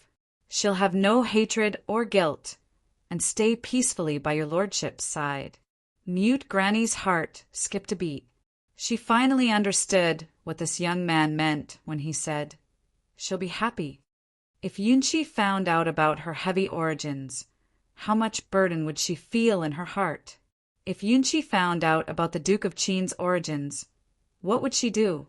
Mute Granny fell silent as well. After a long time, she finally asked, Duke of Qin, does Yunqi like you? Long Fei Yi smiled. It was a faint smile, but his eyes were filled with bitterness and helplessness. Did Han Yunqi like him? That woman still looked at him with infatuation, even now. Long Fei Ye's smile gave Mute Granny the answer. Finally, Mute Granny sat back down and asked for a cup of tea from Long Fei Yi before telling him Mu Exion's story.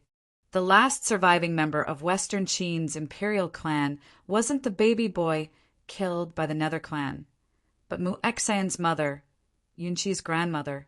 Back then, Western Qin's emperor and various princes had died on the battlefield. Noble Consort Qin gave birth to a baby girl before giving birth.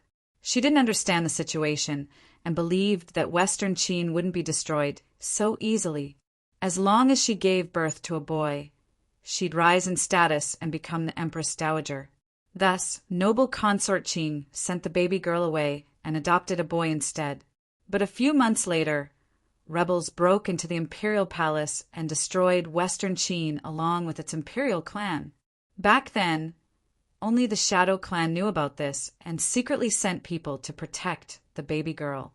When Western Qin's imperial clan was invaded, East Qin and the other noble clans tried to exterminate them all. They hunted down every last member of the imperial clan and didn't even spare the baby. The Shadow clan told the Nether clan about this, and the Nether clan's general pretended to betray them by killing the baby boy himself. Only then did they stop pursuing and killing the baby girl. Later on, East Qin was destroyed and the 7 noble clans declined. The once glorious Great Qin Empire became a dusty piece of history. The entire Shadow clan sacrificed themselves for the empire, leaving only one person to protect the baby girl. But when the baby girl grew up and learned of her origins, she suddenly ran away and disappeared. So that baby girl was Mu Exion's mother. She married into the Mu clan and gave birth to Mu Exen, Long Fei Yi said. Exactly. She escaped the control of the Shadow and Nether clans and married into the Mu clan as a concubine. She only gave birth to one daughter, Mu Exen. Mute Granny sighed as she spoke. This old woman was Mu Xian's wet nurse. If Mu Xian hadn't told me all this, I would never have dreamed of such things. Who is Han Yunqi's father? What does he have to do with the poison sect? Long Fei Yi asked. The rumors of Mu Xian having an affair with the remnants of the poison sect are true, Mute Granny said.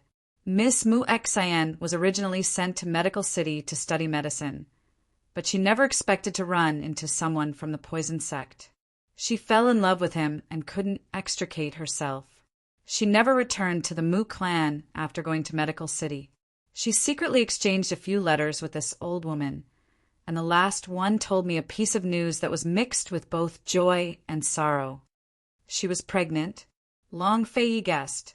Mute Granny smiled wryly and nodded. She was pregnant, but she ran into that beast from the poison sect, having an affair with another woman behind her back. Hearing this, Long Fei finally understood. That was why Mu Xian, or Lady Tianxin, had left the poison sect in despair and changed her name to hide in Tianning's capital city, where she married Han Kongan. Thus, Han Yunqi's mother was an orphan of Western Qin's imperial clan, while her father was a member of the poison sect. That was the last letter this old woman received. Later on, Mu Yingdong discovered all of my correspondence with Miss Mu Xian. By then, there were already rumors in Medical City that Mu Xian was having an affair with the poison sect.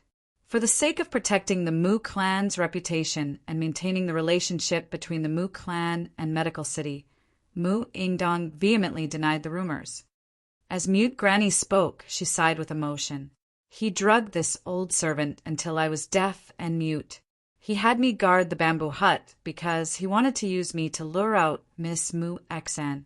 He even wanted to use Miss Mu Xian as bait to lure out the poison sect and curry favor with those old men in the medical academy. Who would have thought? Who would have thought that Miss Mu Xian wouldn't come, but her daughter would? Does Mu Yingdong know about the Western Qin imperial clan? Long Fei was most concerned about this question. Mute Granny immediately shook her head. No, he definitely doesn't know. His thoughts are all on the poison sect. Long Fei Ye's heart finally relaxed. If Mu Yingdong didn't know about this matter, then he could save himself a lot of trouble. Duke of Qin, Miss Mu Xian, Actually, Mute Granny had wanted to ask this question from the start, but she didn't dare. She was afraid that the answer would be too much for her to bear. Mu Yingdong had used her as bait, but she hadn't been willing to leave the bamboo hut. She dearly wanted to see her miss one more time and tell her personally about Mu Yingdong's evil intentions. Long Fei naturally knew what Mute Granny wanted to ask. He told her everything about how Mu Xian had changed her name to Tianxin and married into the Han family, including how Lady Tianxin had saved Empress Dowager Li and how the latter had bestowed the marriage. It's a pity that Lady Tianxin died in childbirth. Fortunately, Han Yunqi was saved. Long Fei rarely sighed in front of others. Although Mute Granny had long known that Miss Mu Xian had met with misfortune, she still couldn't take the news. Tears filled her eyes. Difficult childbirth. How could this? What could be more sorrowful than dying in childbirth? Using one life to welcome a new life, leaving the new life without a mother the moment it was born. Mute Granny's eyes reddened. Soon enough, she couldn't take it anymore and covered her mouth to sob. Miss, this old servant has been waiting for you this entire time. With that, Long Fei finally figured out the truth. After Mute Granny calmed down, Long Fei asked, Do you know how many people are left in the poison sect? Who is Yunqi's father? Mute Granny shook her head. Miss Mu Xian has never mentioned him, but she might not tell us such a secret because even the Mu clan doesn't know about it. Long Fei nodded. His slender fingers lightly tapped the table as he pondered over something. Chapter 451. Long Fei's black eyes were as deep as the sea. Even someone as experienced as Mute Granny couldn't tell what he was thinking right now. Mute Granny had already told him everything she knew. When she thought about the identity of this young man in front of her, Mute Granny still couldn't believe it. She couldn't help but ask. Duke of Qin back then, didn't the East Qin imperial clan? If Mute Granny remembered correctly, Miss Mu Exan had told her that the East Qin imperial clan's fate was even more tragic than Western Qin's. The imperial city had been captured and the imperial palace set on fire for half a month. Not a single member of the imperial clan had survived.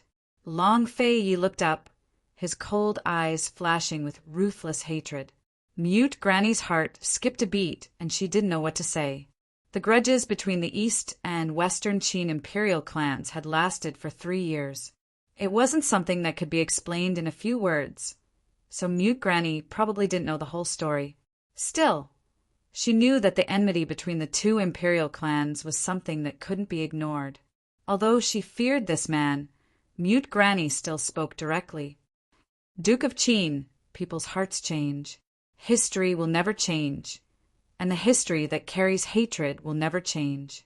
Mute Granny had always been a cautious person, but for some reason, she'd blurted out the entire truth just then. Perhaps it was because of the Duke of Qin's declaration that he wanted her to be the Han clan's legitimate daughter for the rest of her life, without hatred or guilt, and to stay by his lordship's side peacefully.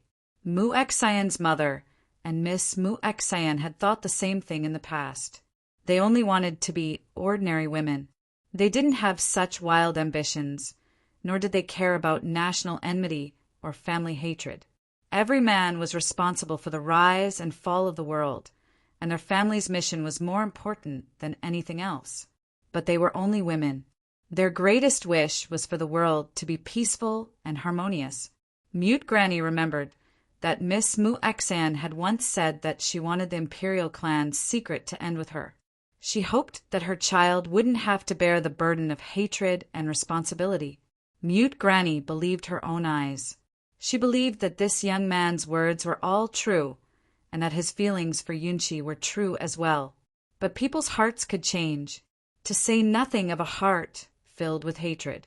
Long Fei Yi immediately understood Mute Granny's words. There was indeed hatred in his heart.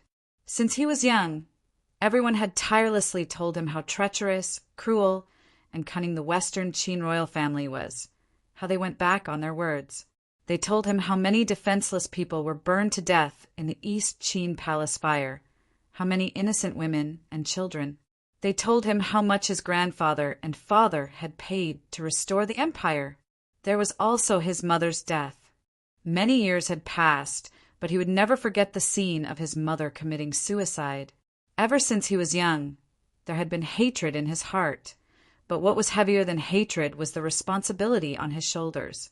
Aunt Rue had said that he was not only shouldering the great cause of recovering the country, but also the lives of his parents and ancestors. They had not sacrificed their lives in vain. No one knew how much torment he had endured since the appearance of the Shadow Clan, especially when Tang Li had earnestly advised him and Aunt Rue had scolded him. Long Fei Yi was still silent, and this silence made Mute Granny very worried. Young man, this old woman was right, wasn't she? You. Before Mute Granny could finish, Long Fei Yi spoke up. His voice was cold and indifferent, neither fast nor slow.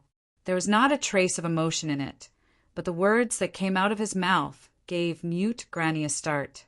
He said indifferently, Ben Wang wanted to kill her, but she's gone missing. After searching all over the world to find her, I was afraid of losing her again. Would Han Yunqi cry if she heard these words? As far as she could remember, Long Fei had been especially angry when she'd run away. She would never know that this man's true fear was hidden behind his anger. In her heart, Her Highness would never be afraid of anything. Some people repeatedly emphasized their words, and even swore venomous oaths that no one would believe. Others, on the other hand, simply said a few words that weighed as much as a mountain. No one could doubt them. Without a doubt, Long Fei Yi belonged to the latter group. But Mute Granny was still worried. Duke of Qin, your heart is big enough to accept Yunqi. But what about your clansmen? What about the East Qin loyalists? Mute Granny asked seriously. They'll never know, Long Fei Yi said. Hiding the truth forever was the best choice. If he couldn't, He didn't mind getting rid of those who got in the way. In his eyes, there was no such thing as a bad soldier who didn't want to be a general. Those who disobeyed their masters were useless. Long Fei Yi was more worried about the outsiders. You're certain that Mu Yingdong doesn't know about Western Qin? Long Fei Yi asked again. This old woman can risk my life for this, but he definitely doesn't know. Mu Yingdong's heart is completely focused on the poison sect. He wants to use this chance to gain Medical City's support and secure his position as Medicine City's #1. Mute Granny had a good understanding of Mu Yingdong. Then it can only be that Shadow Clan fellow. Long Fei Ye's eyes flashed with killing intent. Without a doubt, he'd long wanted to kill the man. How did the Shadow Clan suspect Yunqi? Mute Granny asked anxiously. After Yunqi's grandmother escaped from the Shadow Clan and Nether Clan, there had been no news of them since. This was the question Long Fei Yi was puzzled over as well. Actually, the white-robed man from the Shadow Clan still hadn't given a definite answer.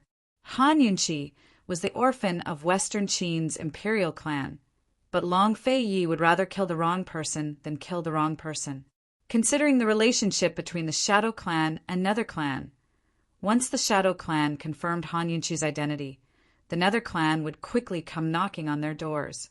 This was also the reason why Long Fei had spent the past 6 months studying the 7 noble families and tracking down their descendants. There's also that black-robed man who kidnapped you last time. Long Fei Yi intoned. Long Fei Yi was still investigating how that black-robed man with a special constitution and mysterious origins had found out about Mute Granny's imprisonment at the Hidden Pavilion and how much he knew about the old woman. But since Mute Granny had been hiding the truth about Western Qin all this time, the man who'd come after her had to be after Mu Xan and the remnants of the poison sect. The Hidden Pavilion had set up an inescapable net in anticipation of the black-robed man's next visit. It wasn't easy to hide the truth. Fortunately, not many people knew, Mute Granny sighed. If not for the Shadow Clan's appearance and the Duke of Qin's probing just then, the truth would have died along with Miss Mu Xan and rotted away in her servant's stomach. Long Fei Yi nodded and drank a cup of tea before looking up. Granny, you're the one who knows the most. When she recalled the killing intent in the Duke of Qin's eyes and heard his words, Mute Granny's heart gave a lurch as she lowered her head. The Duke of Qin wasn't wrong. She was the one who knew the truth best. Yunqi, I've been looking for you this entire time, Long Fei Yi said next. Mute Granny didn't say a word. Long Fei Yi said simply, Your lordship already told Yunqi that you fell off a cliff and died. Tomorrow I'll send someone to escort you out of closed-door cultivation and head west. Don't ever come back. Mute Granny only nodded silently. Long Fei Yi rose to his feet. The boulder weighing on his heart finally lifted. Now that he knew the truth and confirmed his suspicions, he'd be even more decisive in his actions. Granny, we'll never meet again. Long Fei Yi poured Mute Granny a cup of tea before leaving. He still had to return to the estate and give the rest of the antidote to Han Yunqi. It had been days since he'd seen her, so he didn't know what that woman was up to. Long Fei Yi had already left the secret chamber and was about to close the stone door behind him when Mute Granny finally spoke up. She knew there was no point in asking, but she couldn't help herself. She asked, Duke of Qin, will there be a day when East Qin is revived? Yunqi was the only member of Western Qin's Imperial Clan left in this world, but Yunqi knew nothing about it. As a servant, she should at least ask on behalf of Western Qin's Imperial Clan. Your Highness, Duke of Qin, if the day comes when East Qin is revived, could you show mercy for Yunqi's sake? Western Qin's Imperial Clan was gone for good, but the loyal descendants of the nobles and aristocratic families who'd sworn loyalty to them to the death still existed. The remnants of the palace and the history of East Qin still existed. Once East Qin was revived, they'd definitely seek revenge. Long Fei Yi wasn't planning to reply, but he stopped after taking 2 steps. With a disdainful snort, he said, "Your lordship isn't thinking of reviving the country. Your lordship wants to expand the world and create a new imperial clan." Mute Granny's heart skipped a beat at his words. She froze in place until the stone door to the secret chamber slowly closed behind her. She could tell that the Duke of Qin was no ordinary person. He had great ambitions and the domineering determination in his eyes, but she never expected him to create a new imperial clan. He'd surpassed the narrowness of national enmity and cast aside the burden of reviving the country. This was a true man, a true expert. It was impossible to imagine how big the Duke of Qin's heart was, or how much confidence he had, to have such lofty ambitions despite all his burdens. Mute Granny was thoroughly convinced. She actually rejoiced that Yunqi was lucky to have met such a man. If Miss Mu Xian knew about this in the underworld, she'd definitely be gratified. Mute Granny picked up the cup of tea Long Fei Yi had poured for her before he left and drank it in reverence. Then she took off her outer robes and tied them to the beam. She was a servant who'd waited for her master for so many years, but she still couldn't see him. What was the use of her knowing so much about the truth? What was the point of leaving closed-door cultivation and drifting so far away from home? With her neck hanging off the beam and her feet on the stool, Mute Granny muttered to herself, "Yunqi, Granny hopes that you'll never know the taste of hatred. I hope that you'll never hold any grudges against the Duke of Qin. I hope that you'll one day ascend the throne of Empress and glorify yourself." She gently stroked the portrait of Mu Xian she'd kept close to her clothes before closing her eyes and kicking aside the stool by her feet.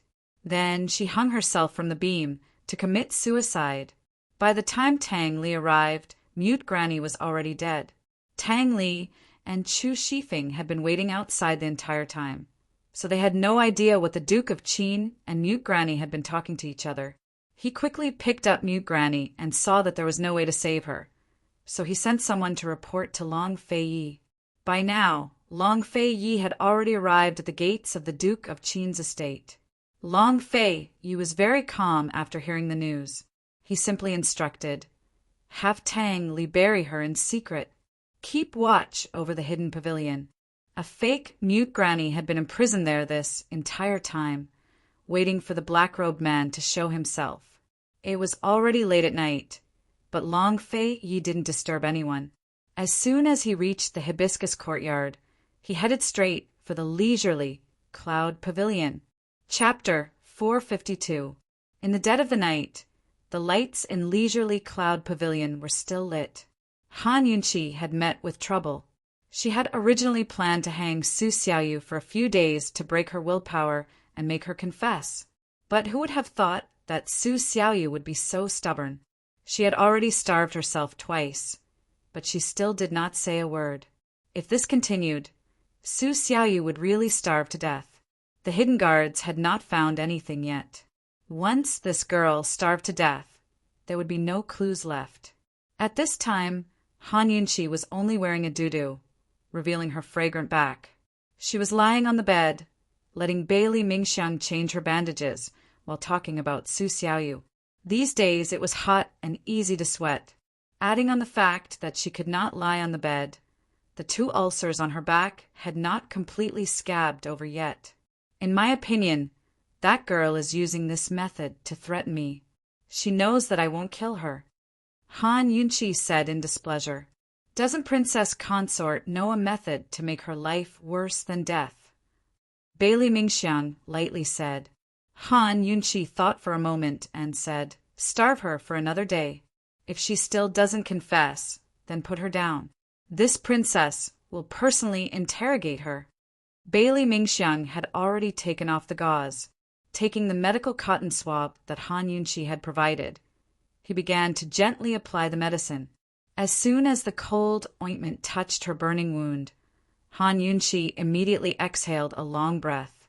"It feels so good. Apply more. Don't be afraid of me hurting." At this time, the wound was the most uncomfortable. The wound had not completely scabbed over, so the pain and burning sensation coexisted.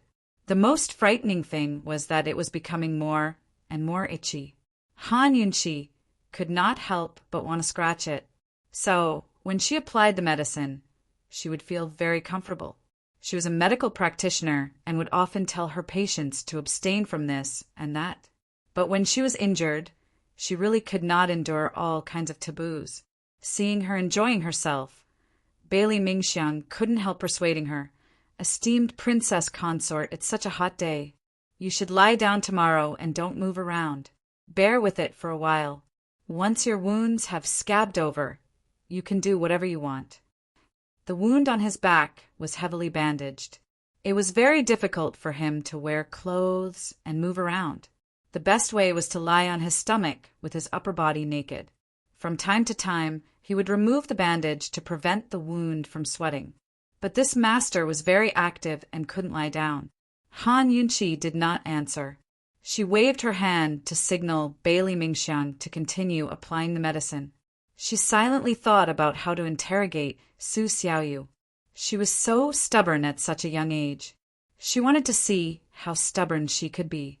At this time, Long Fei Yi had already arrived downstairs. He signaled Granny Zhao, who had bumped into him, to keep quiet. Because of Tang Li's concealment, Long Fei Yi still didn't know that Han Yunqi was scalded, but Granny Zhao thought that he knew. Seeing His Highness Duke of Qin silently walk upstairs, Granny Zhao couldn't understand. Esteemed Princess Consort had been scalded for so many days, but His Highness had only just returned. Now that he was back, he was still slowly walking upstairs. What was going on? With this master's temperament, shouldn't he have been furious by now? But why did she see a trace of joy on this master's face? Granny Zhao almost suspected that she was dreaming. After esteemed Princess Consort was scalded, although only Wang Leifu and Su Xiaoyu were punished, everyone's hearts were still in their throats. This was because His Highness Duke of Qin's return was everyone's nightmare.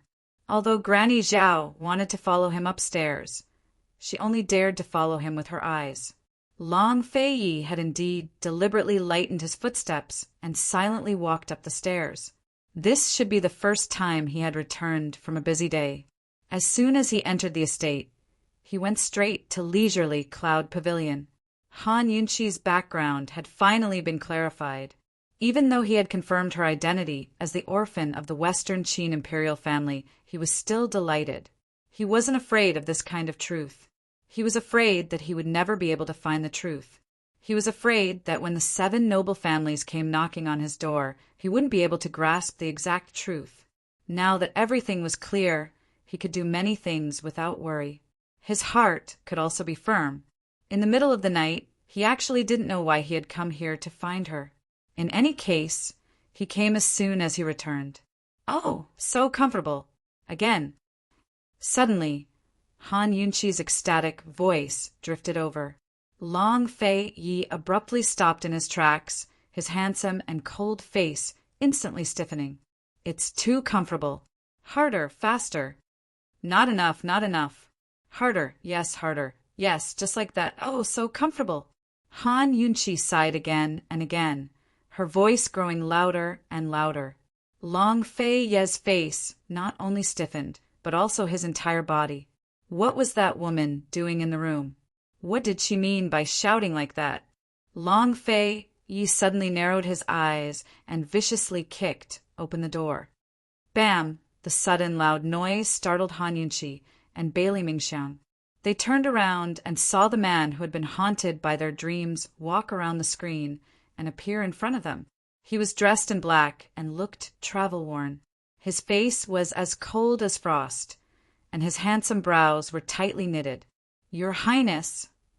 Han Yunqi was very surprised. Bailey Mingxiang was even more surprised. He was so frightened that his hand trembled. The cotton swab stabbed heavily into Han Yunqi's wound, piercing through the thin layer of scabs.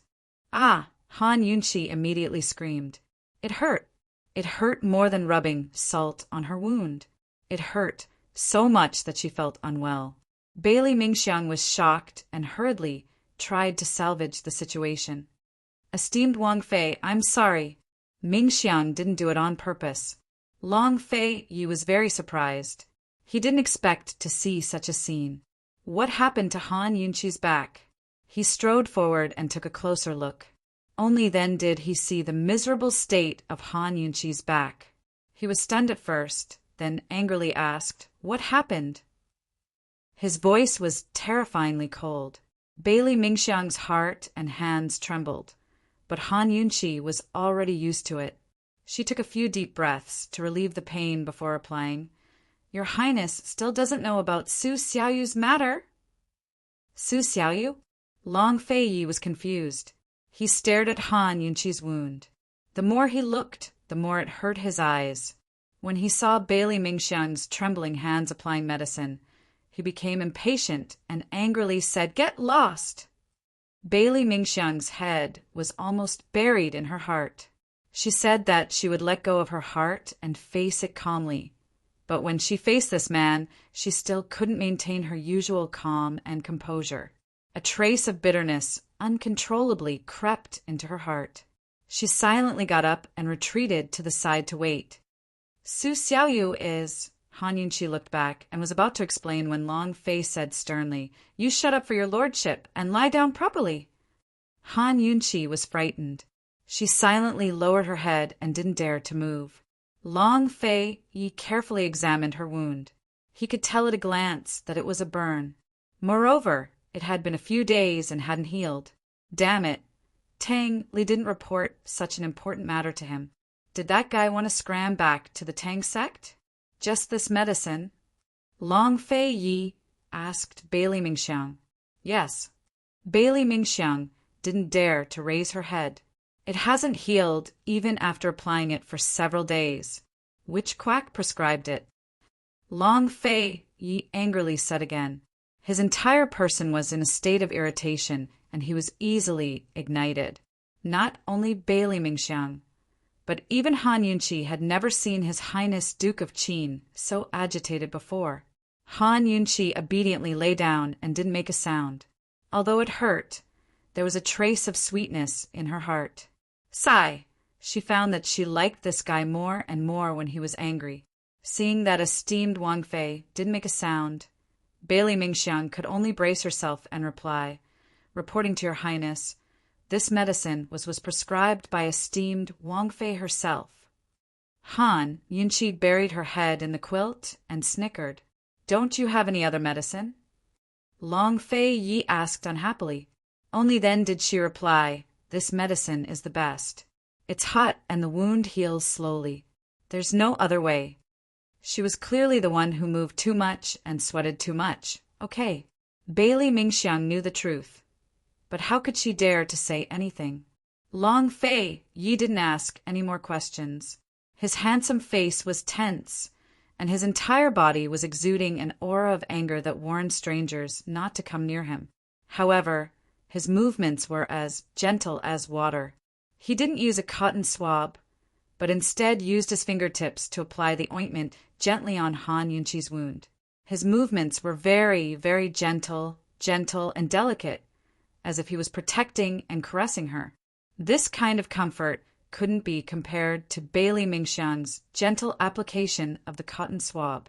This kind of comfort seeped into her bones and seeped into her heart. Han Yunqi lay sprawled against the cool silk blankets, her entire body relaxing. She could give her entire back to this man now. She really hoped that he'd never stop, that he'd keep caressing her like this. At some point, Bailey Mingxiang had secretly raised her head to look. She saw His Highness Duke of Qin's furrowed brows and lowered eyelids. Then, she saw the gentleness in his hand as he held the sword. Only then did she realize that this man also had times when he felt heartache for a woman. So this was what his heartache looked like. Looking at him made her feel heartache as well.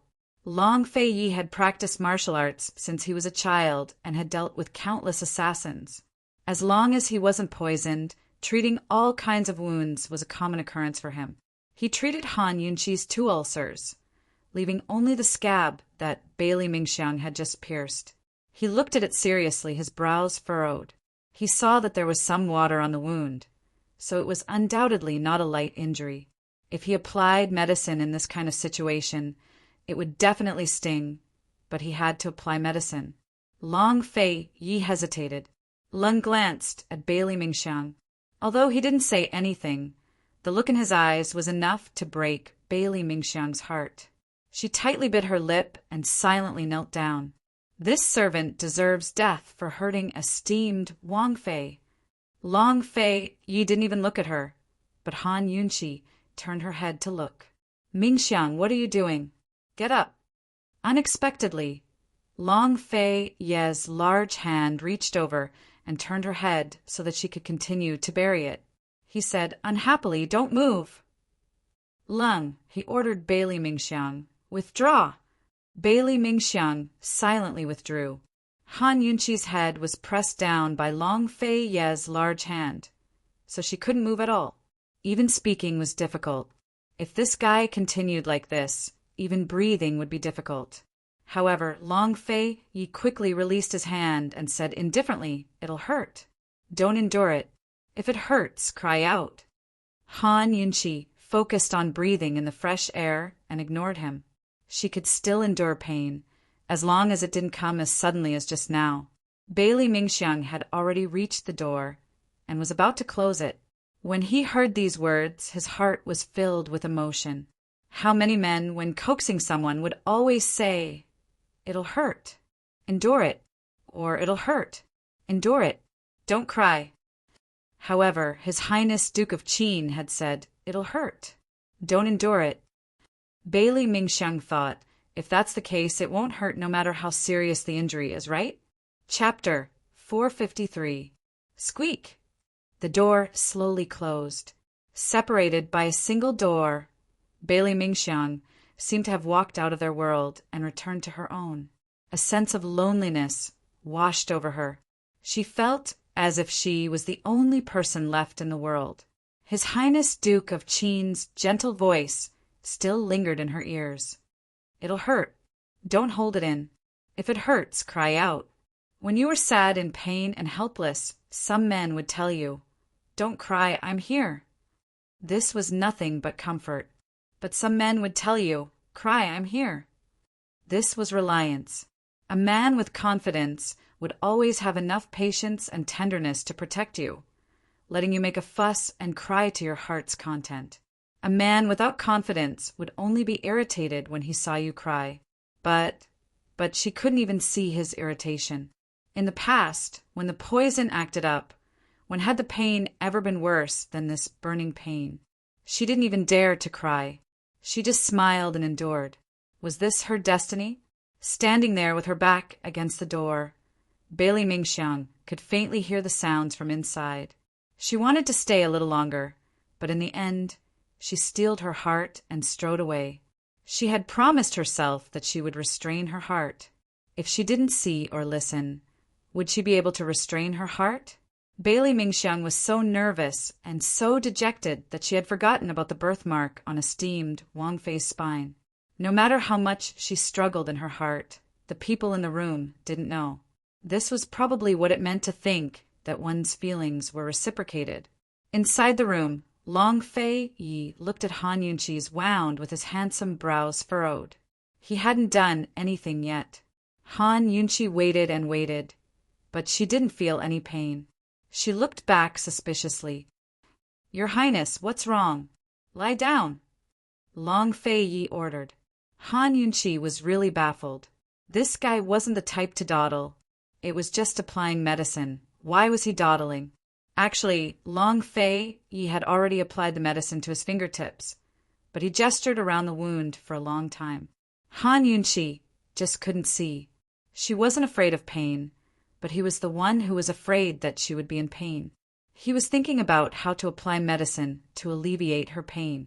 After a while, Han Yunqi couldn't help but secretly look back. She saw Long Fei Ye's silent and serious face, who said that women looked the best when they were serious. Actually, it was men who looked the best when they were serious. Han Yunqi was dazed by the sight. As she stared and stared, she couldn't help but murmur, Your Highness, deep in the night, The moon was still. Soft pillows on the high bed were covered by a hibiscus canopy. Her fine black hair was wrapped around her waist. Her jade-like back skin was like rosy clouds. Her duda covered half of her spring glow. Han Yunchi didn't notice that at this moment, her shy and tender body, coupled with this murmur, was very seductive. Long Fei Ye's attention was all on the wound, so he didn't react. He didn't even raise his eyes. His gaze was fixed on the wound, and he repeated, "It will hurt a lot." Han Yunchi was infatuated again. She didn't pay attention to what Long Fei Yi said. It was fine that this man cherished his words like gold.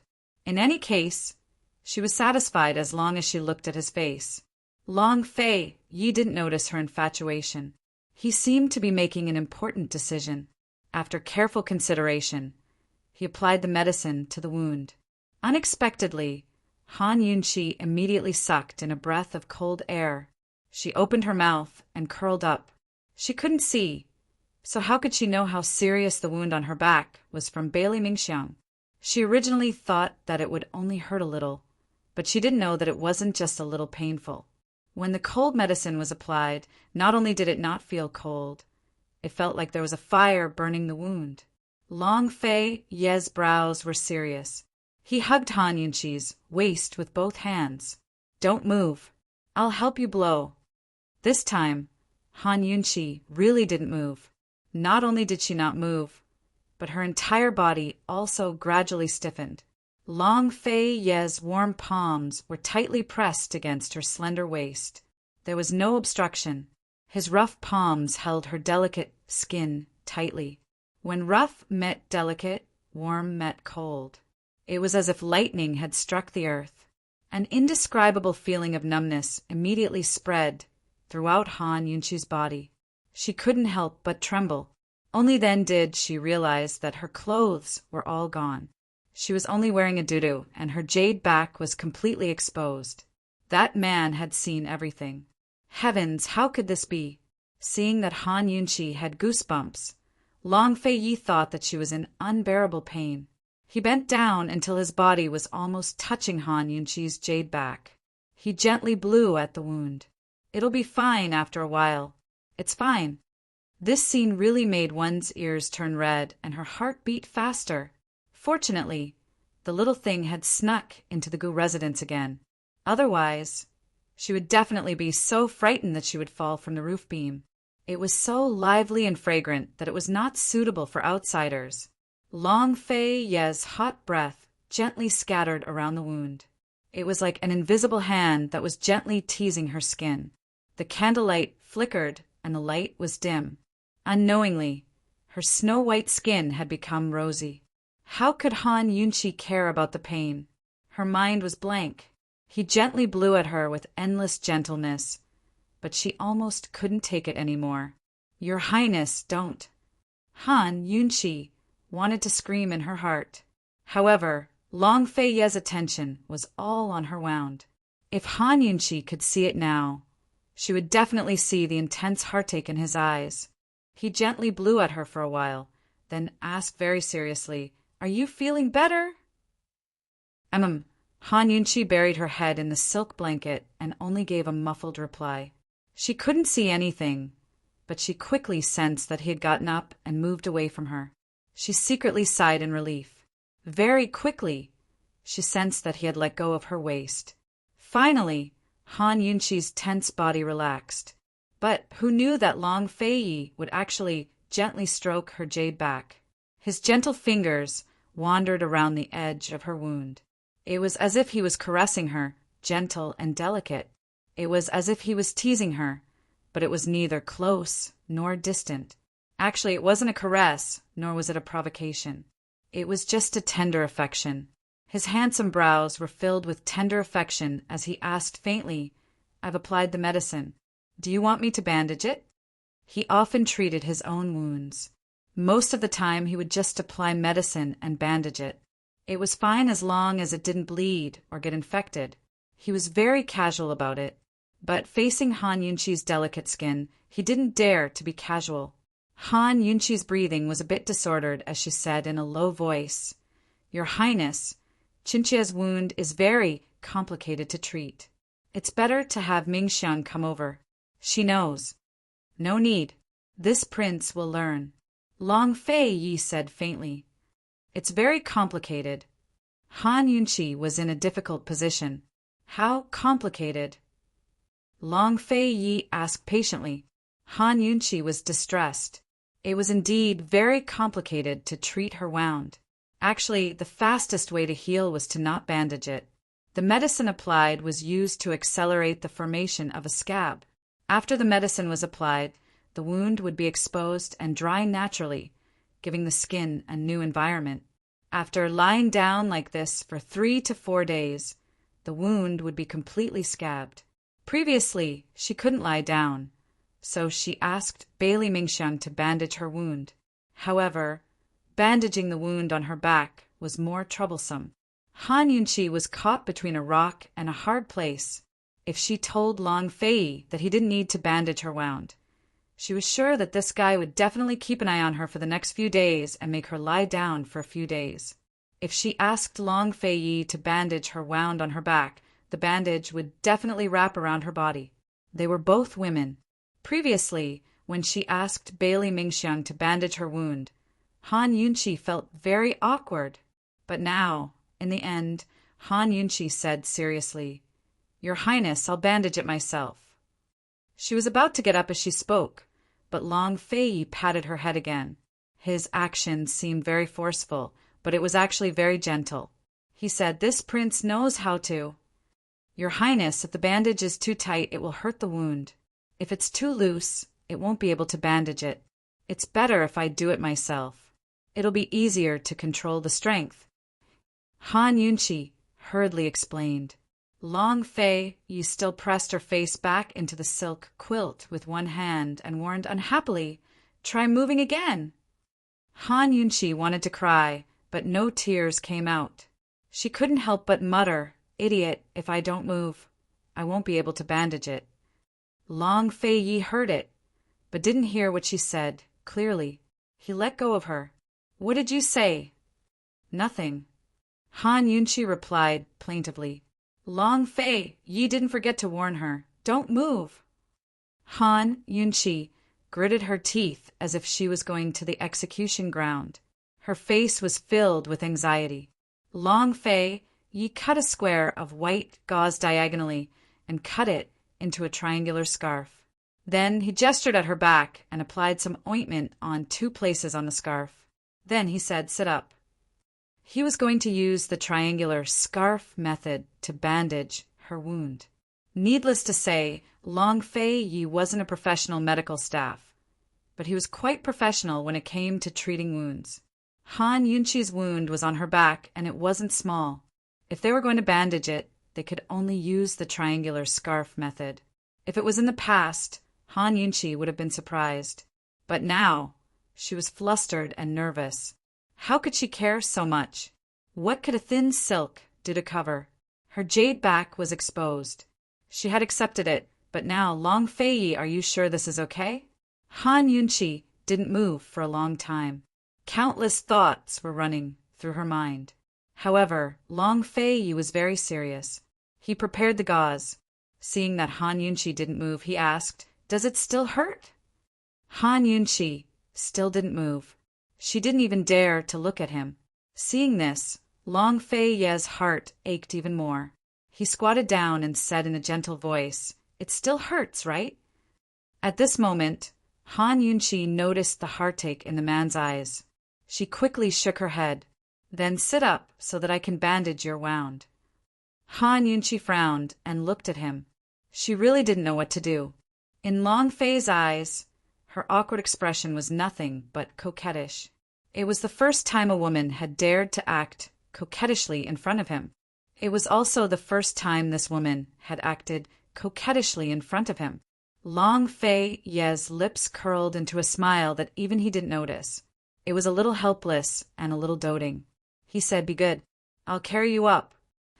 Han Yunqi's heart almost melted when she heard this voice. She clearly didn't move. But why did she suddenly feel that she wasn't so far away from this man? She was suddenly a few steps closer. Your Highness, are you walking towards me? In the past 6 months, no matter how close he got, she had never felt this way. This was the first time. Han Yunqi didn't believe it. Just when Long Fei Yi was about to carry her up, she finally regained her senses. In a panic, she hurriedly got up and pulled the silk duvet to protect her body. Her watery eyes were wide open. They were a little frightened, a little embarrassed, and a little reproachful. Didn't Long Fei Yi know that it was already very awkward for her to lie down like this? Was it even more awkward for her to sit up? This guy ignored her. Was he really stupid, or was he pretending to be stupid? Or perhaps he was just bad.